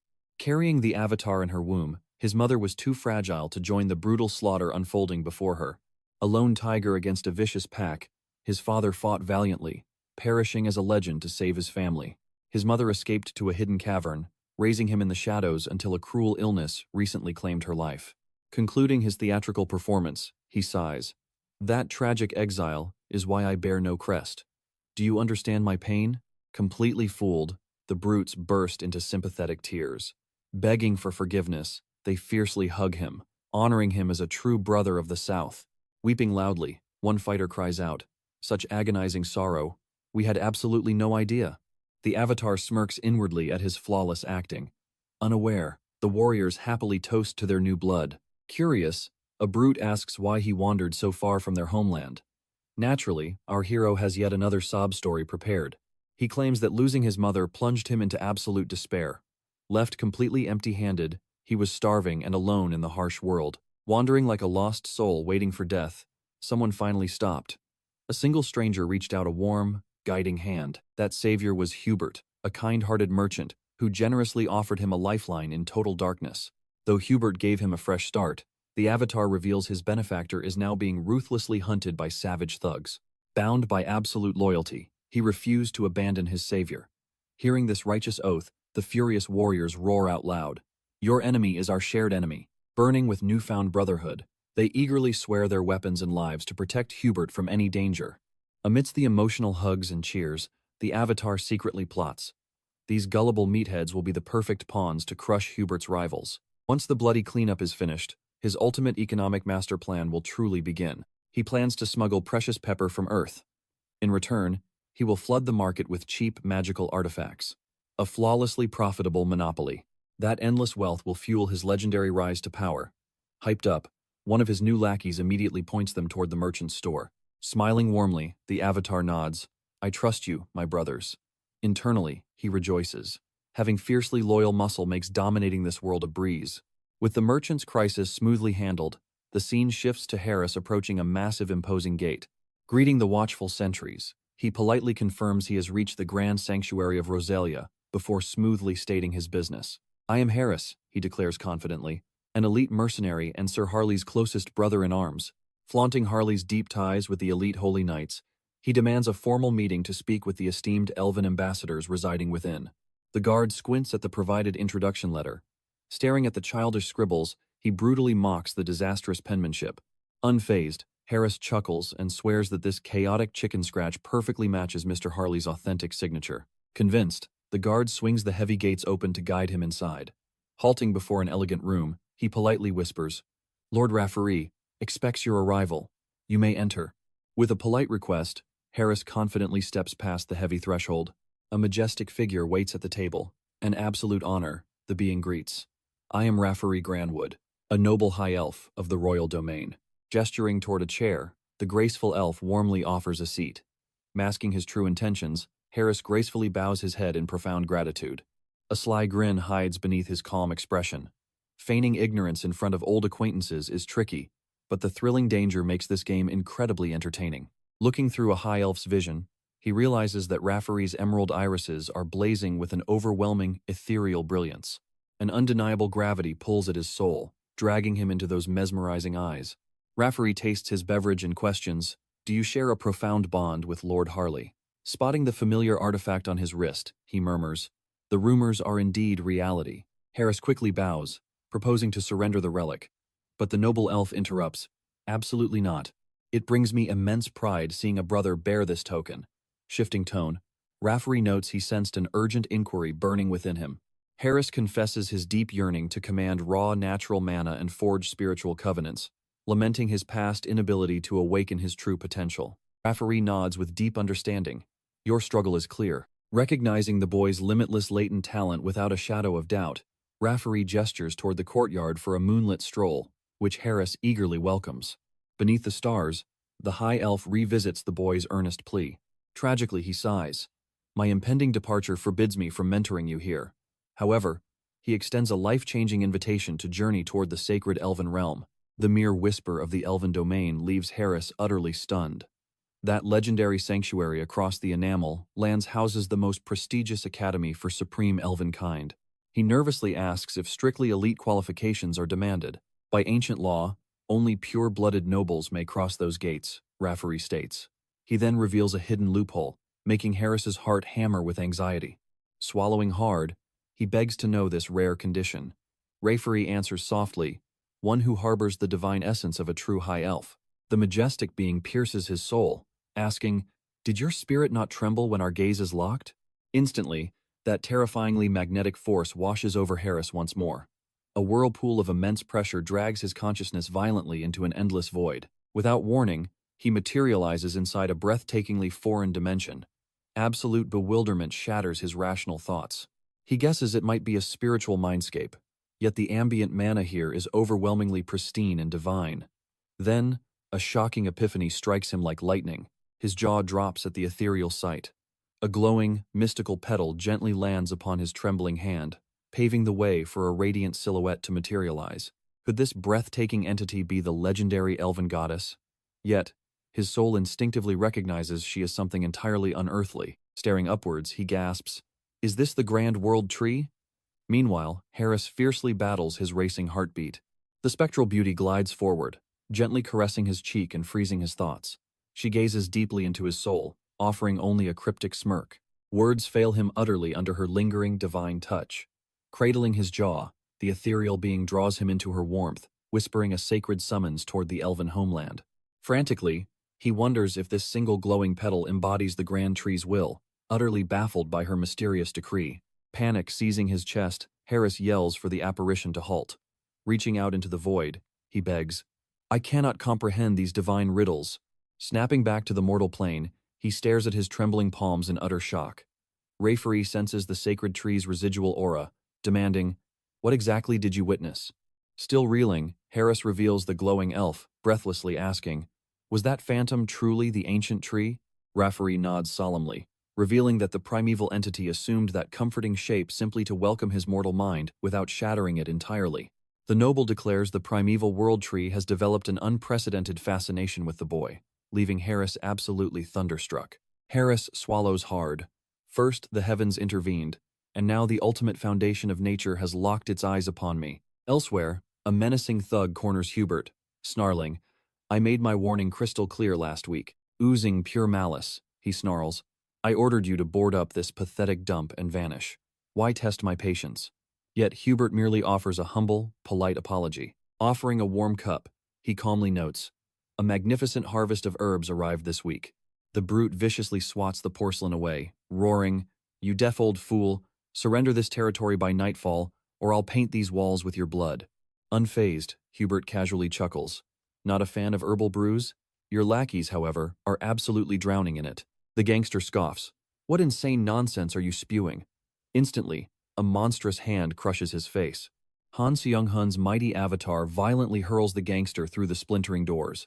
The trembling thugs gasp, "What kind of monsters are these?" as the squad charges mercilessly. Agonizing wails echo as the trash is brutally expelled. Later, triumphant mugs clash in lively celebration. Hubert bows to his saviors, cheering, "My sanctuary is secure. Endless drinks are on me."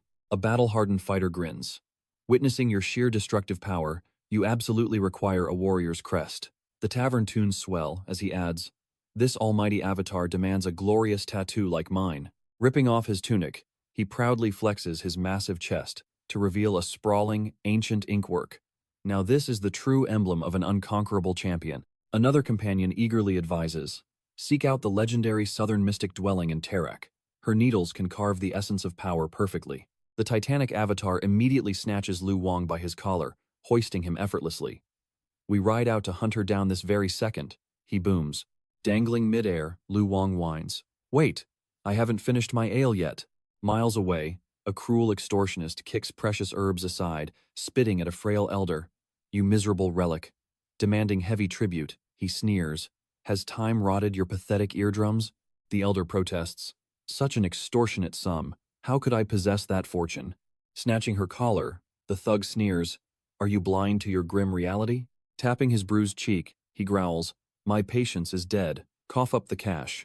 Shoving her roughly, he barks, "Beg or steal it. I demand payment." As the grandmother opens her mouth, his arrogant face suddenly freezes in sheer terror. A pathetic shriek escapes him. Seong-hyun's avatar materializes from thin air, launching the scum like a rag doll. Choking another bandit, our hero calmly bows. Elder, I require a divine crest carving. The mystic gestures at the trash. Their fate? He smirks.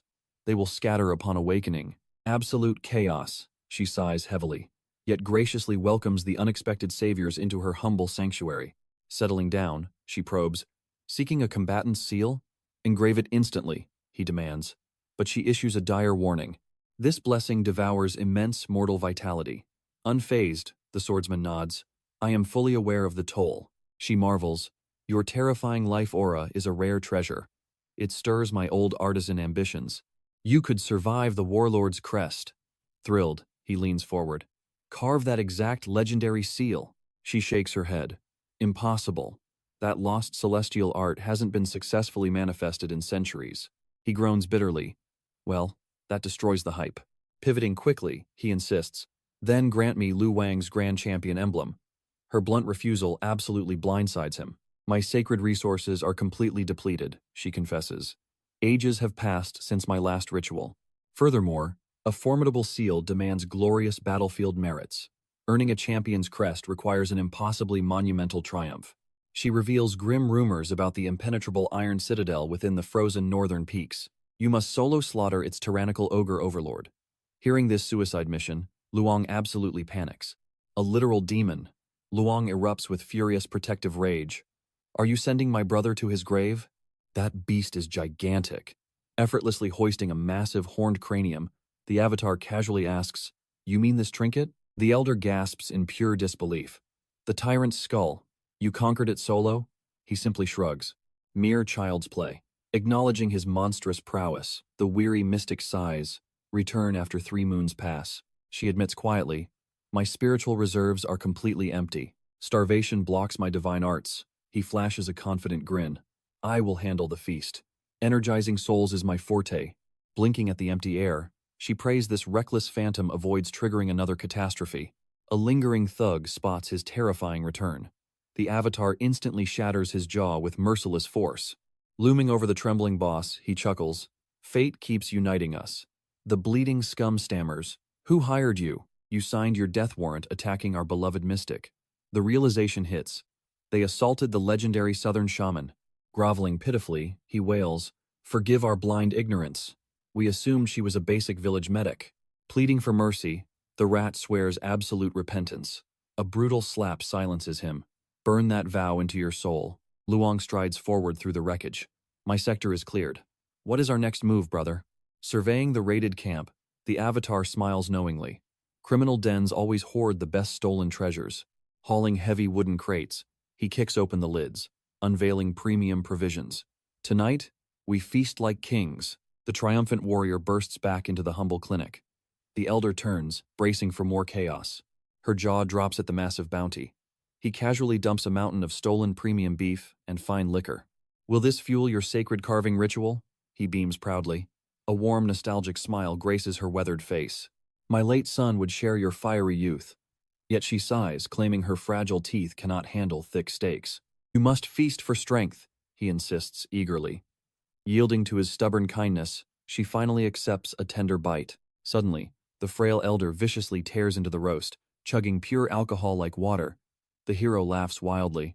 Southern warriors always possess monstrous appetites. Surrounded by devastated platters, she belches loudly. My spirit is fully ignited. The boys stare, utterly dumbfounded by her gluttony. Wiping her chin, she declares, Let the blood ritual commence. Scorching a menacing needle above a dancing flame, she mutters a chilling warning regarding the excruciating agony ahead. Sprawled out, the fearless swordsman smirks. My mind is an iron fortress. Proceed without hesitation. I feel zero fear. Pain is my old friend. Muffling his bravado, the ruthless mystic aggressively shoves a biting leather dummy into his jaw. Bite down hard, she warns, handing him a wooden doll. This engraving ritual brings unimaginable agony. She thrusts her mystical needle toward his chest, but it violently deflects. Her eyes widen in shock. His flesh forms an impenetrable shield. Is there an alternative? Luong presses. The elder simply smiles. There is always a way. I will earn my feast, she vows. Roaring out, She channels a blinding surge of spiritual energy into the tool. Witness the true wrath of a tribal shaman, she declares, driving the glowing needle deep into his unbreakable flesh. A brilliant system window chimes. The brutal conditions have been satisfied, triggering a profound state of awakening. The legendary Chaco-style combat symbol is his. It flawlessly overwrites his previous great warrior crest.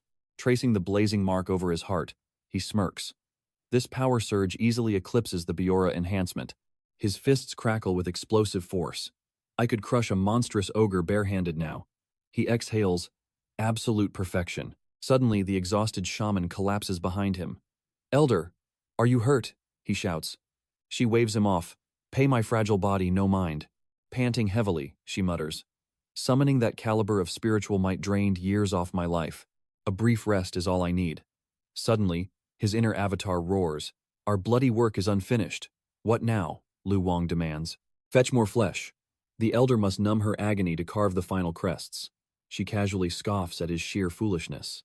She demands absolute peace and quiet. Meanwhile, Saint Rar kneels devotedly beside Heinrich, whispering endless, feverish prayers. Cardinal Pion steps from the shadows. "Still pleading with the heavens?" He sighs. "This relentless devotion will eventually break your mortal vessel." He begs her to rest, but her voice trembles. "How can I?" He stood alone against the immortal king, never taking a single step backward. Heinrich lies utterly motionless, his broken body wrapped tightly in blood-stained bandages. "We watched a legendary hero forge himself in battle," the cardinal murmurs. The saint silently embraces this glorious revelation. Out of nowhere, Heinrich rasps, "Such high praise, your eminence." The saint gasps his name, while the cardinal urgently questions, "Can you withstand the agony?" A faint smile crosses his pale face. "The saint's divine grace has healed my flesh." Overcome with emotion, Saint Ristar tightly grips his scarred hand. She elevates his title no longer a mere knight, but the prophesied savior of Auterica. Heinrich breathes out. The time has finally come. A toast to our ultimate villain, Han Song-hyun chuckles. The cosmic chessboard is set. The hero and the demon king have assumed their rightful places. Wearing the chilling Ha-Ho mask, the avatar embraces his dark destiny. If a hero walks the earth, the true demon king must rise. Dark mana violently surges around him. "My terrifying legend will echo through every shadow," he vows, gazing hungrily over the neon-lit metropolis. "My vision is flawless."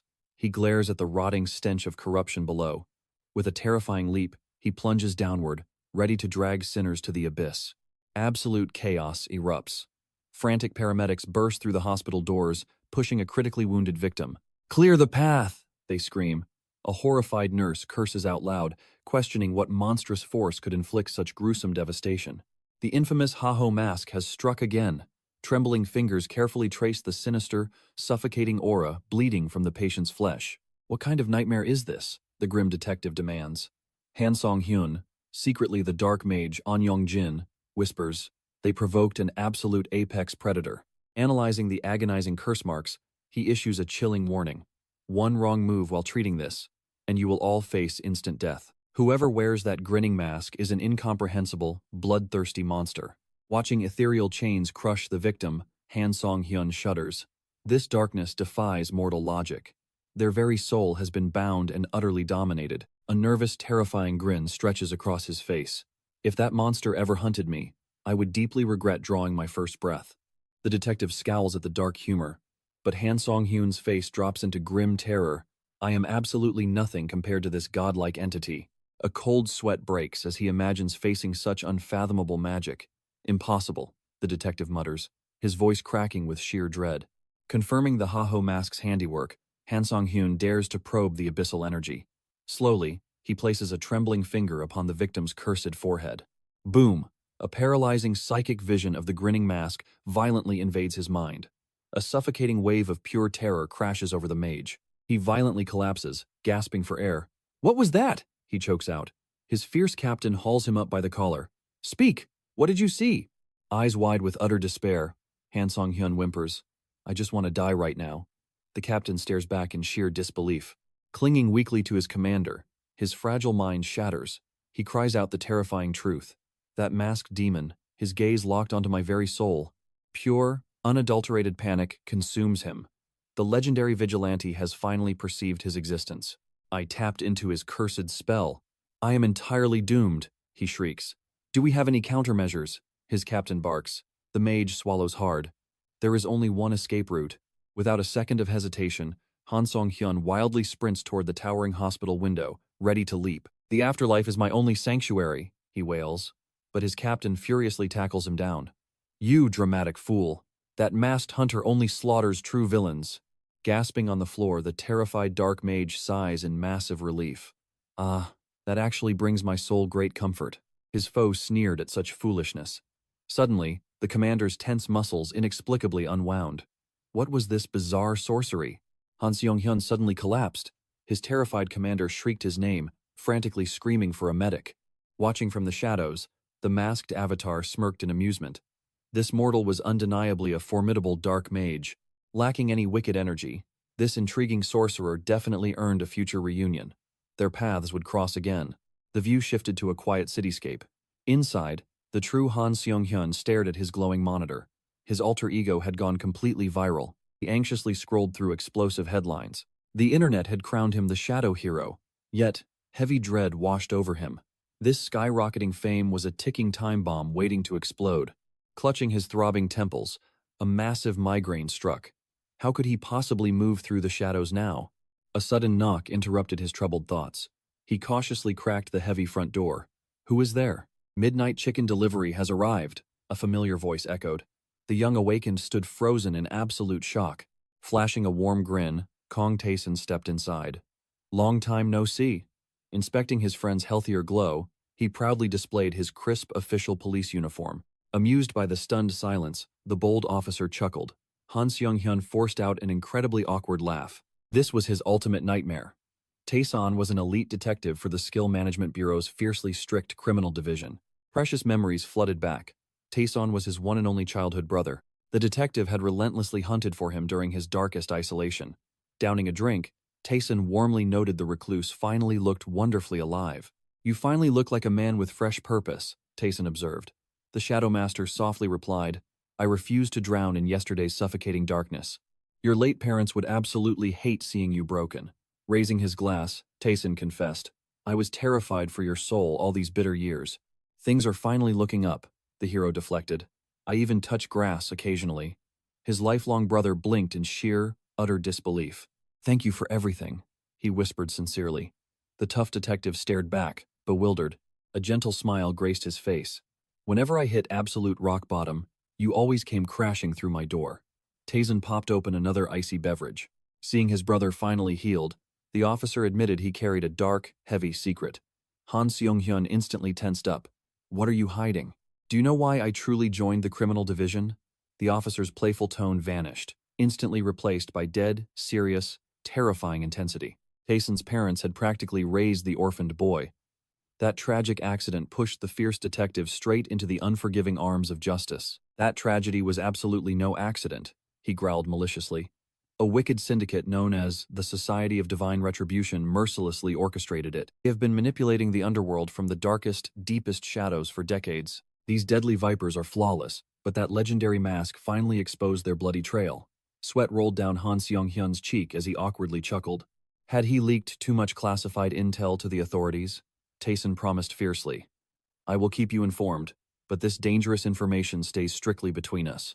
My lips are magically sealed, he replied nervously. Eating casually, the undercover hero probed. That masked guy seems incredibly powerful. Why ruthlessly hunt him? Taeson's face twisted in uncontrollable rage, violently smashing the solid table. Why mercilessly pursue a vigilante doing actual, bloody justice? The hidden hero smiled inwardly, thrilled his childhood brother fiercely supported his masked alter ego. Shifting the heavy mood, Taeson loudly roared. Let us drink and toast to your glorious brand new chapter. Amidst the chaotic mess, the cop teased, quit your amateur web novel writing.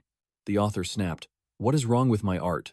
A generic hero fighting a basic demon king is violently unoriginal, and the name Hans is absolute trash.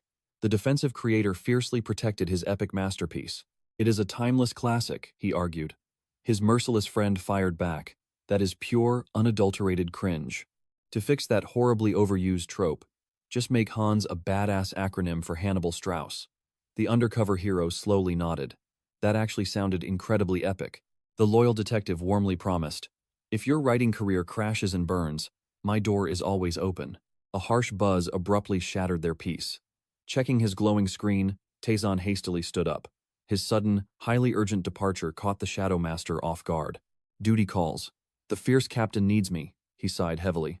Stopping him, the anxious author cautiously asked, "How is your beloved grandmother holding up?" Freezing at the doorframe, a dark, heavy shadow crossed the officer's face. He grimly confessed her fragile health was rapidly deteriorating. Brace your heart for the absolute worst. The devastated, heartbroken young hero froze entirely in place. "Tell me how to save her," he pleaded desperately. Tayson offered a sad, comforting smile. "Protect your own peace, brother. I will shoulder this heavy burden alone." He fiercely clenched his trembling, powerless fists. Golden memories instantly pulled him back to holding her warm, gentle hands. "Does my humble cooking warm your soul?" the sweet elder asked. "It is absolutely perfect," he whispered. "Whatever your heart desires, Grandma will gladly cook it." Her radiant smile effortlessly melted glaciers. She loved the shattered orphaned boy exactly like her own precious blood. Nostalgia hit him like a devastating hurricane. That magnificent, legendary woman had fiercely shielded his broken heart when the cruel world had completely abandoned him. The crushing truth drops like an anvil: she is dying. Seeing his most loyal friend trapped in despair, absolute helplessness washes over him. Then, a spark ignites. He suddenly remembers the hidden trump card resting in his arsenal. Facing the glowing system window, he smirks. "Kang Ton will definitely beg for forgiveness for mocking my naming sense," he declares. "Those so-called cringe names are our ultimate salvation." The holographic panel illuminates, revealing Heinlich's legendary profile. Divine healing requires a holy priest, and Han Song-hyun realizes he possesses exactly that. Heinlich wields archbishop-level holy power, easily enough to cure Tyson's grandmother. But pulling this sacred hero into reality poses a massive problem. An official hero vanishing would trigger absolute chaos. For now, Han Seong-hyun bites his tongue, waiting for the perfect moment to strike. In a quiet village, little Aaron struggles under a heavy sack of apples. Diana checks on him, but the brave kid insists he is fine. Suddenly, gravity wins, and a crimson apple tumbles from the tearing paper. Aaron chases the escaping fruit as Diana cries out.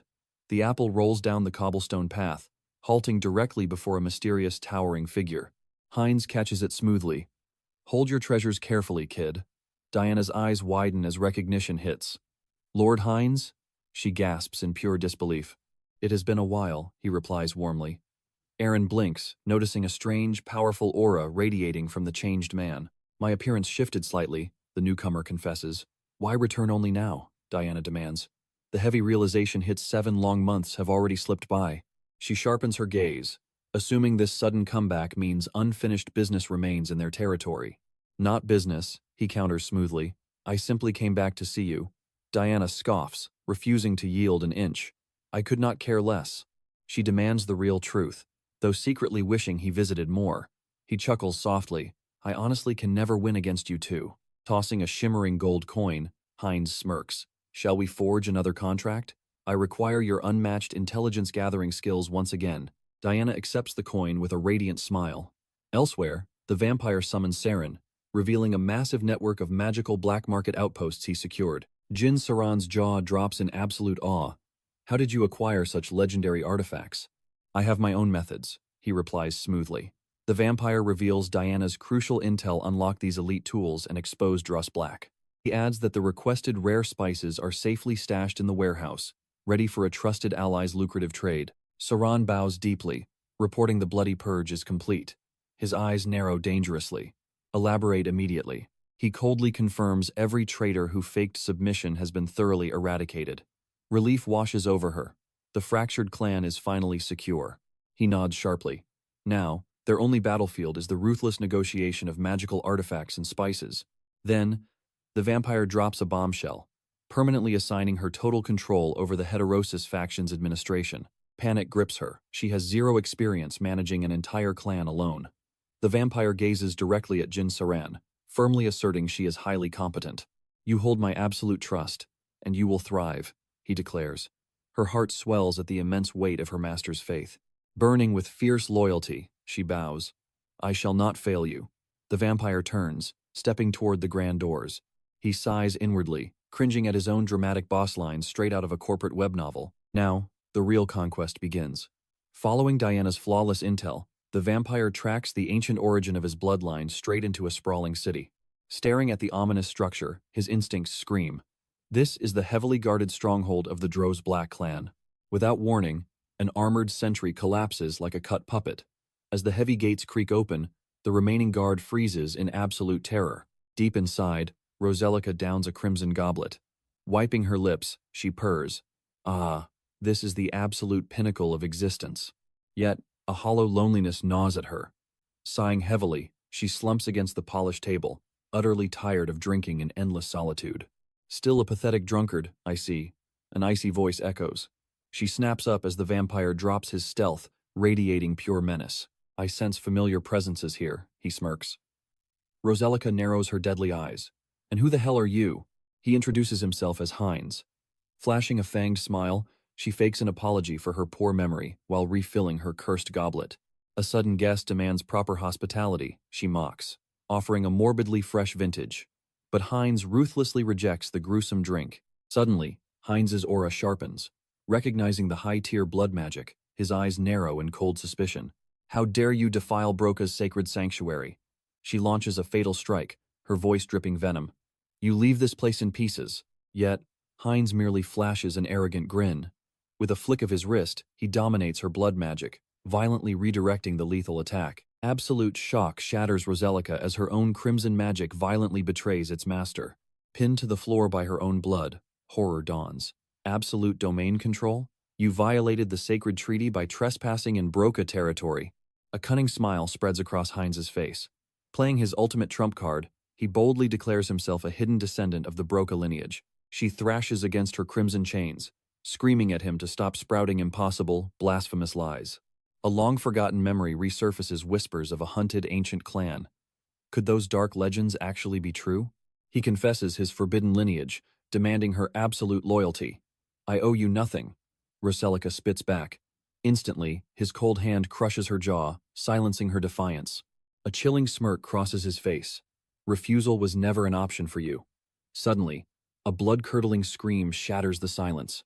Back inside the dark halls, Roselica shivers. A suffocating, terrifying pressure completely crushes her fighting spirit. Her very soul recognizes a new master. His dark voice commands, "Tell me every hidden secret." Bound by absolute submission, she confesses the truth. The supreme ruler watching over Theria is Lady Frisia. She wields the terrifying demonic eyes, the girl gasps. Elsewhere, Frisia gracefully sips her tea as her loyal butler asks about her earthly amusement. Watching these fragile mortals is a fascinating game. Gazing down at the bustling streets, she mocks their weak, inferior bodies. Her servant then warns her, the new religious faction is rapidly spreading across Raffaloshi. A wicked, utterly confident smile curves her lips. The Empire already bows to Broco Slack, hiding among the human elites. Crush the royalty, Frisia commands smoothly, and order will absolutely return. Suddenly, a violent cough interrupts her. Are you the infamous Frisia?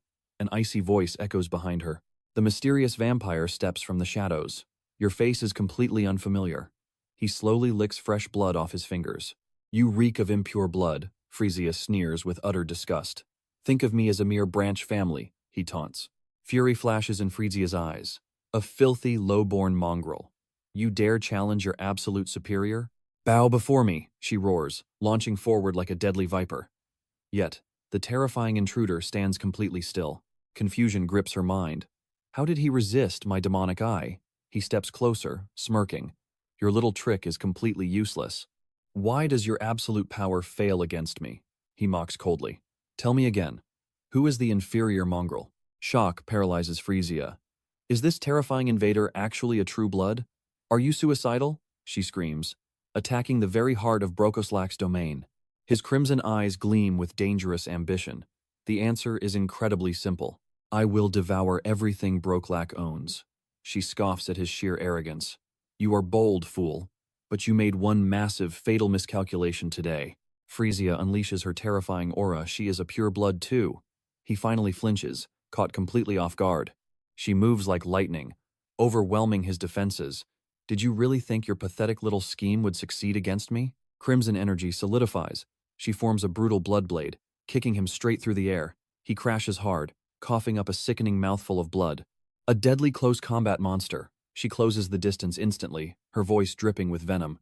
Can your fragile body survive the next strike? Her blade work is flawlessly lethal. That innocent-looking umbrella hides the horrifying skills of a deadly master. He barely evades her fatal swing. Running only delays your death, she cackles. Gathering immense crimson energy, she fires a devastating blood cannon straight at him. This is your end, you foolish rat. Facing massive destruction, he calmly draws his power. He will slice this massive blast cleanly in half. But wait! A chilling realization hits his core. Her physical body has vanished completely into thin air. Bam! She materializes beside him, landing a bone-shattering strike to his skull. He rockets backward. How utterly disappointing, she sighs, turning away in absolute boredom. Suddenly, a dark shadow looms behind her. His neck snaps back into place with a sickening crunch. Who gave you permission to end this? Demonic flesh rapidly knits back together. The real slaughter, he whispers darkly, has only just begun. Absolute horror grips her. Instant regeneration from a snapped neck. He chuckles darkly. Behold the terrifying power of hybrid evolution. Frisia steps back, completely trembling. Only the most legendary purebloods have ever survived a direct hit from her lethal wrath. You have raw talent, little girl, he mocks gently, but your technique is fatally flawed. His dark voice deepens ominously. She stares in utter bewilderment.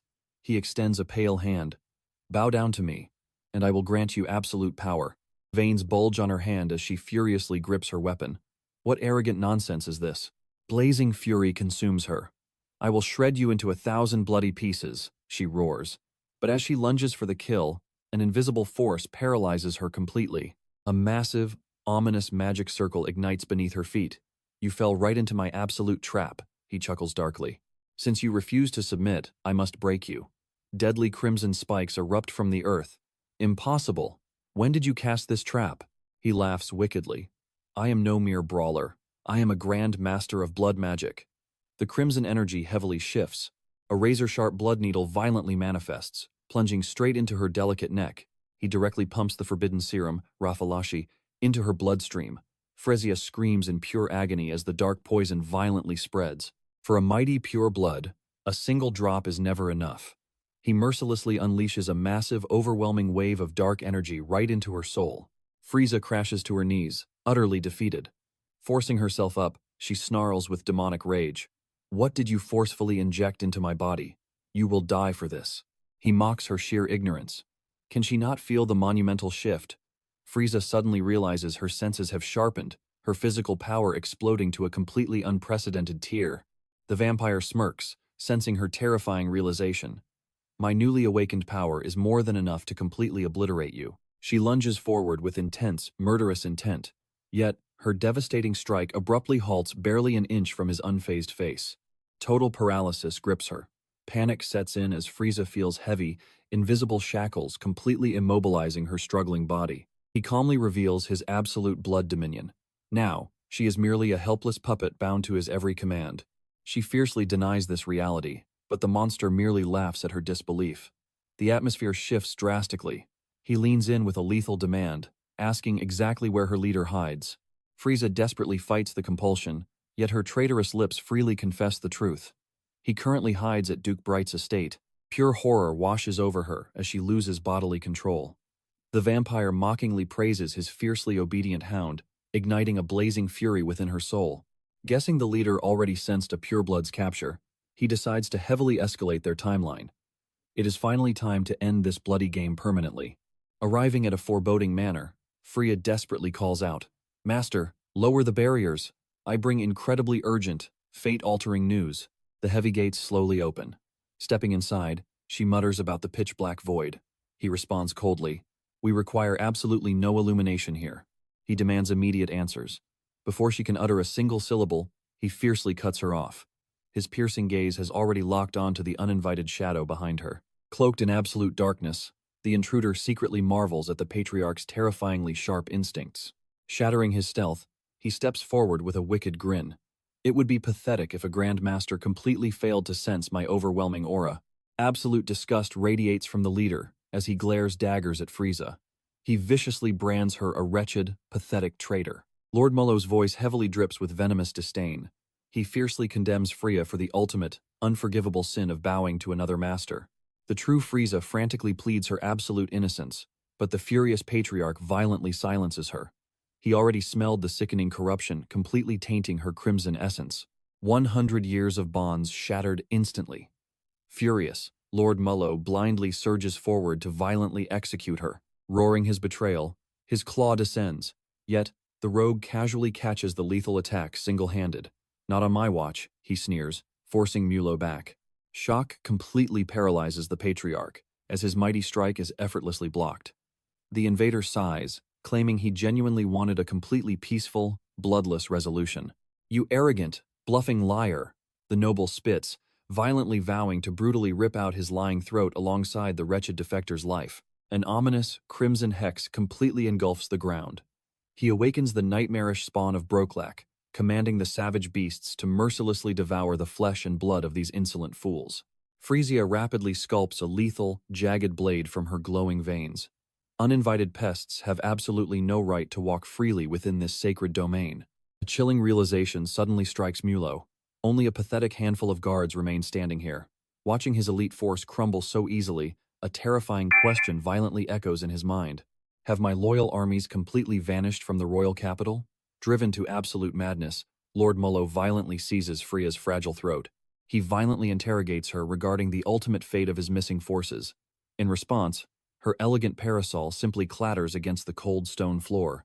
With a pitiful smile, she confesses his entire army already swore absolute loyalty to Lord Hines. Mullo's brain short-circuits. How could proud vampires willingly submit to foreign blood without fighting? The interloper smoothly mocks that absorbing lesser kin is basically standard vampire cannibalism. This blasphemous revelation completely threatens to irreversibly shatter Mullo's fragile sanity. Dropping the ultimate bombshell, Frisia boldly declares, Lord Hines carries the legendary, hidden collateral bloodline of the ancient Brokoslak clan. Absolute, laughable nonsense, he spits. Erupting with desperate rage, Mullo unleashes the forbidden Brokoslak mixed-blood sorcery, commanding the trespassers to bow before his overwhelming, nightmarish aura. The hero's eyes widen in stark realization. A genuine, completely impenetrable Broklak blood domain has fully manifested. Crushing gravity instantly slams down, literally doubling his physical weight beneath the enemy's suffocating magical territory. Mueller laughs maniacally, promising the true nightmare has barely begun. My shadows answer my call anywhere. Suddenly, a dark staff violently pierces through a bubbling puddle of crimson gore. "Awaken, Obor!" he violently chants. A dark silhouette slowly ascends from the vile depths, casually questioning this incredibly abrupt and chaotic summoning. "What kind of dark sorcery is this?" the invader mutters. Ignoring all pleasantries, Lord Mullo frantically commands Ur to instantly butcher the wretched betrayers. Requesting a mere second to fully prepare, Obor shifts into a deadly crouching stance. Before anyone can blink, he materializes like a phantom directly behind our completely stunned duo. Recognizing the highly infamous Ur, the hero immediately braces himself against a blinding, terrifying velocity he completely expected. The youth lunges mercilessly at Frieza. The hero quickly identifies this pureblood assassin as the killer's terrifying acceleration skill fully activates for slaughter. Refusing to lag behind, he violently reacts. Solid blood magic powerfully blocks the deadly blade, leaving Ober entirely confused by the sudden defense. Impossible! How does such massive magic survive inside the master's territory? Fighting immense pressure, the hero desperately pushes forward toward Mullo. "You aren't escaping anywhere," Ober taunts. Caught entirely off guard, a vicious strike completely sends the distracted hero crashing violently hard into the dirt. Staggered by that monstrous physical impact, he realizes holding back is no longer an option. His own aura violently explodes, activating extreme acceleration to completely eliminate Obor first. Mullo gapes in sheer, unadulterated disbelief. This mysterious outsider's raw combat prowess easily rivals the absolute highest tier of true vampire nobility. Utterly shocked to see them fiercely clashing as equals, the master completely hesitates. Frisia instantly capitalizes on this massive golden opening.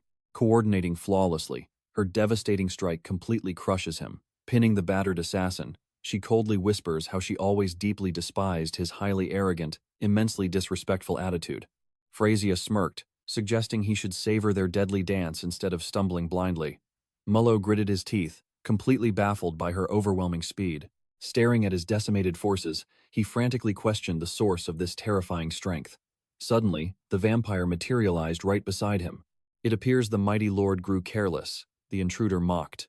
Mullo snapped back, cursing him as an arrogant fool. He stepped into the deadly barrier, declaring that evasion was impossible in this space. The vampire simply smirked, asking why dodging was even necessary. "I never planned to," he whispered coldly, driving his own severed arm right through Lord Mullo's chest. The shocked noble desperately grabbed him. Did this madman truly sacrifice a limb just to land a strike? The vampire chuckled, asking if the Lord realized his brutal efficiency. Flesh knit together instantly as blood fueled his miraculous regeneration. Mullo watched in pure terror. The vampire gripped him tightly, whispering a chilling reassurance. Death wasn't his goal. Desperate, Mullo demanded to know his true endgame, and the vampire finally explained. He casually declared he was stealing his noble title. Deep below, an ancient spiral staircase plunged into endless darkness. In the abyss, a lone sarcophagus rested silently within a circular chamber. Slowly, the heavy stone lid began to slide open. A raven-haired vampiress emerged with a dramatic yawn. Raising her pale hand, she grumbled about her interrupted slumber, leaning heavily against the ancient coffin. "Just 5 more minutes," she whined. Stretching lazily, she quickly realized that peace was impossible today. An ominous aura warned her that tragedy had struck her beloved children. Back at the shadowy estate, a cold voice commanded, "Next, step forward." Another warned the servant to freeze. A needle quickly injected Refalashi into the kneeling immortal's veins. The brutal procedure finished, he dismissed the trembling subject and immediately summoned the next victim. Wiping cold sweat from his brow, he sighed with sheer relief. Hines turned and asked, "Has every single survivor been processed?" Mullo agreed this ruthless method was highly efficient. A sharp glare punished his casual tone, forcing the defeated lord to quickly show absolute respect. "Keeping a conquered lord nearby makes everything easier," he remarked, leaving Mullo trembling with dread behind his back. His grand theory was perfectly correct. He explained how draining Mullo weakened him enough to accept the dark serum, allowing him to finally extract the legendary Broca, Slack, the true essence of his bloodline. Recalling that fateful, agonizing night he was first bitten, he realized his bloody journey had finally crowned him at the very apex of this dark hierarchy. Destiny has shifted drastically, he mused. Calling out to his servant, Mullo snapped to attention with a sharp "Sir." He then commanded, "Hunt down every remaining Brokelak across the continent." The humbled noble bowed. Immediately, his master summoned him back for another directive. He tasked Mullo with gathering vital continental intelligence, declaring they absolutely needed to forge an elite shadow network of their own or seize an existing underground faction. The Conqueror stressed, "This mission is vital, do not fail me." Mullo suddenly recalled Frisia's terrifying prophecy about a grand crusade to unite every immortal clan and crown this anomaly their supreme king. He firmly vowed, "Lord Hines has proven his absolute supremacy. I swear to fully support you." Hines flashed a chilling grin, whispering, "I know you will." He strode away into the shadows. Left entirely alone with his thoughts, the Conqueror finally questioned his own grand ambition. "Did I genuinely proclaim my ambition to become the absolute vampire king?" Chuckling, he brushed it off as mere battle-drunk boasting. Yet, a wicked thought took root. Building an unstoppable army of immortal soldiers bowing at his feet actually sounded incredibly appealing. Pacing down the shadowy hallway, a sinister resolve hardened. Perhaps he would forge this dark empire himself. Far away, the main character, Hans Hyun, nodded at his glowing monitor, intensely focused on refining his latest digital design. He narrowed the digital character's jawline for a sharper look, then meticulously defined the deep, shadowy orbital bones. The dark masterpiece complete, he smirked triumphantly. Now that is the true face of an immortal king. Rolling his chair back, Hans stretched his exhausted muscles. Leaping up, he eagerly checked the system. Did my avatar wrap up the mission? A golden prompt chimed, declaring the legendary Brocaslack vampire quest completely cleared. A victorious grin spread across his face. Their eternal wait is finally over. Let the real reward begin. Time to hit the karma shop. The divine interface materialized, displaying a jaw-dropping balance of over 1,300,000 points. Anticipating a massive power surge from this evolution, he eagerly locked in the legendary unique skill enhancement option. Boom! A massive shockwave violently blasted him backward the second he confirmed it. Groaning, he noticed twin system prompts floating midair. Had he just unlocked a dual ability? The initial screen, however, revealed something totally unprecedented. The medium selection interface blinked open, but to his utter shock, the crucial option to expand his avatar limit was completely missing. 900,000 points burned, and it gives me a dud? he raged. Sighing, he muttered, "And I was actually enjoying my monstrous race-collecting hobby." Glaring at the interface, he questioned, "What is entity projection?" The secondary window expanded, detailing this mysterious technique. Reading the system text, he discovered this ultimate trump card had a strict daily cooldown limit. This insane ability allowed him to directly fuse his overpowered avatars into his own physical body. Staring at his monstrous character lineup, he gasped, wondering if he read that right. The truth strikes him like lightning. He finally understands this absolute ability lets him channel the immense power of his created avatars, meaning every legendary skill he painstakingly cultivated can now be unleashed through his actual body. Han Song-hun surveys his magnificent avatars, from Hans and Heinrich to Heinz, Harley, and Harris. Smiling brightly, he tells Hein that witnessing their gathered might brings him immense pride. Suddenly, a brilliant epiphany hits him. If he masters the Immortal King's power, he could manifest 2 supreme avatars simultaneously, finding this unbelievable potential absolutely mind-blowing. However, he concludes that failing to tread carefully would trigger an absolute disaster. Discarding Hans, he forms a new strategy. He decides his very first manifestation will be the mighty Heinrich. Upon transforming, he is completely shocked to discover the legendary armor and divine weapons match the originals perfectly. Seong-hyun notices his divine aura is halved compared to Alteris. Is this the heavy suppression an awakened being faces upon returning to Earth? He notes this ultimate state only lasts 10 minutes. Smirking confidently, he declares, "A brief trip outside is all I need to get this done." The dead of night swallows a quiet hospital. Ominous, creeping shadows stretch across the cold, silent corridor floor. A mysterious masked entity transports Han Xiang-hyun, who contemplates if the time has finally arrived. He lands silently while the phantom guide fades away. Standing beside a frail hospital bed, Han Xiang-hyun softly whispers, "Grandma, I am finally here." Holding her fragile hand, he softly reminds her, "It is Xiang-hun, Tyson's friend." Turning away to hide his sorrow, he laments, "Forgive me for taking so long." Heinrich's ethereal spirit materializes as he swears, "I will return much more often. Please, just endure this a little longer," he pleads. Surging with determination, he prepares to unleash Utica's supreme divine magic. Xiang-hyun channels his entire aura for absolute recovery, extreme cellular regeneration, and complete detoxification. Miraculously, his grandmother's critical condition slowly begins improving. Even divine miracles cannot fully reverse the cruel hands of time. Yet, this life force should ease her suffering, trusting entirely in the elderly woman's unshakable willpower. Praying for her complete healing, he vows, "Next time, Tan will be with me." Meanwhile, an inquisitive elf confronts Harris. "Are you Harley's sworn companion?" Harris nods affirmatively. He explains that despite their fleeting encounter, their souls resonated so deeply they essentially forged a true family bond. Cecily's eyes widen. "Your essence feels incredibly familiar." She notes that his spiritual scent mirrors the sacred branches of the ancient world tree itself. "That makes absolute sense," Harris replies knowingly. Cecily smiles warmly, declaring, "Our fates are aligned and I shall protect you on this journey." She receives a grateful thank you. Watching from the shadows, Rafferty offers a subtle grin before suggesting, "Let us rest our spiritual cores." Cecily points out his lack of a spirit contract. Eyes gleaming with excitement, she challenges, "Shall we hone our mystical arts instead?"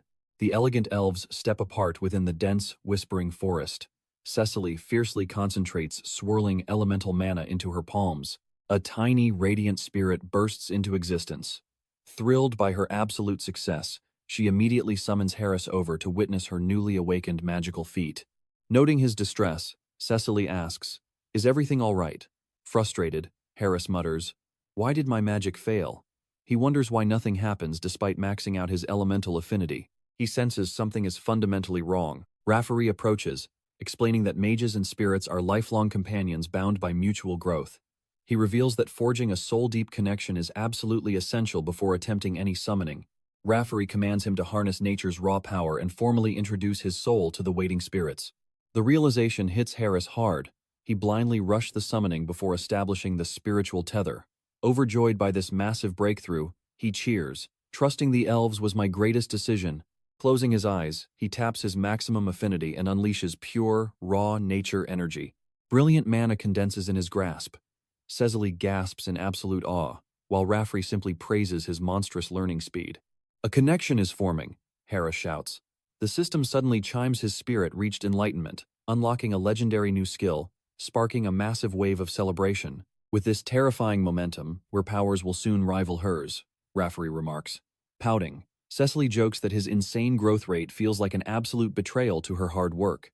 Bowing gracefully, he thanks his mentors. The legendary realm of spirit magic is finally within grasp.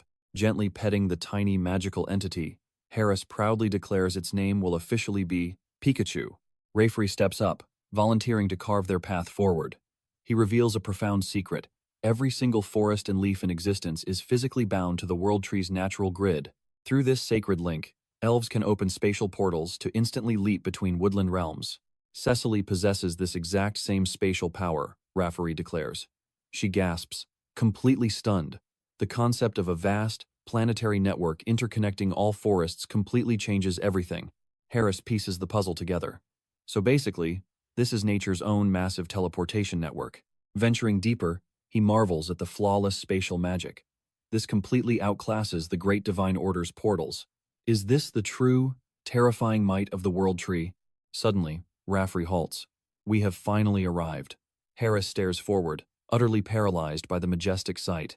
Could that truly be the legendary World Tree? Its colossal scale completely shatters my wildest expectations, he breathes.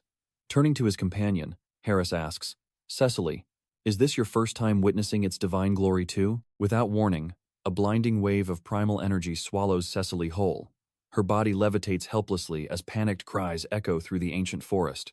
Rafferty glances at Harris, murmuring, this grand spectacle must be a first for you.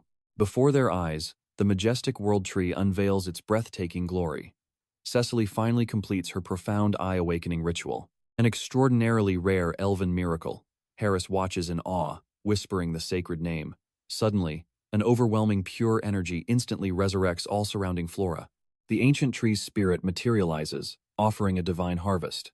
Gently, a legendary fruit drops straight into Cecily's trembling palms. She consumes the divine core. Harris watches in awe. Cecily is evolving into a true high elf. He refuses to just remain a mere spectator. Refusing to waste this miraculous aura, he fiercely braces himself to absorb every ounce of raw power his mortal limits allow. Rafferty senses an unusual magical current. In an instant, Harris unlocks profound enlightenment and grasps nature's true essence. Thrilled by his awakening, he realizes, I can ascend to absolute greatness simply by breathing in ambient magic. Rafferty suddenly calls out, prompting Harris to stumble for excuses. The elf simply points, look beside you. Miraculously, an ancient, radiant branch stretches directly toward him. Rafferty muses, the grand world tree favors you. Utterly stunned, Harris stammers out, is this divine branch truly mine? Rafferty nods with profound respect. Gripping the glowing wood, he reveals, such holy relics are legendary. They forge accessories or absolute god-tier armaments. Harris quickly assumes his legendary companion must have also earned a divine artifact during his past awakening. He humbly offers, I could return yours, but Rafferty gently waves the thought away, declaring it completely unnecessary. Rafferty softly reveals he shaped his holy treasure into his beloved's wedding band, a sacred legacy now gracefully protecting their precious daughter. Harris chuckles softly. Sacrificing a legendary artifact for love makes you an absolute romantic. Pivoting sharply, Rafferty officially declares, the sacred awakening concludes here. An attendant quickly reports that Cecily must enter deep slumber to fully anchor her surging newfound powers. Rafferty breathes a heavy sigh of absolute relief, celebrating their newly ascended champion. He casually jokes about finally retiring, leaving Harris completely bewildered. He quickly reassures him, I will not step down just yet. But Harris bluntly fires back. That was completely beside the point. Harris bluntly questions his actual retirement age. Rafferty simply stares back at him in utter, sheer confusion. Deep within Dasha, the majestic elven capital, Harris miraculously secures an elite academy position, entirely fueled by Rafferty's legendary backing. The actual environment instantly shatters his grand illusions. He expected mythical forest fairies dancing through enchanted woods, but this structured reality hits him like a massive, sobering thunderbolt. Eager young scholars instantly surround him, begging for thrilling mainland adventure stories. A curious youth whispers, rumor says the savage lands are completely uninhabitable. Another fiercely questions, did humans not orchestrate Lady Cecily's horrifying abduction? Such wicked creatures, Harris diplomatically admits mankind's ruthless nature. He meticulously threads his words, desperate to dodge any explosive diplomatic disasters. He fondly recalls honorable comrades from his harsh travels. A peer gasps, a real wanderer. Suddenly, an infuriated elf brutally smashes her palm against a desk. This maddening chatter shatters my focus. Saffron furiously demands total silence. A terrified peer instantly bows in frantic apology. His scattered audience hastily retreats, nervously confessing, "Our loud disruption was incredibly improper." Embracing the newfound absolute tranquility, Harris breathes out. He spins to offer gratitude, but Saffron fiercely cuts him off, branding him utterly pathetic. She ruthlessly trashes his shady, low-born mercenary roots. Harris internally questions what triggered such a vicious and explosive hostility. Serious doubts plague his mind regarding survival in this hostile academy. The perspective dramatically snaps back to the Grand Royal Palace. Referee solidly concludes his grave briefing, confirming the terrifying emergence of a fresh undead monarch has been broadcast across all mainland factions. An elegant sovereign's voice warns, "An unbound deathlord might easily invade our sacred borders." Referee heavily sighs, praising Cecily's triumphant ascension, while playfully teasing his own overdue escape from duty. The golden-eyed monarch pivots sharply, noting his reckless humor masks a deep, resurfacing anxiety. The radiant blonde sovereign murmurs, "Rumors claim Lady Cecily's human companion possesses an absolutely monstrous potential." Referee firmly nods. Indeed, he completely captivated the Grand World Tree. He passionately swears by Harris's terrifying latent genius, confident that elite tutelage will undoubtedly forge a legendary hero. The sovereign smirks at Raffary's blazing enthusiasm. He simply chuckles. She suddenly realizes he secretly intends to fully mentor the boy until ultimate graduation. Raffary desperately prays for his rapid growth, absolutely convinced this human will eventually become her invincible shield. The view fades into a radiant morning at the prestigious academy. Harris unleashes a massive, heavy yawn. Slumped on a seat, he marvels at the crystalline breeze and stunning sunlight, thanking the ancient tree's divine grace. A nearby student hums an absolutely enchanting melody. Harris completely loses himself in that flawlessly ethereal harmony. He deeply contemplates abandoning his bloody past forever, just peacefully existing as a normal human. Without warning, a shadow streaks toward his face. He blinks blindly. A massive tome brutally strikes his head. Saffron fiercely growls, "A nobody like you cannot afford lazy daydreams. Stop letting this holy aura completely drug your senses." He rubs his skull, totally bewildered by her sudden attack. Scoffing at his pathetic mercenary ignorance, she severely lectures that these very grounds exist at nature's absolute, purest epicenter. Saffron grimly warns that magically sensitive beings can easily become hopelessly paralyzed by this overwhelming, intoxicating environmental harmony. Harris realizes his deep natural connection caused this state. "Hey, are you even listening?" Sapphirin barks. He quickly nods in agreement. Shoving her notes forward, she snarls, "I simplified everything for your tiny brain. If our class rank falls because of your incompetence, you are dead meat." As Sapphiron marches off, Harris smirks. Maybe she has a soft heart after all. He spots her ring pulsing with the World Tree's aura. Why flaunt a sacred relic so openly? Is she high nobility? Then, a memory strikes like lightning. Master Raffary once admitted he gifted that exact artifact to his daughter. The sudden truth paralyzes him. Meanwhile, Sapphiron bitterly wonders, why does father trust this fool? Harris stays frozen for a second. Glancing away, he mutters, "This whole mess is absolute madness. How could this fiery girl be Master Raffary's child? Their personalities clash entirely." Flipping through her notes, his eyes widen. Despite her bitter hostility, her magical explanations are flawlessly detailed. Grinning confidently, he shifts to practical training. Blazing flames suddenly erupt in his right hand, while swirling water materializes in his left. He dubs the flame entity Key and the aquatic being Pascal. Grasping this core essence makes it child's play. He notices his sparking lightning companion, Pikachu, from previous summonings, has already broken through to a low-rank tier. Their evolution is terrifyingly fast, he murmurs. Entering this elven realm was definitely a massive jackpot. His new mission is simple: blend in peacefully. His one golden rule? Avoid Sapphiron at all costs. Yet, ironically, destiny has him trapped right beside her in dead silence. How did fate drag him into this absolute nightmare? 10 minutes prior, their instructor stressed the absolute necessity of spiritual bonds. She then teased a legendary method to unlock maximum synchronization. "True harmony flows through rhythm and melody," she declared. Harris simply echoed her bizarre claim. He recalls the upcoming grand banquet for Cecily, the elite prodigy. The teacher reveals that massive central stages will host their practical exams during the festivities. Even a genius like Cecily will be watching this spectacle, Harris mutters. He absolutely needs to unleash his coolest persona on stage. The instructor gleefully drops a bombshell. The newcomer's arrival means a custom high-stakes group project is now officially mandatory. Every squad must forge a flawless spiritual performance. Their final grades depend entirely on conquering this brutal on-stage evaluation.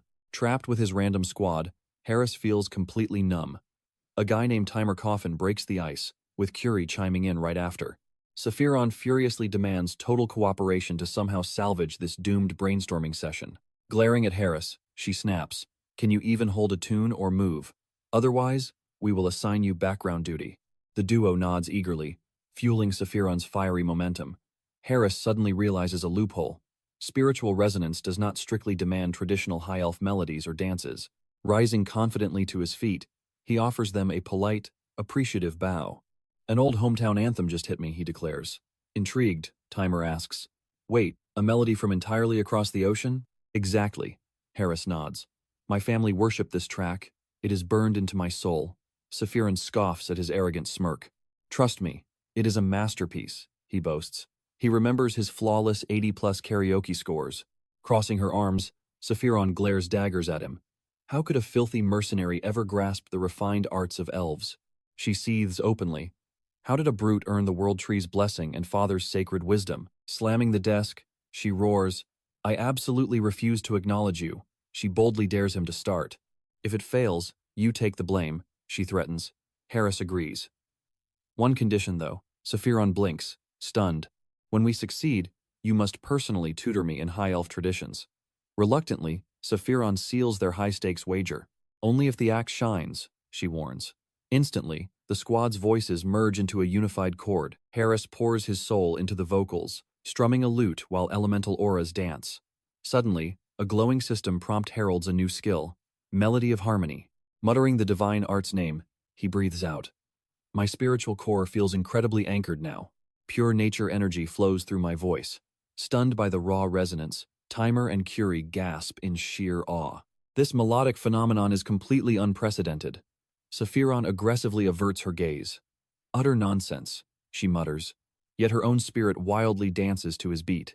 "Are the spirits truly captivated by an alien tune?" she marvels. Timer notices her stunned expression. He teasingly notes her feet were just tapping along, forcing Sephiron into a furiously blushing denial. Suddenly, the rhythmic aura triggers a magical breakthrough. Key and Pascal ascend into the low-rank tier, making Harris pump his fist in pure victory. Matching Pikachu, the spirits evolved. Suddenly, a blinding energy ring erupts overhead. Harris stares upward, entirely clueless about the magical phenomenon. A breathtaking vortex of pure energy engulfs Harris. Sephiron and Curie watch in awe, instantly recognizing the majestic manifestation of a sound spirit. Reaching out with unwavering resolve, the young man bravely steps directly into the eye of this miraculous phenomenon. Suddenly, a fierce shadow pierces him. Timer gasps in sheer disbelief as the ethereal entity takes solid, physical form. Sephiron whispers in shock. Did their melody truly summon a legendary guardian of acoustics? Grinning warmly, Harris embraces his extraordinary new companion. Claiming this magical bond, he bestows a fitting title. From this momentous day forward, it shall be known as Desib. Cradling the radiant entity, Harris immediately realizes he has secured an epic, world-class treasure from the spiritual plane. Ancient texts promise these ethereal beings grant massive quest advantages.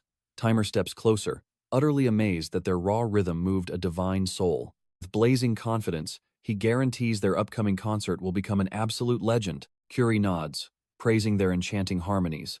Smirking playfully, Harris pivots and challenges. "What is your official verdict, Miss Sephiron?" Folding her arms defensively, she murmurs a reluctant agreement. Burning with passion, Harris commands, "It is time to lock down our rehearsals and build an epic stage." But just as he turns his back to leave, Sephiron frantically calls out his name. "Teach me how to wield that instrument," she demands. Beaming with sheer delight, the young maestro promises to guide her unconditionally. Yet, a flicker of heavy uncertainty clouds her gaze as the determined squad assembles to map out their musical battle plan. The curtains rise on a colossal, packed arena. Festival tension is absolutely electric. Cecily leans toward Rafferty, whispering, "Your daughter joined forces with Harris. The poor boy must be terrified." she chuckles. But the proud father instantly denies the assumption.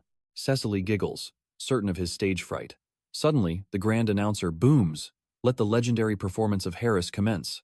The epic music erupts. Majestic ethereal entities dance through the blinding spotlights. Harris strikes the very first, soul-shaking chord on his instrument. Timer unleashes a thundering heartbeat on the drums. Curie strikes with flawless precision. Sephiron commands her strings, perfectly synced with Harris. Down in the roaring crowd, Rafferty and Cecily are instantly paralyzed by the jaw-dropping opening notes. Grabbing the microphone, the vocalist unleashes a heavenly run. Sprint forward side by side, and let the ancient spirits light your path. Cecily gasps in pure wonder. This unknown melody is making my soul pound. The majestic anthem swells, chanting tales of forging a boundless new destiny. Rafferty stares unblinkingly at his daughter, utterly floored by the radiant, joyous expression blooming across her usually stoic face. A nearby elven spectator shivers in absolute awe, entirely captivated by this revolutionary sound that defies all tradition. Even my hypersensitive elven hearing is blessed by this flawless audio, another student mutters. Frantically, Cecily points toward the spectacular light show. Look at their absolute mastery over the stage spirits. But glancing sideways, she realizes Rafferty has completely vanished from his seat like a phantom. Under the blinding stage lights, Harris belts out a powerful note. Sephiron's meticulous tuning and brilliant stagecraft are paying off massively. Deep within the frantic crowd, Rafferty aggressively points toward the spotlight, screaming at a stranger. Behold, that absolute star is my daughter. As Harris and Sephiron harmonize flawlessly, he catches a glimpse of her hidden truth. Behind that grumpy exterior, her soul is soaring with joy. Stomping fiercely to the booming bass line, the entire squad radiates an unstoppable, earth-shattering musical aura. A final, explosive crash of the cymbals shatters the silence. The stadium erupts into deafening screams. Meanwhile, Sephiron is left breathless by her flawless magical circulation. Flashing a blindingly bright smile, she confesses loudly, "I was completely swallowed whole by the magic of our song." A sudden system prompt flashes. The legendary harmony melody is actively buffing Sephiron. Harris discovers his power heals allies. Glancing into the sea of screaming fans, she finally spots her father's beaming face, realizing he witnessed her glorious triumph from the beginning. Striding over with champion energy, Harris asks for her final verdict. Lowering her head in deep respect, Sephiron formally yields. "I completely misunderstood your greatness." With a gentle, defeated laugh, she repents for her past arrogance and drops the ultimate bomb. "I surrender. You officially won our wager." Rafferty sighs in pure spiritual bliss. This divine resonance washes away inner turmoil. He fiercely declares, Harris will undeniably shake the foundations of the Elven Empire. The scene aggressively cuts away, revealing a gigantic, fiercely intimidating fortress constructed entirely of pure, white marble. Deep within the grand sanctuary, Saint Rar coldly scans highly classified intelligence reports. Heinlich's arrival is announced. The nervous guest stands frozen at the mighty doors. The holy woman gestures for him to cross the threshold. Offering a heavy chair, her tone drops dangerously low. "We must discuss a catastrophic matter." Heinlich's eyes narrow with intense intrigue. Without warning, she drops the legendary lore. "Tell me, what do you know of the mythical holy sword?" Memories of ancient fairy tales flash through his mind. Frowning slightly, he mutters, "Only rumors, that it is the ultimate artifact destined for a true savior." Staring right through him, the saint reveals a shocking truth. The Supreme Council has unanimously passed a sacred, world-altering decree. You are chosen to brave the deadly path of the Holy Sword? Heinrich trembles, gripped by imposter syndrome. Am I truly worthy of such an overwhelming destiny? Her voice echoes with apocalyptic gravity. The Undying King has returned from the abyss, and you are the sole, awakened champion of our divine order. Your treacherous trial begins immediately. You must journey to the colossal temple of Pikau, hidden deep within the dangerous western continent. 3 centuries ago, the second immortal king completely obliterated the ancient Sal Empire right here. From those shattered ruins, 4 surviving nations forged a desperate alliance, claiming the fallen empire's legendary bloodline. The Grand Temple now stands in Lekka's southernmost realm. It guards the exact sacred ground where the ancient hero finally crushed the immortal monarch. The holy saint reveals a dark truth. The champion vanquished the immortal fiend but failed to destroy his cursed heart. A horrific abyss rapidly spread, heavily poisoning the earth. Salvation arrived only when the hero thrust his magnificent blade into the dirt, awaiting a worthy heir. Heinrich listens intensely. He questions if drawing the weapon might shatter the ward. She firmly insists that 300 years demand absolute purification. She proclaims his destiny to inherit the champion's legendary armament. Flashing a resolute smile, Heinrich bravely embraces this monumental fate, swearing to handle the overwhelming burden himself. Asking when to begin his journey, the saint eagerly commands him to depart immediately. He soon reaches Pikul's grand temple, a majestic sanctuary vastly outshining Rosalia's deeply modest shrine. Staring at the massive architecture in awe, he announces his name, instantly recognizing the imposing figure before him as Cardinal Donovan. The high priest nods, narrowing his eyes as he questions if this youth dares to claim the sacred blade. Grasping the boy's shoulder heavily, Donovan claims he simply had to personally welcome the extraordinary champion handpicked by the saint herself. The clergyman bitterly confesses he would have completely rejected his high rank had he known it meant losing her. He ominously adds that he would personally obliterate anyone foolish enough to cause the young hero any senseless trouble today. Releasing his powerful grip, he issues a grim warning. The weapon's brutal trial unlocks but once annually, a nightmare that has already devoured countless elite paladins. He sternly demands if Heinrich truly possesses the required strength. Dispelling all doubt, Heinrich boldly vows to conquer his God-given destiny, respectfully clasping his hands in deep, unshakable devotion. Professing absolute faith in holy power, he pleads for heavenly guidance. Walking down a seemingly endless stairway, he notes the terrifying depth. Donovan probes for any secret knowledge granted by the saint. The youth reveals that this divine trial uniquely adapts to torment every single challenger. Donovan warns that while some survive in mere hours, others vanish for weeks, making any strategic advice entirely impossible. Standing before the daunting trial gate, Donovan offers one final retreat. Unfazed, the boy fiercely promises to emerge victorious and wield the sacred blade. Astonished by such raw confidence, the priest checks his certainty before delivering one final warning. The hellish trial triggers the instant he enters. Donovan wishes him fortune, silently praying for the champion's survival as heavy doors creak open. As Heinrich steps into the shadowy corridor, the holy weapon's brutal first trial violently activates. His mission is a desperate race before time expires. Instantly sensing the crushing pressure, the warrior violently braces himself to surge forward. Igniting his leaping blessing, he quickly realizes this is a terrifying, high-stakes war against the clock. He violently launches himself forward at blinding speeds. Despite sprinting far enough to cross multiple cities, the finish line remains agonizingly out of reach. A sudden flashback hits him. The saint's voice echoes, revealing that this treacherous path perfectly mirrors heaven's absolute will. She stressed that destiny customizes every single ordeal. Still sprinting furiously through the endless void, a deeply unsettling realization abruptly washes over him. He recalls that the heavens forge brutal hurdles, specifically matching the latent potential hiding deep within his soul. Heinrich abruptly stops. This isn't just a simple race, but a profound divine tribulation. The realm's sinister goal is relentlessly pushing his absolute breaking point. Therefore, executing basic jumps will never force out his ultimate hidden limits fast enough. He wildly pivots to execute intense rabbit bounds.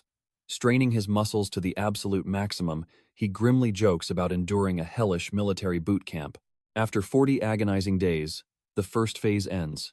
Utterly drained, Heinrich collapses, gasping that this trial is pure madness. Sprawled across the cold stone, totally shattered, he questions if 40 days of pure torture is far too extreme.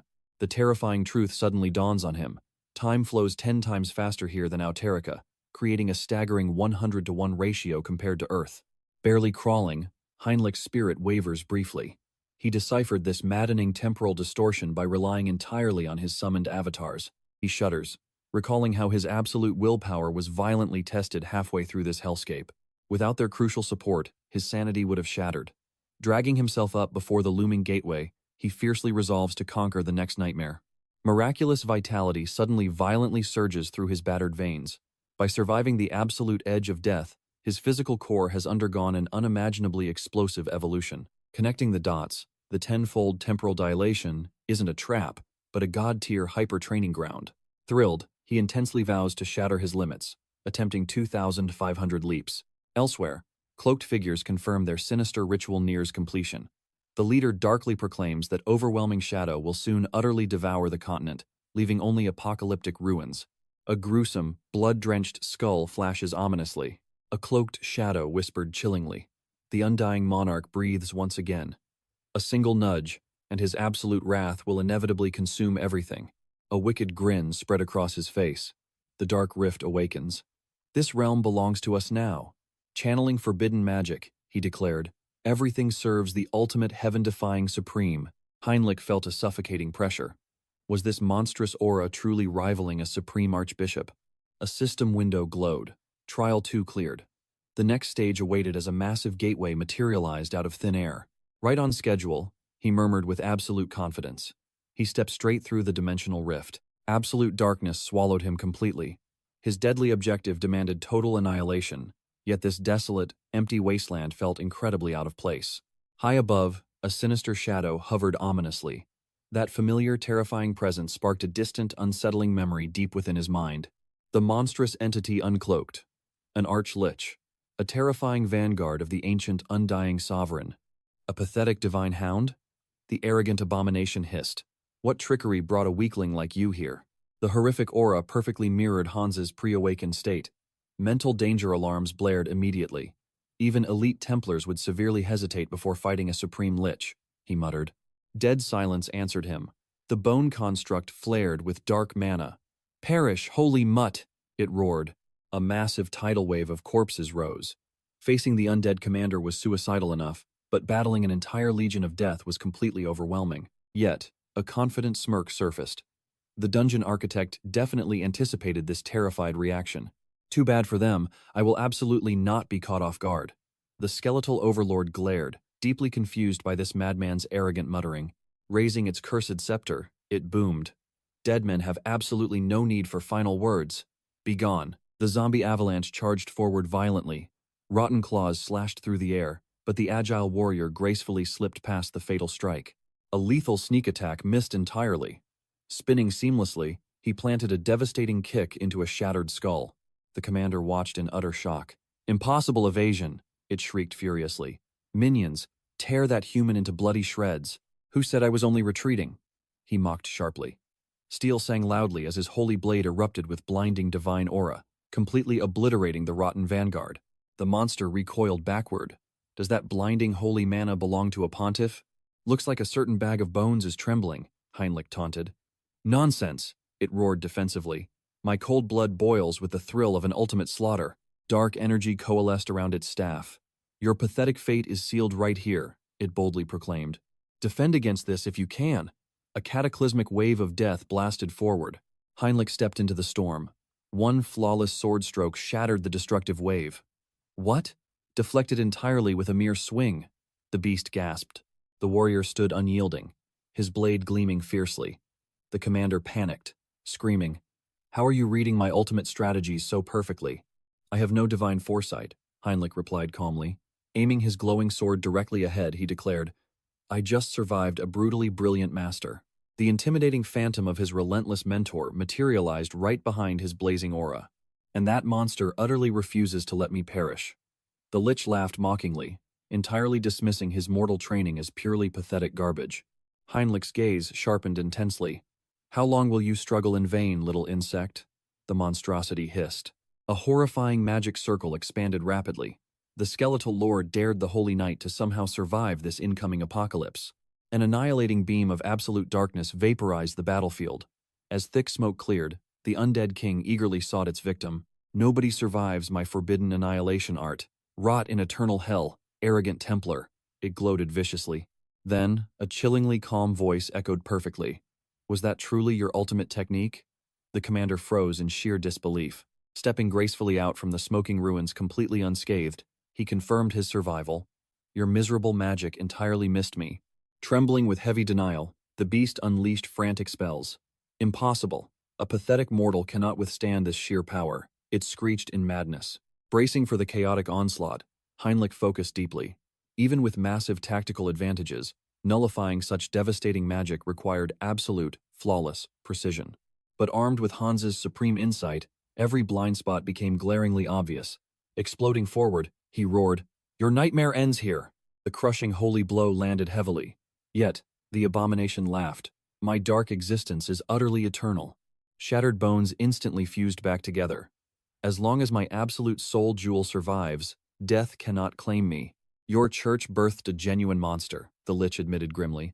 but I promise to bring you infinite despair upon my glorious resurrection. You will suffer eternally, it bellowed. Suddenly, Heinrich materialized right beside the hidden jewel. Hello there, he whispered softly, driving his divine blade straight through. Did you honestly believe I would blindly ignore that massive energy spike? The knight mocked coolly. I noticed it early and patiently waited. With a ruthless final twist, he shattered the immortal crystal into glowing dust. The system joyfully announced his triumphant victory. A shining gateway leading to the legendary divine blade manifested immediately. Right on cue, he noted. Slaying supreme demons for legendary loot was a completely fair trade. Gripping his weapon tight, he confidently strode into the rift. Destiny beckons from the shadows. Striding past towering stone guardians, his eyes lock onto the legendary divine blade resting upon its sacred altar. This domain is the void forged by the undying monarch. His ultimate trial has arrived. Draw the weapon and force it to yield to his dominance. His fingers wrap tightly around the ancient hilt, embracing his destiny. The moment he yanks, overwhelming aura erupts. Instantly, he senses a terrifying foreign energy surging straight out of the steel. Forgotten wars crash into his mind. The martial mastery of every legendary wielder floods his consciousness in a blinding flash. But wait, there is a darker truth. The lingering grief and fury of past masters remain sealed within. Unleashing his mind cube, he sneers. Those weaklings shattered, but I am absolute. His unyielding willpower crushes the overwhelming psychic pressure. Yanking the steel with devastating might, he barks a ruthless command. Cease your pathetic whining right now. Claiming it as his sworn comrade, he reaches total awakening. Suddenly, the divine blessing of the sacred blade becomes rightfully his. A glowing crest brands his palm, widening his eyes before the weapon vanishes completely. He discovers a hidden dimensional vault, perfect for storing his newfound weapon. Fusing his immense powers, he births an ultimate new art, the logic crusade. The celestial weapon materializes once more. Heinrich smirks. Absorbing the combat arts of fallen legends makes my strikes flawlessly lethal. Staring into his cold reflection, he whispers, the legendary divine blade is finally mine to command. Meanwhile, shadows gather across the jagged peaks of the western Ion realms. Inside a desolate hut, whispers of the mountain's shadowy warlock surface. The undying monarch demands, speak your true name. Bowing in absolute terror, the warlock trembles. I am Victor Nolan. Hannibal Strauss coldly reveals his own dreaded identity. Realizing he faces the eternal sovereign, Victor pleads for mercy. Smirking about drafting a new pawn, Hannibal unleashes his terrifying shadow aura. Abruptly, a sinister shift catches his attention. Glaring outside, he pauses. Victor stammers, has something gone horribly wrong? Hannibal growls. Foolish rats are executing synchronized blood tributes across the southern and western Lea territories. Leaping to his feet, Victor spits. Those arrogant fools dared to ignite a ritual without the sovereign's permission. Swallowing hard, he asks, how will you punish them? Vanishing into the darkness, Hannibal snarls, I will rip the truth from their dying breath.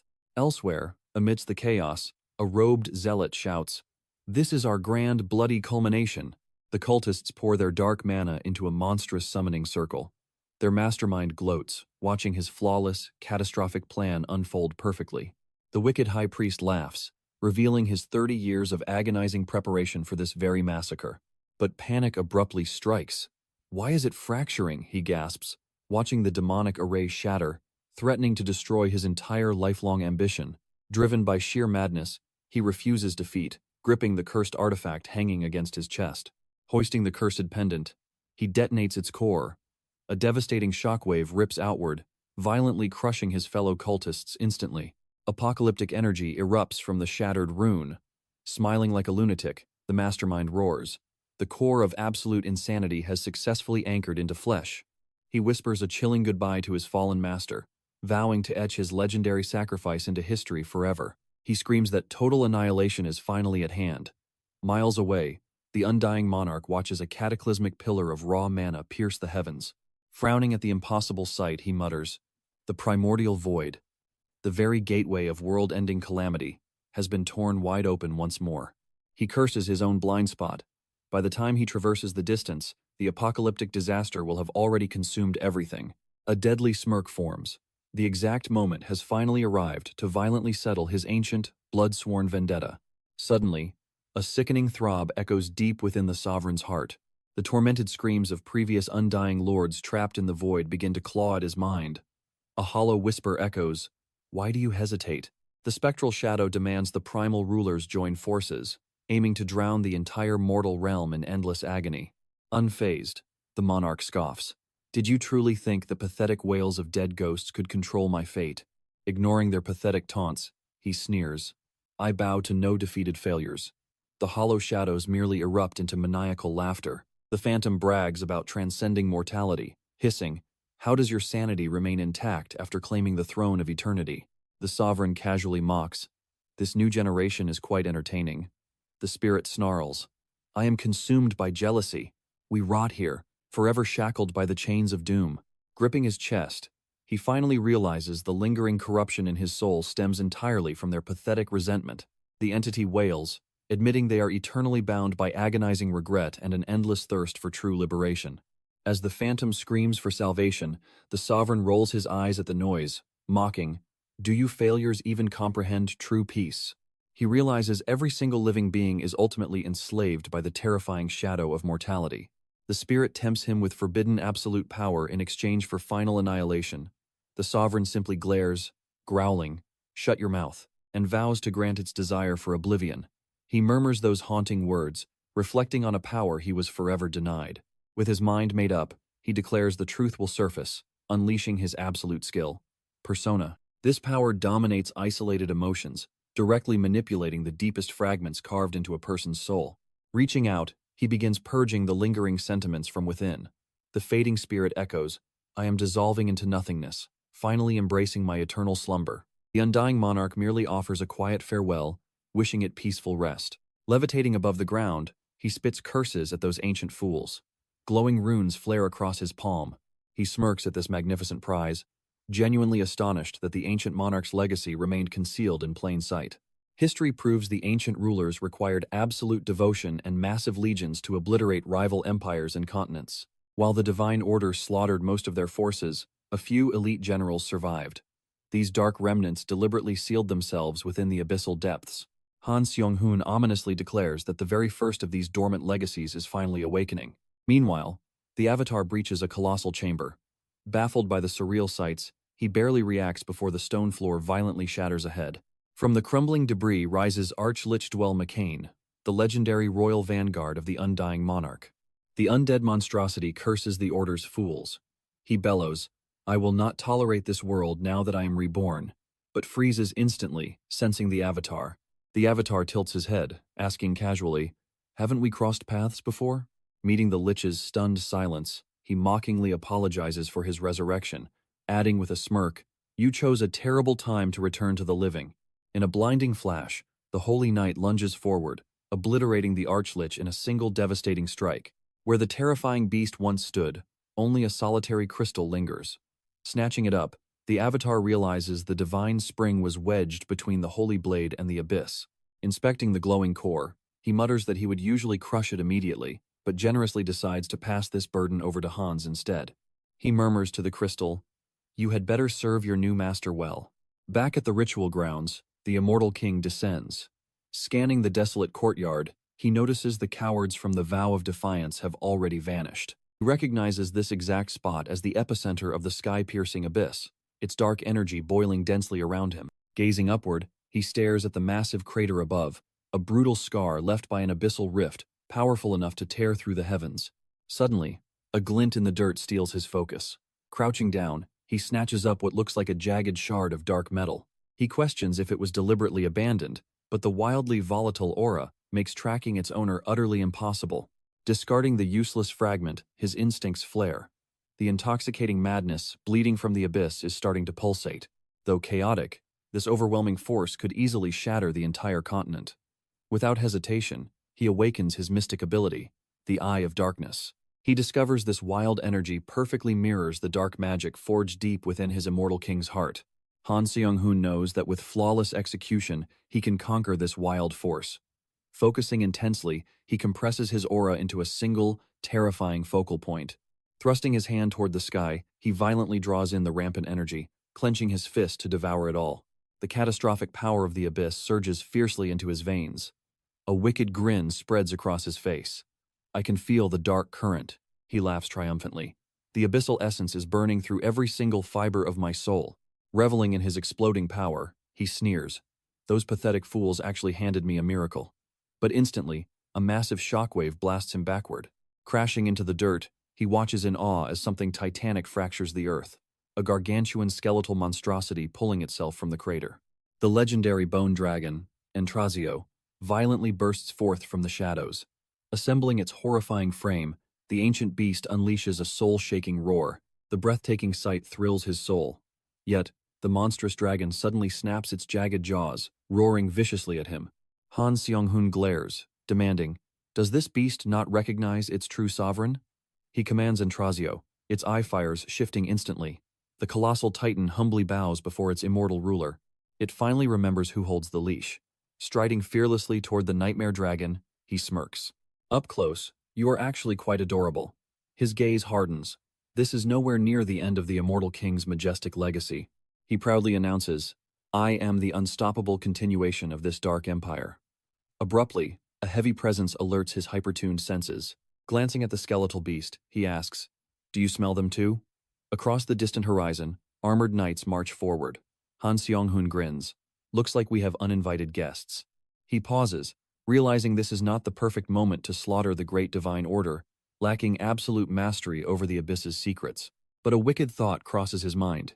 Awakening a legendary bone dragon from a centuries-old abyssal rift feels exactly like taking a shiny new toy out for a bloody test drive.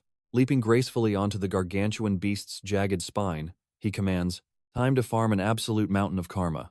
The immortal king pats Entrazio's bone-chilling armor. "You have rotted in chains for ages. Spread your wings and paint the sky with chaos." The bone dragon's massive wings unfurl for flight. He commands the ancient beast to reveal its true, terrifying majesty. Its skeletal wings cast an ominous shadow across the burning desert sands, just as holy knights charge forward. "Push harder!" their commander roars, spurs digging in. The horrific aura of the abyss still taints the air. His trusted lieutenant nods firmly. Even these elite paladins must brace themselves. The overwhelming demonic energy radiating from their target is simply suffocating. Suddenly, an unnatural eclipse swallows the sun. "Is this the abyss expanding?" a soldier gasps. The commander jerks his head upward, eyes wide. "No, it is something else," he bellows, instantly ordering his vanguard to brace for impending doom. The monstrous bone dragon shatters the darkness, revealing the legendary immortal king seated upon its spine. Gazing down, he sneers, "Why has the Holy Order come?" A brave paladin barks back. "We march because the forbidden abyss has been torn open." The sovereign smirks, fully grasping their pathetic crusade. He tilts his head. "And how will you miserable insects stop it?" The crushing blame for the apocalyptic calamity and the slaughter of countless innocent souls is thrown directly at him. Pondering this massive death toll, the Dark Monarch muses, "These zealots are completely delusional." The knight roars, "Your absolute destruction will shatter this entire continent." He viciously pins every single tragedy onto the Dark Ruler, leaving a rookie soldier entirely bewildered by these bold claims. Regardless, the monarch embraces his villainous persona, realizing that debating these fools is utterly pointless. Standing proudly upon the beast's skeletal crown, he challenges, "Who else possesses the supreme power to orchestrate this?" Unsheathing his sacred blade, a crusader snarls, "Heretic, you shall face divine judgment." The immortal king chuckles at the church dogs. "Calm your trembling swords. I am only here to deliver a message." Screaming absolute heresy, a Templar lunges forward to strike, but Archbishop Ladius throws out his arm, bellowing, "Halt your advance." The warrior freezes in utter disbelief. The holy leader hisses, "Are you blind? The monster is deliberately staying out of range." The wise archbishop knows this demonic sovereign never appears without a sinister purpose. A chilling realization hits him. This is an ambush. The Dark Monarch raises an eyebrow, genuinely impressed by the old man's sharp instincts. Ladius demands to know the Abyssmaster's true intent. With a wicked grin, the sovereign declares his message targets Holy Knight Heinrich Langard, the man who once pierced his dark heart. A menacing chuckle escapes his lips. Utterly baffled, the archbishop demands the hidden meaning behind those terrifying words. But the immortal king simply proclaims, "This is my ultimate victory." Ladius echoes the chilling phrase, verifying if this threat targets Sir Heinrich. The Dark Monarch gives a deadly nod. A paladin explodes with righteous fury, roaring, "I will not tolerate this foul blasphemy against our divine hero for another second." Pushing the tension to its absolute peak, the sovereign decides to engrave Heinrich's name in despair, debating whether to annihilate them now. He commands Intrazio to unleash its wrath. Instantly, the skeletal beast charges a catastrophic magical strike. The clerics unite in desperate prayer, screaming, "Our holy faith shall never break." The dragon exhales pure necrotic breath, slamming violently against their divine barrier. Archbishop Ladius roars to the holy vanguard, "Hold your ground." He desperately channels aura to sustain their shield. A paladin screams that their divine ward is cracking. Just as shattering seems inevitable, the hellish bombardment finally fades away. Two rookie priests gasp, absolutely stunned to be alive. Latius snaps furiously, "Keep your shields up. Rebuild the defensive formation." A soldier stammers, searching for the Dark Ruler. Staring into the empty sky, they realize the catastrophic threat has simply vanished, leaving the archbishop completely baffled.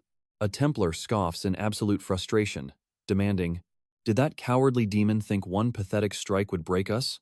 We are being mocked." Yet, the wise archbishop remains chillingly quiet. Ladius breaks into a cold sweat, agonizing over what apocalyptic scheme the immortal king is secretly orchestrating in the shadows. Miles away, the monarch casually grumbles to Intrazio about the suffocating magical smoke ruining their exit. He pats the beast, praising its devastating breath attack. It provided the perfect smokescreen to make his villainous theatrics completely believable. Han Seong-hyun chuckles, totally impressed with his own legendary acting as the apocalyptic abyss-bringer. Suddenly, a strange aura spikes. He realizes a forgotten legacy has finally awakened. Deep within an ancient, cursed woodland, a terrifying necrotic energy erupts violently. "The magical signatures of my loyal vassals are burning across the continent," he grins. Instantly, skeletal warriors claw out of the forest soil. The legendary Donegan Iron Troop resurrects, commanding their legions forward. Meanwhile, in the western Reinhard Kingdom, ominous cosmic energy splits the sky. A dark dimensional rift tears open, forcing panicked kingdom soldiers to retreat immediately. The trembling commander scans the battlefield. Endless waves of skeletal nightmares are pouring from every shadow. He shrieks, "Gods, we are completely surrounded." He is paralyzed by fear. How can mindless undead execute such brilliant military tactics? Suddenly, a blood-curdling scream escapes his lungs. A colossal death knight manifests, proving this terrifying undead legion moves with one singular, absolute will. The armored warrior charges, striking down a guard. "Send word to the Viscount," the panicked commander roars. A death knight has awakened. Thus, the undead terror descends upon the realm. Meanwhile, pale moonlight bathes an imposing, aristocratic estate. From his shadowy seat, the blood noble demands a full report of the chaos. His loyal servant reveals a terrifying truth. Auterica faces total devastation. Lord Mullo warns that abyssal rifts scar the land, unleashing endless legions of the walking dead. The immortal master immediately questions the safety of the Thalia kingdom. Fortunately, their territory remains completely unscathed. Hans has single-handedly slaughtered every rising monster, yet a deep shadow of concern clouds the master's eyes. Catching his master's grim gaze, Mullo asks, "Does something trouble your mind, sire?" The aristocratic fiend probes the mysterious madness seeping from the void. Yet, his servant admits that this dark plague remains an absolute, terrifying enigma. Still, Mullo notes a chilling pattern. Senseless bloodshed has surged across the lands, sparking fears that this abyssal madness is silently corrupting minds everywhere. The Predator questions, could this merely be wartime panic amplifying fears? But his servant fiercely denies this.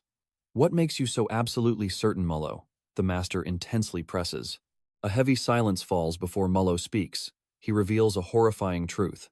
Even mindless beasts are exhibiting completely unnatural, erratic, and disturbing behaviors. The Bloodlord realizes the chilling reality. The beasts grow deadlier. This foul corruption is mercilessly infecting every single living soul around. Thus, Heinz decrees their paramount mission. They must unravel this maddening plague. Mullo bows in agreement as the Dark Lord rises from his throne. With Hans locked in the grueling task of rallying the undying sovereign's forces, he cannot be diverted. For now, gathering crucial intelligence remains their only viable strategy. The vision abruptly cuts to the magnificent Grand Divine Order. Whispers spread that Heinrich alone must step forward to shatter the impending doom. Dropping to one knee, he gracefully offers the radiant sacred blade. "I never doubted your ultimate triumph, Sir Heinrich," the holy maiden breathes softly. Bowing his head respectfully, he honors her unwavering faith. She gently notes the turbulent chaos that erupted during his long crusade. The Sacred Maiden speaks of a bizarre anomaly clawing out from the dark rifts, solemnly verifying the terrifying rumors as absolute truth. A volatile madness has bled from the void. Its chaotic nature makes it a catastrophic threat, an unseen terror defying all known logic and reason. Heinrich debates plunging into the corrupted zones himself, viewing this as the ultimate test for the holy vanguard. The Saintess urges recovery, but the unwavering paladin demands to strike back instantly against the darkness. The Holy Maiden falls speechless against his burning resolve. Conceding defeat, she realizes taming his righteous fire is impossible. Suddenly, a critical, forgotten ritual flashes violently into her mind. With the sacred blade finally secured, an ancient rite must be performed. This sudden declaration leaves the stoic warrior completely baffled. Reaching out, she chants, "Blade of the heavens, awaken your true splendor." She charges Heinrich to unearth the hidden truths, and he vows his very soul. An attendant approaches, bearing a revered relic on fine velvet. Onlookers gasp as the divine weapon radiates overwhelming, terrifying pressure. The Saintess fastens a sacred pendant around his collar. "Heinrich Landgard, you who conquered the absolutely impossible." She bestows the legendary title, the Supreme Paladin of the Order. Instantly, the crest upon his heart ignites with blinding brilliance.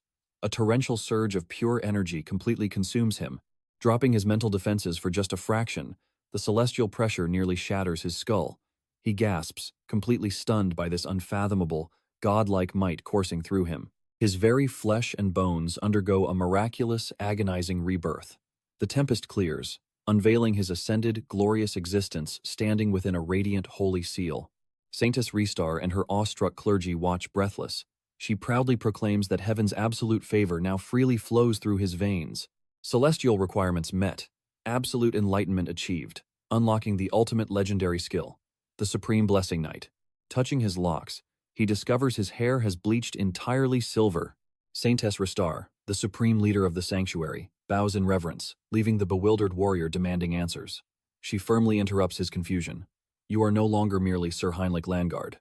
She anoints him a living divinity, deeply shocking him. This supreme benediction, bestowed strictly by heaven's undeniable command, serves as the absolute mark of a truly reborn saint. Heinrich realizes he now stands as an equal to the exalted maiden. She commands acolytes to present the final gift, leaving the ascended knight bracing for another staggering revelation. The warrior's breath hitches at the magnificent sight. Behold, the Aegis of Triumph, a legendary battlesuit meticulously crafted by the sanctuary's most brilliant master smiths. The priests assist in equipping the majestic plates, revealing it is forged from mythic metals like pure mithril and indestructible orichalcum. Imbued with supreme holy runes and celestial shields, it transforms him into an absolutely unstoppable, living juggernaut. He watches utterly mesmerized as the legendary equipment seamlessly melds to his awakened frame.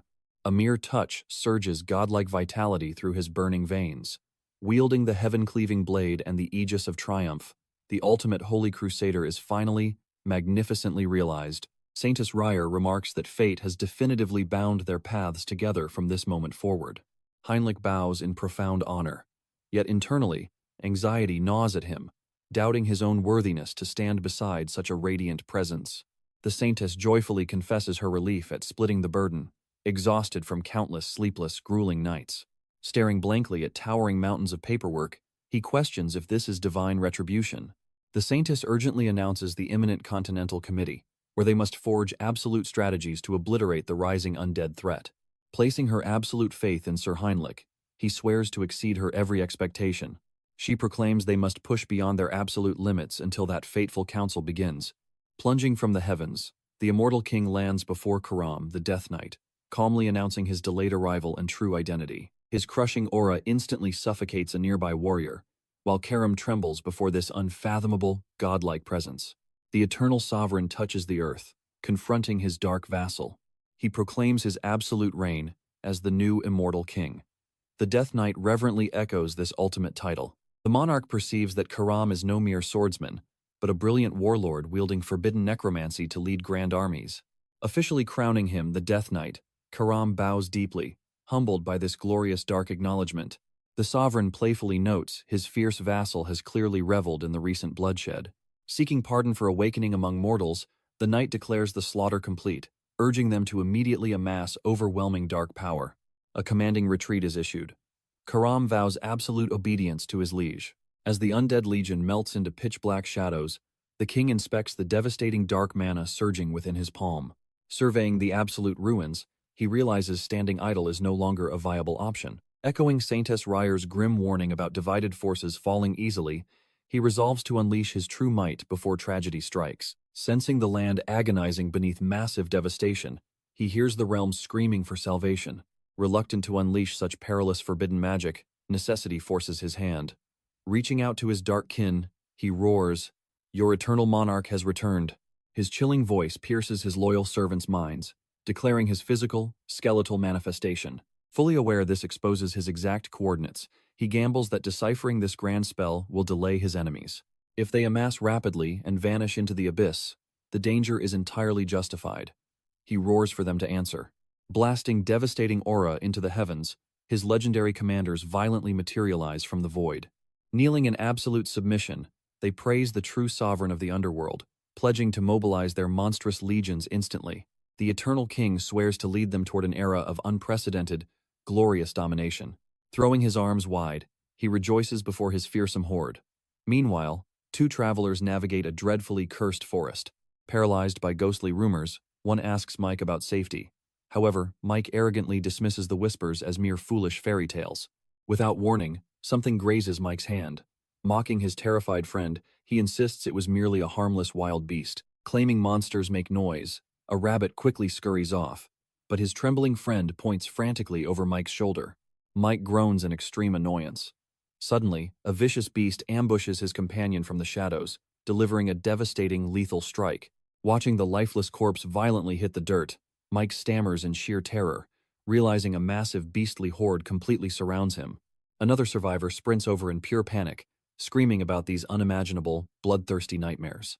Panicking over why deep mountain abominations are prowling out here, Mike freezes in absolute dread as the monster wave approaches. Tumbling backward in utter disbelief, he desperately questions how brainless beasts could ever unite into a highly coordinated demonic army. Tension silently brews outside the prestigious walls of the Grand Hubert Trading Company headquarters. Indoors, Hubert studies terrifying reports of northern beasts obliterating caravans, sensing an unnatural madness infecting the world, filling him with profound dread. He grimly calculates that this relentless escalation will inevitably endanger Tar itself. Hoarding immense rations and weapons, he abandons petty trade. Rising with absolute conviction, he declares true magnates secure unyielding loyalty over cheap coins. Glaring intensely at his grand tactical map, he asserts that these apocalyptic times require forging unbreakable legendary alliances. Analyzing routes toward Aonia County and the Iron Fortress, he vividly remembers urgent intel about the Citadel massively conscripting elite mercenary forces. Adjusting his gleaming monocle, he confirms this critical intel perfectly matches his desires. Inside a bustling tavern, panicked whispers claim the stronghold is doomed, as endless northern beasts begin a terrifying, unstoppable migration. One patron furiously curses these twisted monstrosities that multiply with terrifying, unrelenting speed. Gathered around the tavern table, the seasoned mercenaries pondered their next move. A veteran glanced sideways, questioning, "What is your call, Harley?" Harley smashed his tankard down violently. His eyes gleamed with ambition. "We march. How could we pass up a golden chance like this?" A comrade chuckled. "Now that is the commander we follow." Another leaned in, pressing, "When do we depart?" "Music. Do you even need to ask?" Harley scoffed. While the rookie blinked in confusion, the veteran bolted toward the exit. "We leave immediately." The crew suddenly realized their leader vanished without settling the tab. Cursing his name, the entire squad sprinted after him to collect the coin. At the lively guild hall, the desk clerk warmly greeted Harley. The veteran pondered if they had met. The clerk smiled warmly. "Any soul ignorant of your legendary name must be an outsider." Harley brushed it off, demanding a swift transaction. He boldly declared their intent to challenge the official contract exam. However, the desk clerk hesitated, warning them of the brutal difficulty ahead. Frustrated by the countless apologies, Harley's comrades spat back. What kind of guild refuses to hand out bloodshed to hungry warriors? An impatient fighter glared menacingly. Panicking, the clerk waved his hands, hastily drawing out an exclusive commission parchment. He shoved the scroll toward Harley, revealing a top-tier designated mission meant solely for him.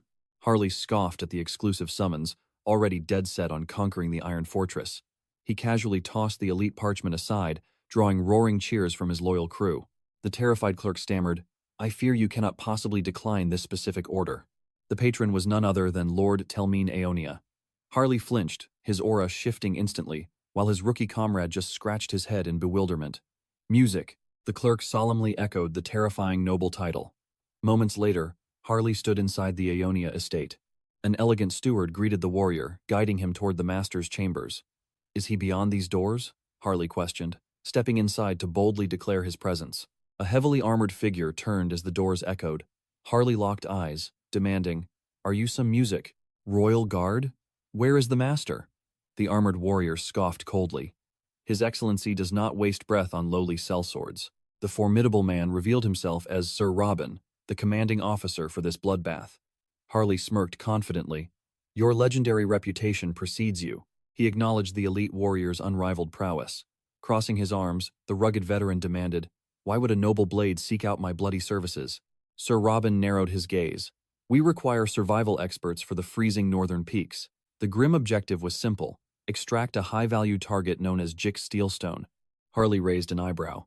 "Are those frozen peaks not crawling with bloodthirsty abominations?" The stoic knight clarified that this crucial hostage was their realm's master dwarven smith, music. Meanwhile, dimensions away in modern Seoul, the focus shifted to a sterile clinic. Han Xianghuan stood by his frail grandmother. "It is time to leave," he whispered. She smiled gently. "I feel perfectly healthy. Rest easy, my child." Hans Hyun exhaled, deeply relieved by her miraculous healing. Tyson chimed in, noting how the medical staff were utterly baffled by her rapid stabilization. Tyson lowered his voice. "Something defies logic here." Han Hyun asked, "What exactly?" The loyal friend whispered that the chief physician claimed it felt as if a supreme, holy cleric channeled divine grace into her for 4 continuous days. Tyson wildly speculated about secret holy connections, while Han Song-hyun smiled inwardly, knowing his own awakened abilities triggered the divine miracle. Strolling down the quiet ward, he deflected the suspicion, insisting his grandmother simply overpowered the illness through her own legendary resilience. Tyson chuckled, believing the heavens finally blessed her endless generosity. Shifting gears, he eagerly questioned their upcoming music strategy. Hans Hyun announced he had secured a tranquil countryside sanctuary for their safety. Tyson frowned with deep concern. "Will abandoning the bustling capital not ruin your future prospects?" Han Song-hyun kept his serene smile. "It is a necessary sacrifice." Later that night, he sincerely apologized for causing Tyson such anxiety. He revealed that traversing vast distances was no longer a burden. As dawn broke, the strike force marched relentlessly into the icy wilderness. Harley led the vanguard with a stony expression. A trailing royal guard muttered, "Every warrior is suffocatingly wary." This brutal decree descended straight from the sovereign. Harley noted Sir Robin's fierce dedication, respecting the impressive noble for shedding blood on the front lines himself. Sir Robin signaled a halt, declaring they neared Geonic's exact distress beacon. Harley immediately demanded tactical details regarding the last communication. The noble grimly explained. The dwarven smith witnessed beasts moving with unnatural intelligence. He concealed himself to broadcast a magical distress pulse. A shivering sellsword groaned through chattering teeth. Did he truly need to scale this frozen hellscape? A veteran comrade scoffed. Dwarven obsession with legendary ores knows no bounds. Harley remained dead, silent, quietly absorbing everything. Trekking further into the snow, he realized this squad consisted of legendary Tar veterans, an absolute powerhouse unit. Without warning, a chilling bloodlust spiked in the surrounding frozen wind. He roared a desperate warning to brace precisely as bloodthirsty monsters erupted from the ice. 2 confident fighters dashed ahead, roaring, "We will crush them!" Music! A magically charged arrow slammed into the beasts, detonating violently. The bold vanguard gasped in sheer shock. The beasts emerged from the smoke entirely unscathed. The seasoned mercenary cursed loudly. "These demonic freaks mutate the deeper we plunge." Her comrade confirmed the terrifying leap in enemy defenses. Harley cracked his knuckles, grinning fiercely. "Looks like I am up." His aura flared, taking a battle stance. The seasoned warrior launched forward, striking 2 colossal beasts simultaneously with absolute savagery. Gripping 2 orcs by their throats, he growls, "Ready to die?" Elsewhere, a dark night descends upon a grand estate. Deep inside, a vampire lord quietly reviews his blood-stained documents. The truth hits him. Hans successfully extracted secrets from the Banshee Queen. With the Veroslak clan and Banshee underworld securing the nation's shadows, he totally relies on Harley to completely master the chaotic forces of absolute madness. Suddenly, an icy dread grips the vampire lord's immortal heart. Confused by this unfamiliar terror, he slowly raises his trembling gaze. Mulo bursts into the chamber, shouting his lord's name. The vampire demands answers immediately. Mulo warns that beasts are invading the demon forest. The lord coldly replies that 2 true bloods were deployed.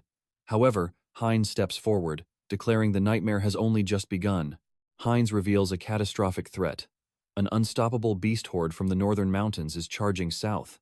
Meanwhile, Harley senses a dark aura expanding everywhere. Scanning the cursed landscape, he recognizes this terrifying phenomenon. Pure, unadulterated madness is leaking out. Merely breathing this toxic air instantly corrupts every creature in the cursed zone. The fierce warrior casts an anxious glance at his comrades. Robin rallies the group, announcing their crucial destination is incredibly close. Meanwhile, Harley observes this chaotic energy barely impacts ordinary humans. Yet, deep within, he feels the demonic energy violently invading his veins. His physical power explodes exponentially, but his bodily control slowly slips away into total chaos. Activating his unique mutation power, he suppresses the terrifying transformation, grimly acknowledging that without it, he would have completely lost his mind. A knight orders an emergency halt. The nervous mercenary questions, "Are more deadly beasts waiting ahead?" Robin chuckles, claiming Harley actually looks like a beast himself. The mighty warrior smirks. "This is absolutely perfect for me." Suddenly, a camouflaged figure emerges from the dense shadows, whispering, "They are already here." Master Blacksmith Geonic Steelstone steps forward, claiming he awaited their arrival. He offers to guide them through his secret tunnel, but Harley bluntly refuses. "I cannot." Robin demands answers. The scarred warrior confirms his darkest fears. He barks a warning. "The horde is charging. Descend right now." Robin frantically commands the squad to guard their vulnerable rear. Sprinting down the treacherous peaks, the squad desperately flees the monstrous stampede. Geonic casts a terrified glance backward. A savage beast lunges at his exposed back. Geonic shrieks in pure terror. "Save me!" Instantly, Harley rockets forward, brutally slicing the towering monster into bloody pieces. He fiercely grins. Slaughtering such massive prey is incredibly satisfying. Robin shouts, "Stop playing around. They will massacre us at this speed." Reacting instantly, Harley snatches the stunned dwarf off the ground. During their desperate escape, John curses the relentless chase. Harley coldly agrees total annihilation is imminent. The panicked mercenary screams, "Isn't there any other survival method?" A heavy silence falls. Harley suddenly turns to Robin, demanding his entire cut of magic stones. His core energy is completely depleted. The noble knight surrenders the precious loot, praying this desperate gamble secures their vital mission.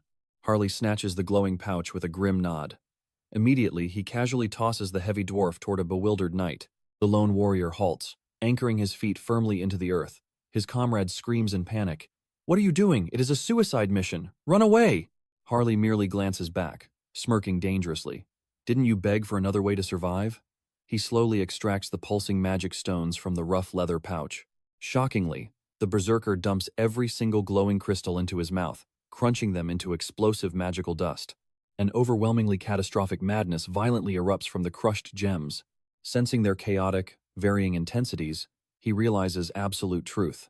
Absorbing this chaotic energy through his unique mutation will shatter his limits, unlocking truly infinite power. He fiercely declares, "I shall swallow this world's entire madness," forcefully triggering my ultimate awakening. Instantly, his core ability, savagery, violently evolves into the legendary skill, Mad Beast. His physical form undergoes a monstrously terrifying expansion. His glowing eyes snap open, releasing a deeply sinister, triumphant laugh. Gripping a massive battle axe, the awakened predator prepares for absolute slaughter. The monstrous tide crashes toward him. He confidently declares the grand massacre has begun, feeling his boiling blood completely surging with unstoppable, divine wrath. The berserker charges forward, roaring about this incredibly scorching, explosive power. He launches himself fiercely toward a massive, attacking beast. Deep inside the bloody chaos, he violently orders his enemies to perish, ruthlessly butchering their ranks. He stands tall upon mountains of shattered corpses, fully embracing the terrifying supremacy of the mad beast. His stunned comrades cannot track his godlike speed. A terrified knight breathlessly admits his title as TK's strongest warrior is an absolute, Undeniable reality. Robin quickly corrects the trembling knight, stating, "He is not merely TK's strongest weapon.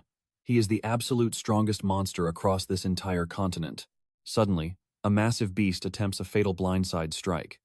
Yet, the legendary warrior simply glares back with a chillingly arrogant smile. One devastating swing totally obliterates the pathetic creature. Standing victoriously atop an ocean of monstrous corpses, he casually brushes off the blood. Well, problem permanently solved. A profoundly awestruck Robin desperately sprints toward the blood-soaked hero, anxiously asking, "Are you completely unharmed?" Jonik loudly praises the legendary feat, declaring, "You possess a proud dwarf's bravery." Harley mercilessly smirks, mocking, "Weren't you pathetically crying while frantically running for your life just now?" Without warning, an unfamiliar aura erupts. What is this terrifying presence? His instincts scream to flee. This chilling pressure is unprecedented. Robin demands answers, but he mutters grimly, "We are in grave danger." "Listen closely," he cautions. "If that approaching beast finds us, only I will survive this massacre." Jonik refuses to surrender. Retreating is impossible now.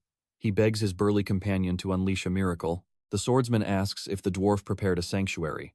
Getting a nod, he demands, "Can you conceal our entire group within 10 minutes?" Jonik smirks with absolute confidence. 5 minutes is plenty. He grips his magnificent weapon, whispering the name Ellen. Harley stares at the gleaming artifact. "Is that an enchanted relic?" he marvels. The dwarf shouts to brace themselves, sparking instant panic. Gathering immense aura, he smashes the earth. The very foundation quakes violently, splitting apart beneath their trembling boots. Jonik ruthlessly hammers the bedrock with his glowing pickaxe. Wiping his sweat, he smirks at the stunned party. Is this sanctuary cozy enough? Safely inside the cavern, a paladin gasps in sheer disbelief. He carved out this entire fortress with just a few mere strikes. Harley plops beside the dwarf, completely awestruck. "You are an absolute legend." Out of nowhere, a system prompt for ability absorption triggers. The swordsman's eyes widen, sensing a hidden opportunity. The legendary pickaxe Ellen glows as the target catalyst. He gasps. This artifact holds unfathomable, world-shaking potential. Locking eyes on Jonik, his greed awakens. "I must possess that treasure," he vows. Suddenly, the cavern roof violently crumbles upon them. "Do you hear that roaring?" A terrified knight whispers. His comrade trembles. "Is it the nightmare beast Harley warned us about?" Robin grimaces. "The apex predator is right above our heads. It is viciously feasting on the slaughtered monster corpses." Panic ensues as a soldier begs to flee. "Suicide," Robin warns. Suddenly, Harley erupts into maniacal laughter, drawing everyone's bewildered gaze. The swordsman steps up. "I will become the bait," Robin gasps, calling it a death sentence. Yet, Harley's eyes burn. "I am taking this gamble." The mercenaries break into cold sweats. "Are you absolutely insane?" they cry out. Pointing straight at Jonik's legendary weapon, he smirks. "I can pull off this miracle, but only if I wield that." He calls it mere insurance against death. The dwarf fiercely protests. "This enchanted relic has restricted charges." Jonik scowls, demanding why he hesitates. Ultimately, survival outweighs greed. Gritting his teeth, the dwarf surrenders the glowing artifact. Harley grasps the handle firmly. "I owe you my life." Yet, his grip remains stubbornly tight. The swordsman fiercely orders him to release it, sparking a fiery rebuttal from the reluctant dwarf. He mocks that Harley would swing the artifact like a mere spatula. Snatching the pickaxe, Harley sprints into the darkness. "I will bring it back," he lies. Jonik screams in outrage. Running, Harley thinks, "I am keeping this treasure. My protection pays for this relic. We are square." Smirking wildly, he celebrates hijacking the legendary Ellen. He quickly corrects himself. "Actually, I just enslaved a master dwarf.